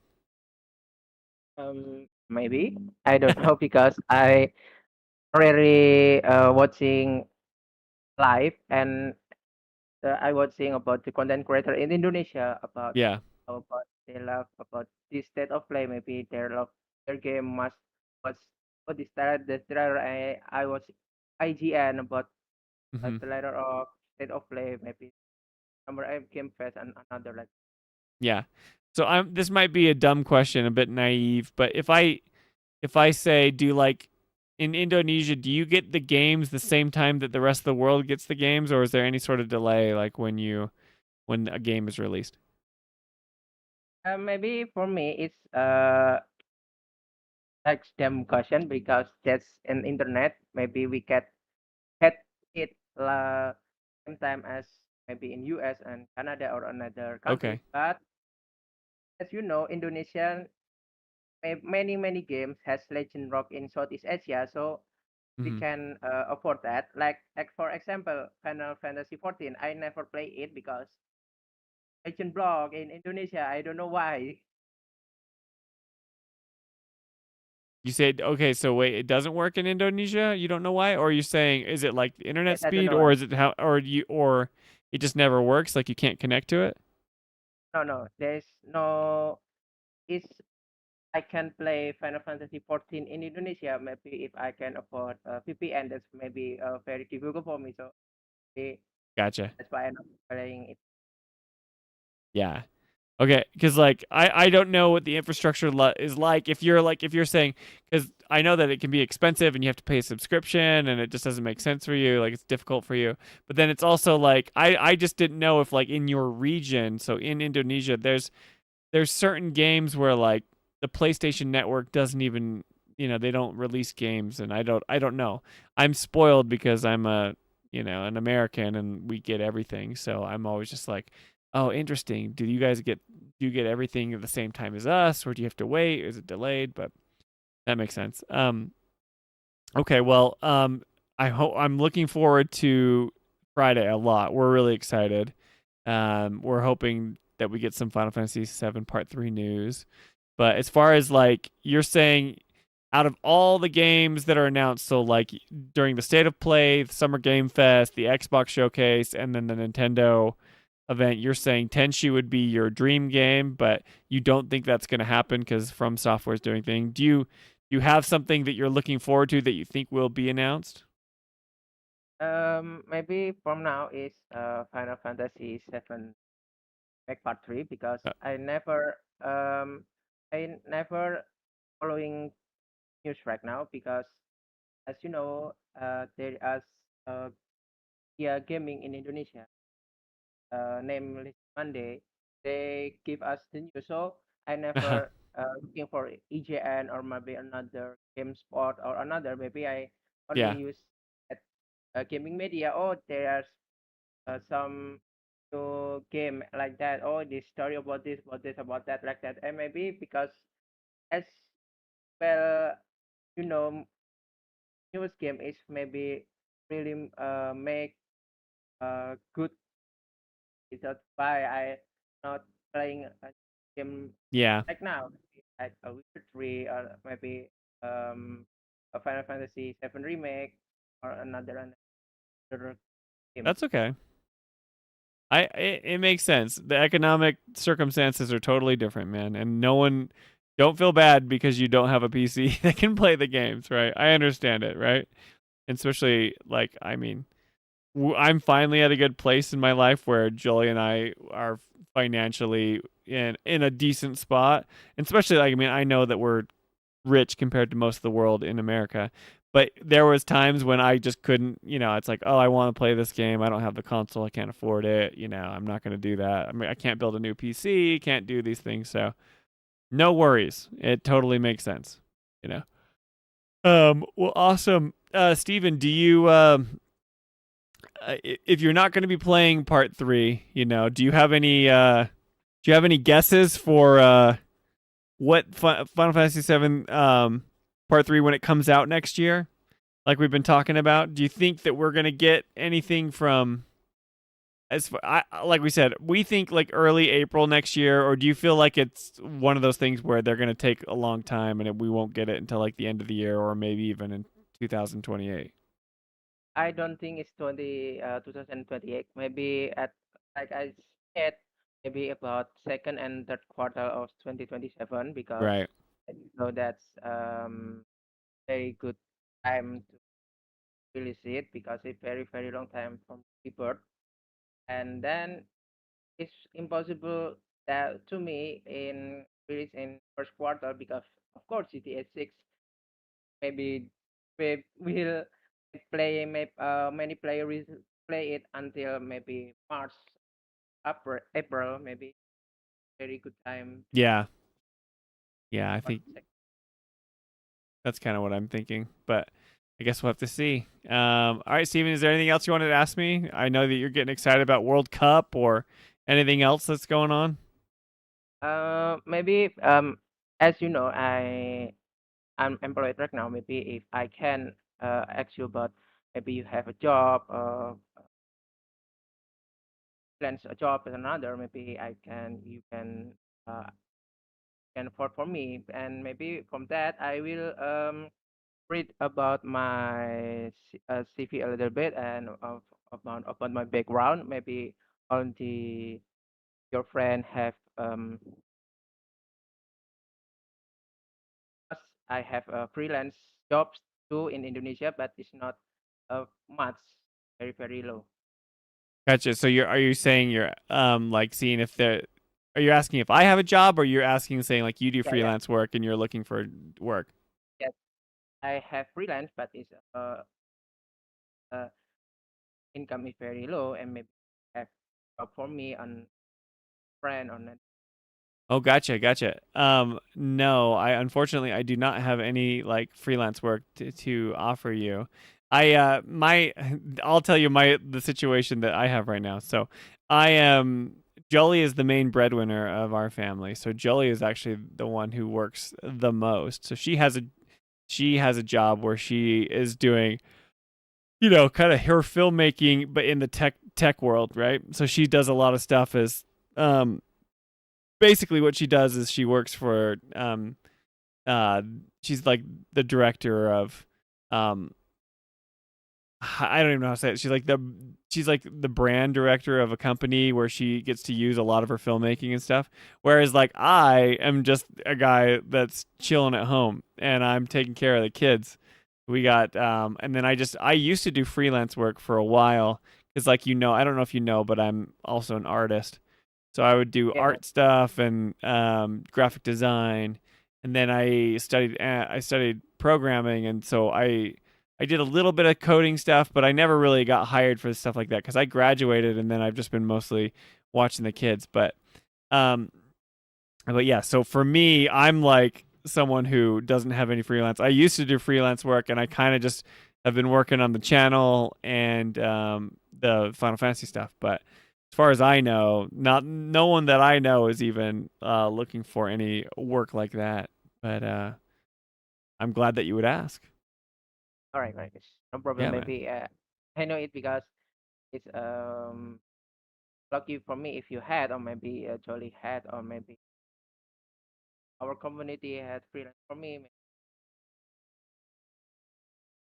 for me on So on there. what do you do? You say you say freelance stuff. What are like your skill set? Maybe because right now I only translate manga or maybe Oh, cool. comic, right?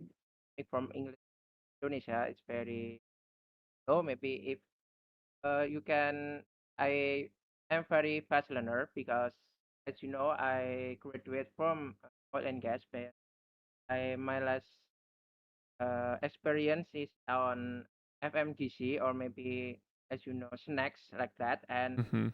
because my arm is broken when I high school when I tried motorcycle. Oh, Very really? That's yes, such a bummer, man. So you broke your arm in high school. yes, and it's Okay. very difficult for me to very weight very heavy weight is very uh as for me. So Uh-huh. like You're right. You I can't do. said, You're saying you can't do like hard heavy labor or weight. something because Yes, yes, you had an injury when you were younger. So now it's harder for you to do those things. That makes sense. An injury when you're younger, and then you can't do some of the harder stuff. You're like, well, lifting and using your arm in a physical way could be really tricky. So you're looking for like work that involves, kind of more your skill set, where translating or doing stuff like that. Yeah. Okay. No, yes, that makes because sense. if you have maybe another job at data entry or another, I fast learner too because my latest uh job I have experience in uh like in the hard labor, then people say I only on administration, but Mm-hmm. I almost do hard labor and why I'm out. And in the amount, I only work for a month, but Mm-hmm. in the week, I almost know all the material. As, as you know, it is very, very many material, very many kind, and I not like if I know it, maybe if I looking a few, oh, I know this ladder is about 30 meter long or meter long, and how many that's I know because I working hard for that. Right. Yeah. So I mean, sounds like it's very difficult work, but um, I think it's awesome that you're. It's very commendable. I will say this, Stephen, that you speak English, that you're learning this. You know, I hope that could be something like a value to you. Is there any way that you could like try and teach people English? Or I know it's probably you probably don't get very much money when you're um like when you say you translate like manga into Indonesia, because then you're relying on people from Indonesia to pay you, right? Where you'd probably prefer it if someone from like America could pay you or whatever, and certain things. But um, I don't know. It's tricky because there's so many people and there's so many tools and so many things for people to, get by on that. But the fact that you speak English and the fact that are confident to speak with me, who's a native, English speaker, um, you have to be, pretty determined to learn that. So hopefully you can find things like that. I don't know if like you could be a tutor or something. It's just like I don't know how much they would pay you in Indonesia. It's tricky to find something that you could offer, like your skill set. You could offer someone in, like in the United States or something that would Oh, want to pay you. But I think it's cool that you'd ask, and hopefully you find something that works for you. But um, you know, in the meantime, we get to hang out and talk about things that don't matter as much, like games, but they're definitely fun. all right. It's no problem because Huh. if you can help me, maybe for a week or two, no matter you not pay me well, maybe for a training. Yeah, man, no worries. Well, I'm glad that you would ask. So, well, awesome, Steven. Thanks for calling in. And also, I think, if anything, when you call in, we can keep practicing that English, and you're doing great. You always do such a good job. Right. Okay, man. Good luck with everything. Thanks, Steven. Thanks.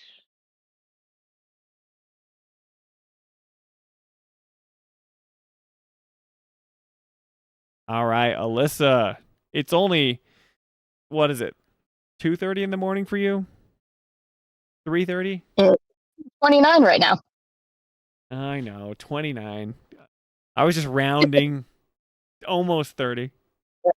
2:29. Well, look at you, just staying up. Tell us about how your training went. Was it a rough day? Didn't you learn from last week or 2 weeks ago? Been 2 weeks. Oh yeah. Don't bring up my job, Spencer. That's what she's trying to say. Okay. Well, you brought it up on stream, so I just wanted to let you know that I was listening and I cared about it. All right. I know. I appreciate it. Thank you. He sucks ass. And that's me putting it nicely. So funny, man. See, like, that's so hard. You're just like, wait, were you training? I don't know if you were training when we were, was 2 weeks ago when you first started streaming? Yeah, were you? No, I wasn't. Okay. But no, I don't know we're slow right now, and he didn't have any work in his area, so they moved him over with me. Oh, gosh. So because he never did any of the work in my area, I have to show him how to do it properly. Yeah. Otherwise, yeah. So it's like either way, it's like you just have to like. I've worked with him before. I already knew he sucked. So I wasn't not looking forward happy. to this. No. Oh gosh, I'm so sorry. Oh well, it happens. Yeah. I have a job. That's all that matters. Yeah, and it sounds like you're good at that job too. So shout out. So very good. Glorified button pusher right here. Hey, but at least you know how to not break things, right? Oh no, I know how to break them. I just also know how to fix them. That's fair. Oh man. Okay, we don't need to talk about job. We can talk about Summer Game Fest. We can talk about Final Fantasy VII Remake Part 3. It's coming out. Are you on my same page, Alyssa? Rebaked. We're getting rebaked this Friday. They're gonna reveal it. Is that what's happening? They better at this point. They've been teasing us for way too long on it. Oh, you'll hear something soon. Yeah. You'll hear something soon. You'll hear something soon. No, we got the name settled. We're working on it. I've played the game through 40 times. Yeah. Yeah. You're right. I mean, obviously you're right? We need just a something. teaser. We need something. I'm like, thanks. You owe me a soda. yeah, there you got me. I think that we definitely are at that point where they've talked about it enough. They could show something, like, we just need a reveal. I think we'll get like a decent sized trailer. I think they're gonna like do a big blowout at Summer Game Fest. But if anything, just give us something. Give us a title reveal so we can stop saying part 3. Give us a little bit. That's part of the reason why I think, like, yes, we were excited for Rebirth, but there was that time in between where it's like, okay, here's a breadcrumb. You have the name of part 2. Here's another breadcrumb. You have a 15-second teaser trailer. Yeah. Okay, now it's Game Awards. We're debuting the theme song. We're showing you a full-on trailer, all that stuff. So, like, they spread it out a lot better leading up to Rebirth than right now with part 3, it feels like. Yeah, but I feel like it's like, because we've been doing the marketing for them, they've been saying stuff, but it's mostly just because people won't stop, like Hamaguchi won't stop talking. He talks way too much. But, so, like... That's his job, though. I know, but, like, his job is to make the game, but then, And he's got to sell it. Sure, that's true. But you think of someone like Miyazaki from Software, and it's like, he doesn't say a thing. But their games are so good. Games are so good, they don't have to say a thing about them. Right. Like, but most of the time, it's a FromSoft game, I'm getting it. Yeah, and that they've earned that reputation, which is well earned. Yes. But it's so funny to me because it's like, I don't know how much of these interviews are helping you or hurting you, but they just keep talking. So I guess whatever. This is like, what we're getting. But but as someone who's been in the Final Fantasy community for a long time, even just as like a lurker, like a lot of people's frustrations with some of the older guys at SE is that they say nothing. Right. Ever. Look at Kingdom Hearts 4. Yeah. They announced it, showed a little teaser, and what's it been now? 5 years since they've said anything about it. Nothing. But then people just show up for it still, though. Nothing to excite anybody. We'll see if people show up for it after how Kingdom Hearts 3 went. How did like, Kingdom Hearts 3 sell? You're gonna have the long term. It sold really well, but nobody liked it. Did it sell really well? I'm looking it up right here. Let's take a look here. Well, in comparison to recent sales, how's that? Yeah, that's fair.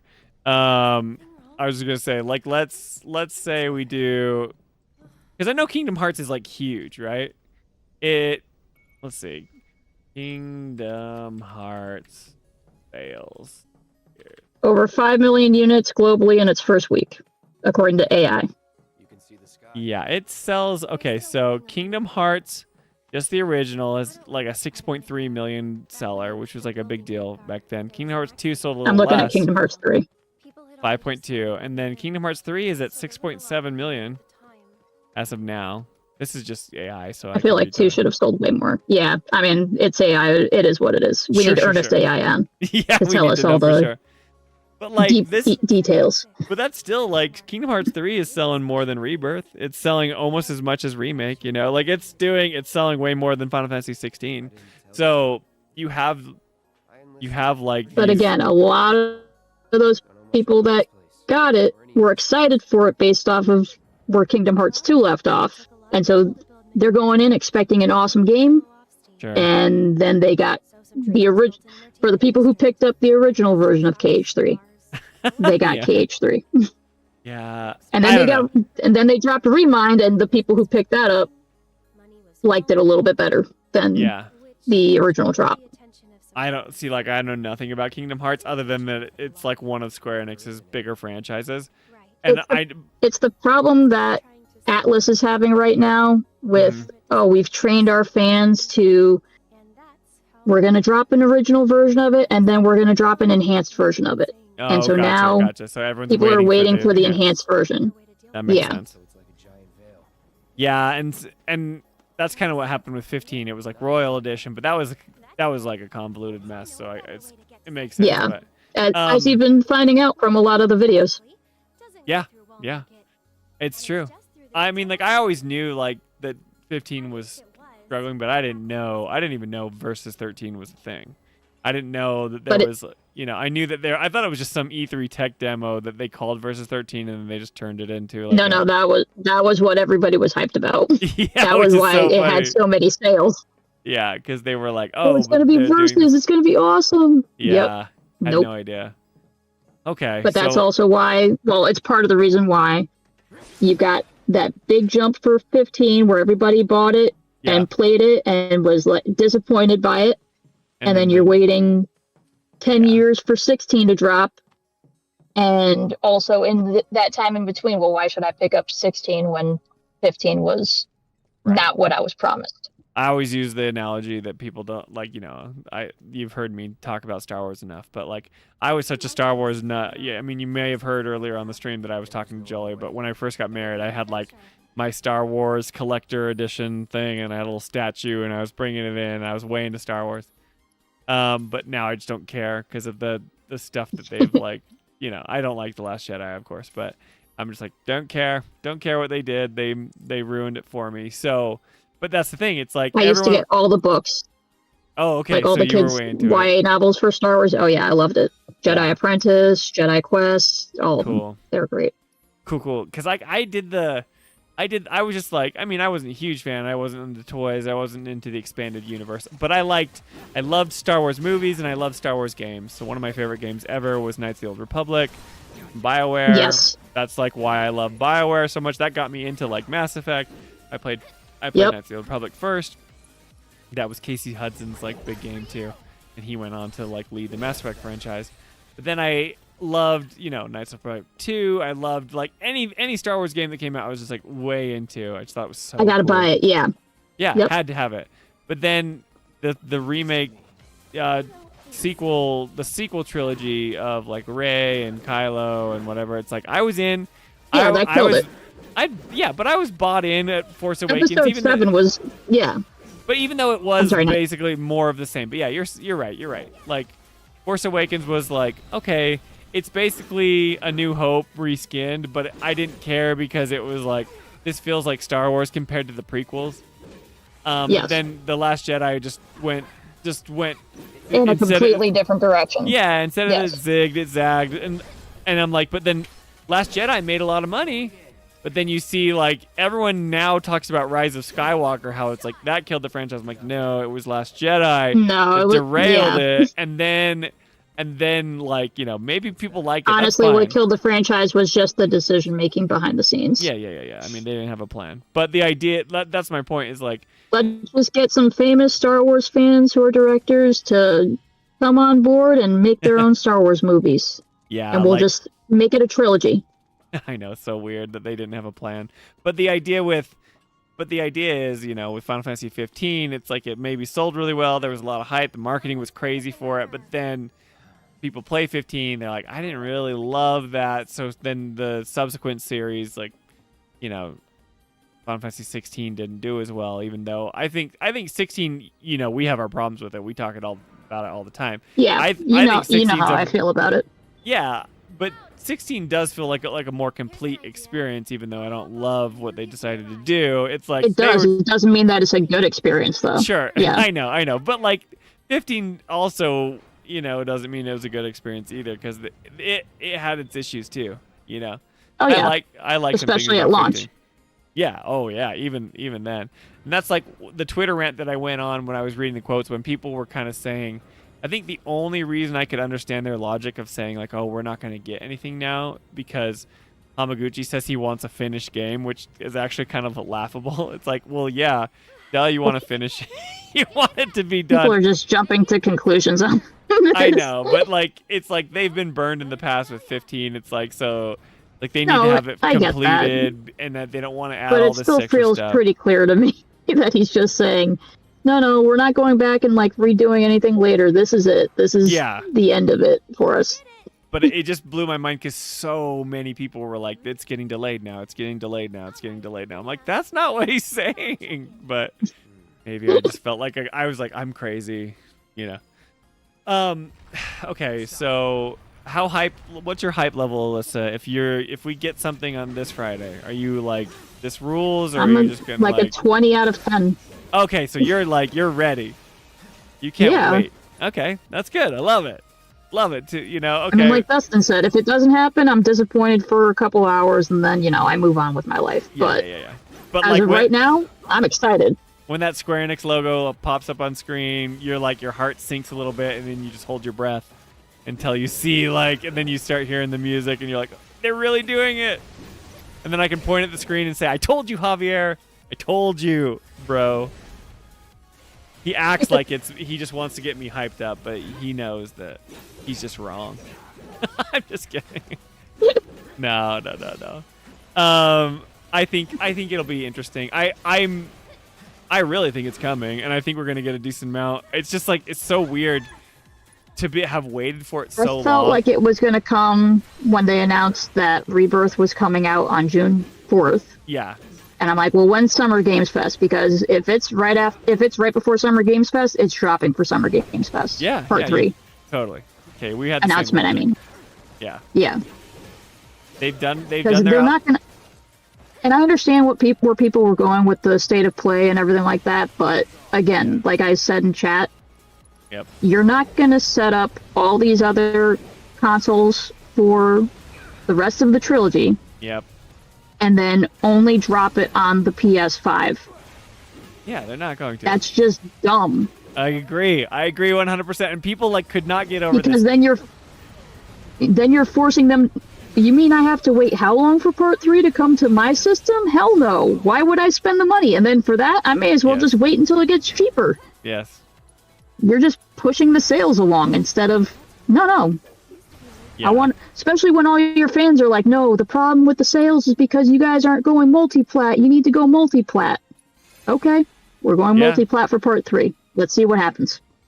Right, and I think they've the quotes have been saying that, but yeah, even before Hamaguchi said anything, that's what always made sense to me, like you brought up. It's just like, why would they go through so much effort to being like, we're bringing it to all consoles, but then we just But then Sony still gets it for a year. It's just like the win out of the sales PlayStation so 5 bad. first 3 months, 6 months. No. Oh yeah. No, I Not was like happening. I felt you're right. I do feel like I called this from the beginning. I did feel like the multi-plat thing was just locked in. But a lot of people I could see like if there was still some marketing or contractual obligation that Sony had still like, That was where I was originally when they were first announcing, oh, we're going to start going multi-plat, like when Square Enix made its first announcement of from this moment forward, all of our games are going multi-platform. Right. I was like, well, I think it's all of the games except for Part 3 because I'm sure they have a deal with PlayStation for Part 3 to be exclusive. And then as time went on and, Remake's going to Xbox and Switch 2 and, now Rebirth is dropping. It's like, no, they got out of that deal. Yeah, whatever it was, for however long it was. Yeah. As soon as that happened, I'm like, no, they're going multi-plat for Part 3. Now I fully believe that. Yeah, the moment they went, like, Xbox was telling because it was always, it was always like Xbox and PlayStation were competing with each other. But the thing that really solidified it for me is when they pushed so hard for it to be on a Nintendo console, right?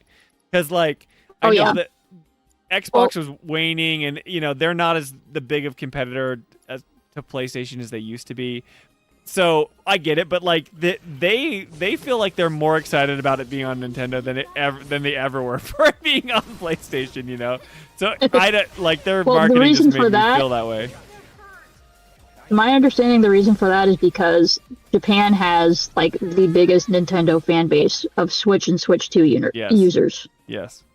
So if they especially want to get those local sales, they need to be on the Switch. Yes, you have to be. And they see that and they know that, and that's what they're going for. Because at first it was like, no, PC, because look around the world, everybody's going PC. Yeah.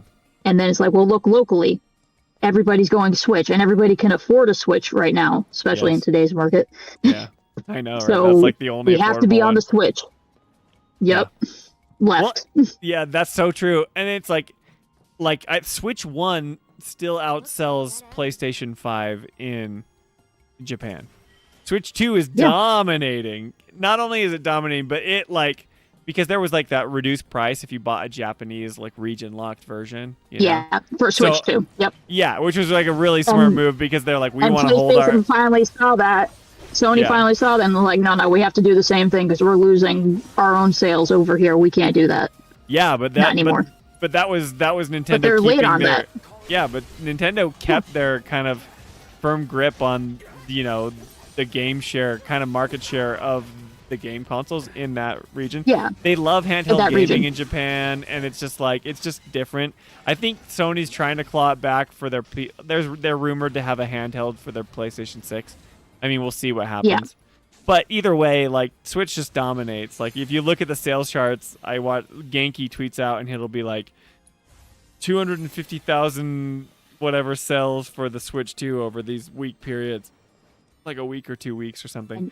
And then it'll be like, 2,000 something Switches, and then like 1,800 for them also. PS5s. The sales aren't meeting expectations. Yeah, but then like an Xbox sells like 3 units, and it's like nobody cares. Anyway, just crazy. So, okay, so you always were like, you were on board for the multi-platform approach. I think they're literally, I mean, I've said this already, but I think they're going to feature it in the trailer. They're like available on PlayStation, on like Xbox, on Nintendo Switch.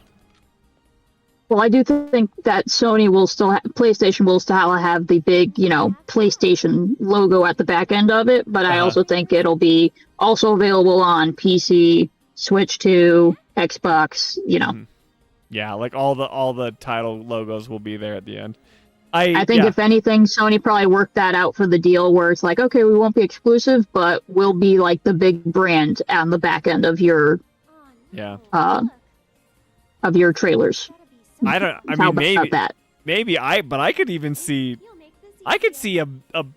a prominent placement for Rebirth, or even like the new one. That's definitely going to pop up too. Well, what I'm saying is what I'm saying is Rebirth for and the Remake on Switch 2, Xbox, PlayStation available now. But I'm saying at the Nintendo Direct, that's rumored to come out. I bet Nintendo gives like, you know, because they want Nintendo people to buy. They want, like you said, they want the Japanese market to just be all about, you know, Final Fantasy again. And to do that, they got to go to Switch. I wouldn't be surprised if this Direct has a big Final Fantasy presence at this one. The only reason I think it's not going to be that big at this one is because of how they've handled Remake and Rebirth launching on Switch in their Directs, where it's just been like included with a whole bunch of other games. Well, that's why I'm not really as toward that as I am toward no. I think Sony still probably has like the big banner at the end, kind of like again, Atlas with Xbox right now. Like people were upset that there's no Persona announcement at the State of Play. I'm like, Xbox owns their marketing right now. Like they bought it out for the last 2 or 3 games that they've released. Yeah, that's true. I'm just saying their big heavy Switch push is apparent, so we'll have to see. Oh yeah, for sure. I think locally it's going to be all over the place in Japan for Switch. Yeah, for sure. I mean, I don't know. So very, very cool. Okay, so what do you think we get? Do you think we get just like a teaser? Do you think we're getting a deep dive? What are we getting at Summer Game Fest if it shows up? All right, I'm hoping for like at least a 60-second trailer with like some maybe commentary from Hamaguchi or something like that and mixed in there, or the cast, whatever. But definitely it's going to be a whole bunch of nonsense spoken for at least 15 to 30 seconds. Yeah. With, you know, shots of the rest of the world. Hopefully we'll get Rocket Town and some glimpses of places we haven't been. Exactly. Maybe some glimpses of enemies we haven't fought yet. Cool. Obviously it's going to probably end with Sephiroth, you know, facing off against Cloud or just standing there looking badass and oh my god, everybody, you know, that type of thing. Yeah. It's finally here. It is going to be crazy. Yeah. And then I think it'll end with like the reveal of the name. I think they'll have like all that stuff and then it'll be like title card and then like, you know, just like they did with there's going to be like at least 3 or 4 title cards mixed in. Yeah. What everyone has been waiting for. Yeah. But the meteor is going to drop in. Bring back the movie trailer guy. I don't know about that, but that'd be hilarious. But then, then you get the subtitle. It would be a good callback to the original, at least for the English trailer for the original. Hey, that guy did rule. You had the movie trailer guy for it. They did have the movie trailer guy. Oh man. Yeah, I don't know. I think it would rule. I think it's going to be hype no matter what. But just having the excitement of having it there.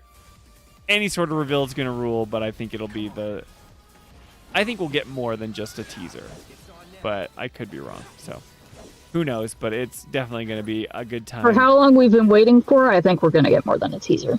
Yeah, I think you're right. So do you think that... Especially for Summer Games Fest, like it's got to be a little bit more extended. I think so too. I think Jeff would take... I think Jeff is like... So many people... Okay, I don't buy this, and I'm going to beat this drum forever. Jeff doesn't make everybody pay the millions of dollars that he... There's no way. There's no way that he could say, like, if you want to be at my event, then you have to pay, like, this heavy bill. We talked about this at the Game Awards or whatever. Because he wouldn't have a show if he didn't have reveals. He's got to be making deals with each character, but I bet he's begging... There's got to be certain types of deals that are different than others, yes. I bet he's begging Square Enix. He's like, let me have you at my show. Because what does that give Keighley? It gives him all the clout. But then, like, if you want, like, a Genshin Impact or a Withering Waves, like, China company that's, like, you know, they're going to pay the top dollar to have those eyeballs on their stuff because they...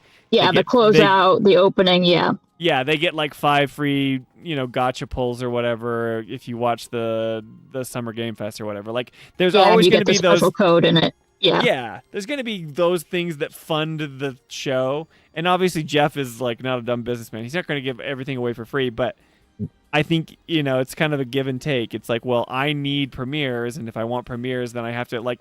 People just don't say like, okay, well, we'll gladly you just scratch pay my you back, millions. I scratch yours type of thing. Yes. I'm not going to just play you millions of dollars. But everyone's like, nope, like they're not going to do it because Summer Game Fest costs so much money. Oh, I activated my TV's sensor here. It's like asking me like what's going on with Google here. All right, I'll turn you off. I don't need to have my gloating tweet in the background. But I don't know. Like, I think, you know. See, even your TV's telling you Twitter's a cesspool. I know, right? I always have to drag you in. I'm not on it as much as you would think, but I could stand to be off. I wouldn't know. I'm not on it. Good for you. Good for you. But yeah, I don't know. I just think I think that it's just. I think Summer Games Fest will have it because Jeff wants it. I think he's begging them to give it to him. I'm sure like they work out some sort of deal, but see, that's the thing. I think Square Enix also wants it too. Yeah, they do. So like, for them, it's the bigger audience that can reach more people than a State of Play or Nintendo Direct or an Xbox Showcase or whatever, because you're speaking to all gaming fans. Like Remake was announced at E3, wasn't it? I don't know. Yeah, probably. But Rebirth's full trailer was announced at Game Awards. Yeah. Like, but that's were kind of been their MO with things. Yeah, but they were still PlayStation exclusive, and PlayStation State of Play did have a specific, you know. Yes, I know that. For those things. Well, that's what they paid for. That's what Sony paid for when to make it exclusive. So I understand that. Right, and I'm talking about like you still wanted to reach as many people as possible to try and get people to buy your game. Yeah, you're right. And so that's why for me, Summer Games Fest always fit more than State of Play or a Showcase or a Nintendo Direct because you have the people that prefer those things, but most gamers are going to be watching Summer Games Fest. Yeah, I think the most logical reason for it to be at Summer Game Fest is just the fact that they are going so hard on this multi-platform approach that like why do it at like a platform exclusive conference, right? Like why do it at a console? Right, it's like if you're going to do it at PlayStation, then it's going to, no matter if you have title cards at the end that say like also available on Xbox and Switch or whatever on PC, like they're going to see it at a PlayStation event, and they're going to think it's just a PlayStation event, especially because it's already been exclusive to that platform, you know, for the past two games. Yeah. So, like, if they do it at a Nintendo event, then they're like, oh, did they get the rights? Is it only on a Nintendo system? But you do get that from the Game Awards and Summer Games Fest, though, too, where you see the title card at the end that's attached to the game. You're like, oh, I guess it's only going to be on Xbox, or I guess it's only going to be on Nintendo. Right. So there is still a little bit of that, especially among the common gamer who's not going to know any better. Oh, yeah, they don't know. I can play it on PlayStation. I can play it on Xbox. And then on very tiny little font there, oh, yeah, it's available for this console and this one and this one. And you have to go okay, cool. I guess I can pick it up on my thing. Yeah, you have to go read about it online later and like on the blog. Which most people aren't doing anymore anyway. Yeah, like Xbox, like, you know, blog posts. They're like, actually, it's available here, too. It's like, wait, I thought it was PlayStation. They're like, you're saying it's here? So, or the State of Play blog post, Yep, totally. So, I don't know. It's like, we're in that kind of tricky time period where everyone's paying for marketing rights, and you don't know who has a deal with who. But I think they've been transparent enough of being like, we're kind of out of those deals, and we're just going to get everybody multi-plat approach. Yeah. And I think that's gonna rock, to be honest. Because I just think that'll hit so hard. Everybody can play it. We've worked so hard to get it available on every console. That's what Hamaguchi was saying. You know, he's like, now we can just focus on completing the trilogy. Everyone gets it. We all know that everyone gets it, and now we're just gonna make it as best as we can, which rules. You know. Yep. For each system. It's going to be so cool, Issa. It's going to be so cool. We're only 2 days away. Oh, is it going to be fun? I can't wait for it. The only thing that'll be more exciting is when it's actually in my hands. Yes, that is true. And it's going to be rad. And, like, who knows if it answers the questions. Whatever. Either way, I'm here for it. I'm along for the ride. I know you are, too. It's about the friends we made along the way, right? Yeah, it's true. It's true. Joy in the journey, you know. And in my nerdy Brandon Sanderson fantasy books, it says journey before destination. So, heck yeah, man. I'm so excited. I'm so excited for you to be so excited. The community is going to be like, it's going to re-energize us because we've been doing this for literal years. And now we don't have to be part 3. It'll definitely re-energize everything. Everybody's going to get excited. Yeah, it's going to be... I know Dustin's playing DOG again right now. I have been holding off since playing it before Remake dropped. Yeah, okay, cool. And waiting until after part 3 comes out to break out my old PS1 that I bought on eBay. That's gonna rule. Pop the discs in, go again. You're back at your friend's house sharing the controller, but this time you don't have to share it. Yeah, this time I don't have to share it. Awesome, Alyssa. Well, that's so cool. I'm so excited for you. I'm excited for everyone. Like I said, just what a fun time, you know. Hopefully that PlayStation works. I know. Hopefully that does work. Yeah, enjoy playing the OG. But I'm pretty sure we're getting it. So be excited. You know, let yourself get excited because I think we're gonna be pleased on Friday. So anyway, but I think I'm going to call it. It's 1 a.m. now, and it's 3 o'clock for you, so we made it kind of late, but that was a good stream. But we made it. I was a little cocky. Sorry for being a sassy punk. Well, I missed most of it, so it's fine. Yeah, you did. I was kind of silly. I'll put it in the tags later. Yeah. It's not great. You don't have to watch it, but if you want to, feel free. But anyway, thank you so much, Alyssa. It's always fun talking to you. Sorry to keep you up so late, but I know that you're no worries. Not a big deal for you. Good job, Betty. Yeah, I know. Thanks. Did you appreciate that? Shout out to Dustin. I did. He's probably gone now, but what a good time, man. He honored the agreement that was set by your super chat. Yep. So look what you've done. He's a good guy. Dustin rules. Yeah, the community rules. Everyone's pretty fun here, so I appreciate it, and we appreciate you, Alyssa.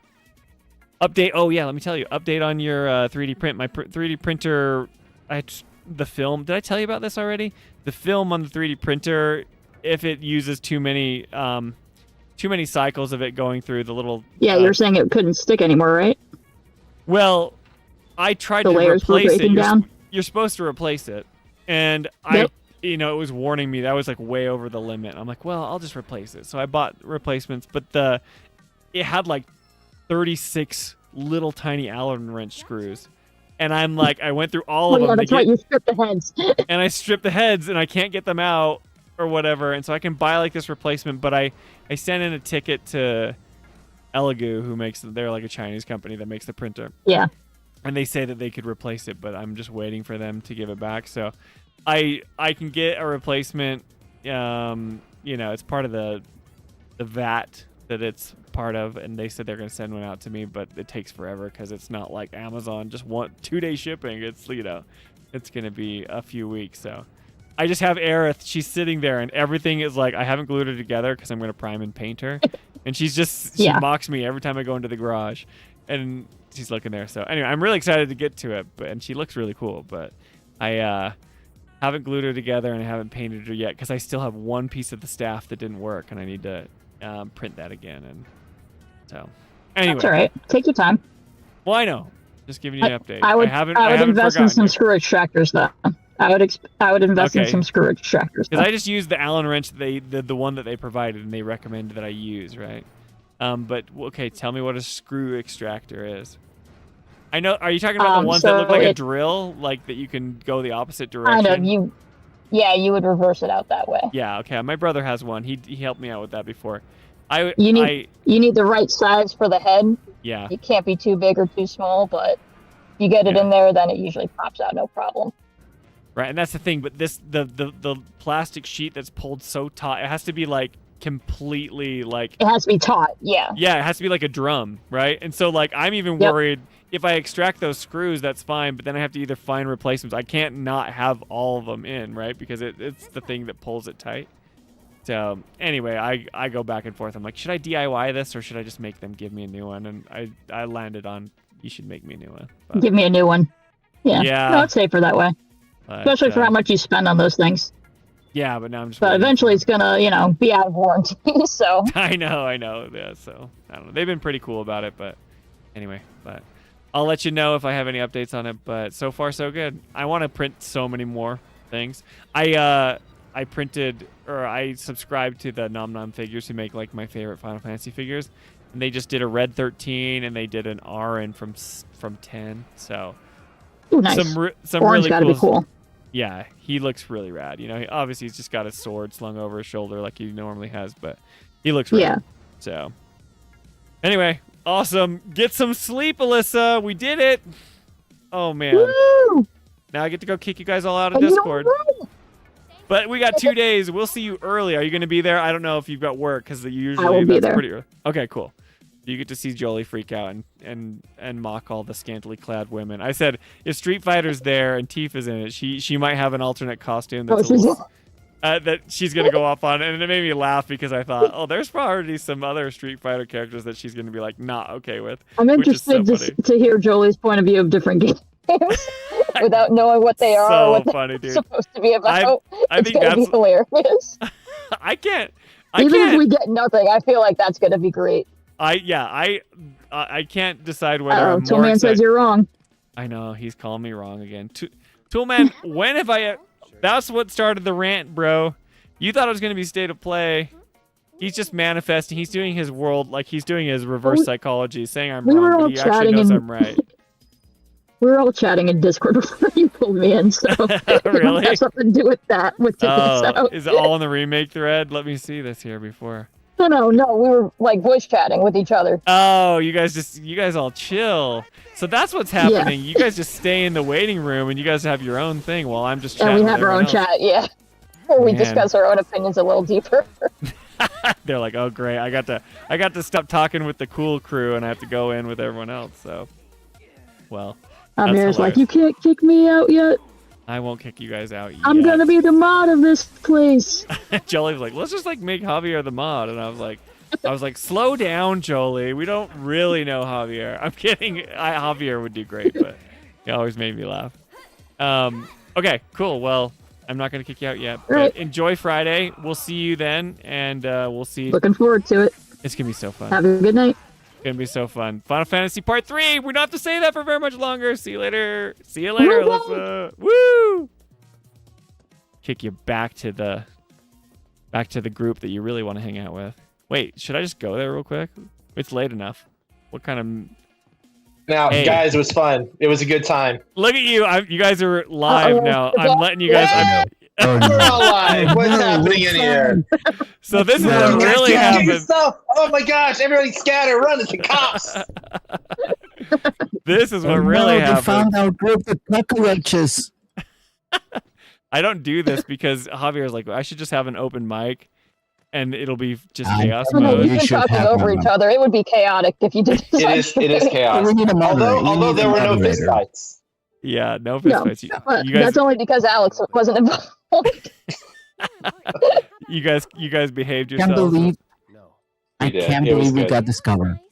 No, well, Alyssa ratted you guys out. Now I know what's I going had on. to buy us some time, you know? Oh. See, I missed part of our conversation. So, You got somebody was this supposed to format, spoil the Spencer, new but book the for mic me. is better. Spencer, we were planning when Toolman gets on to talk about the end of Remake. We were planning the syllabus for that. That's going to be freaking tastic. we need to pull up the diagram. We need to have all the the stuff, man. So you guys rule. That's your Charlie meme from It's Always Sunny in Philadelphia, where he's linking everything. Yes. on the whiteboard. So he's got the threads all connecting for sure. Well, thanks for hanging out with me tonight, guys. Dude, You we were appreciate awesome. you, man. Okay, cool. Appreciate you. I'm gonna. Are you kicking us out, Spencer? No, you guys can talk for a little bit longer. That's fine. But I'm gonna I'm gonna hang up and then finish the stream. But you guys can say whatever the heck you want here. Bye. You guys are so cool. Switching over to the rant cam. Oh, guys. Final Fantasy, what have we learned from tonight? What have we learned? We've learned that Spencer is always right, and he knows what he's talking about, especially when he has his glasses on. We're going to get Final Fantasy VII Part 3, Remake Part 3. It's going to happen. And no matter how many times Toolman says wrong in chat, just know that I'm right. Because I was right this time. I called it. It's going to happen. I didn't budge. It was like I had nothing to lose, you know. If I just said, I'm like, this is what's gonna happen, and I didn't veer from that, then like I could kind of plant my flag in the ground and be like, I knew what was going on. But we're such a small outlet that it didn't matter. So if I was like totally wrong, it'd be like whatever. But now I can kind of be like, nah, I told you so. Okay, guys. Well, enjoy Friday. We will be streaming live at, let me get this right this time because I said it wrong, 2 p.m. Pacific time and 5 p.m. Eastern time, or in the best time zone, 3 p.m. Mountain Time. You know what I'm talking about, you Broncos fans. you get it. You get it, Tool Man. Anyway, but thanks for tuning in. Come see Jolie react to games that she's never seen and watch her sweat and worry that remake is not going to get it, or part 3 is not going to get announced, but it will. It's going to happen. Believe in the remake that believes in you. That's a nerdy anime reference to Gurren Lagann, if you don't. But until then, guys. Until next time. We don't have to wait. The next time I talk to you, we're not going to call it part 3 anymore. All right. Later, guys. See ya.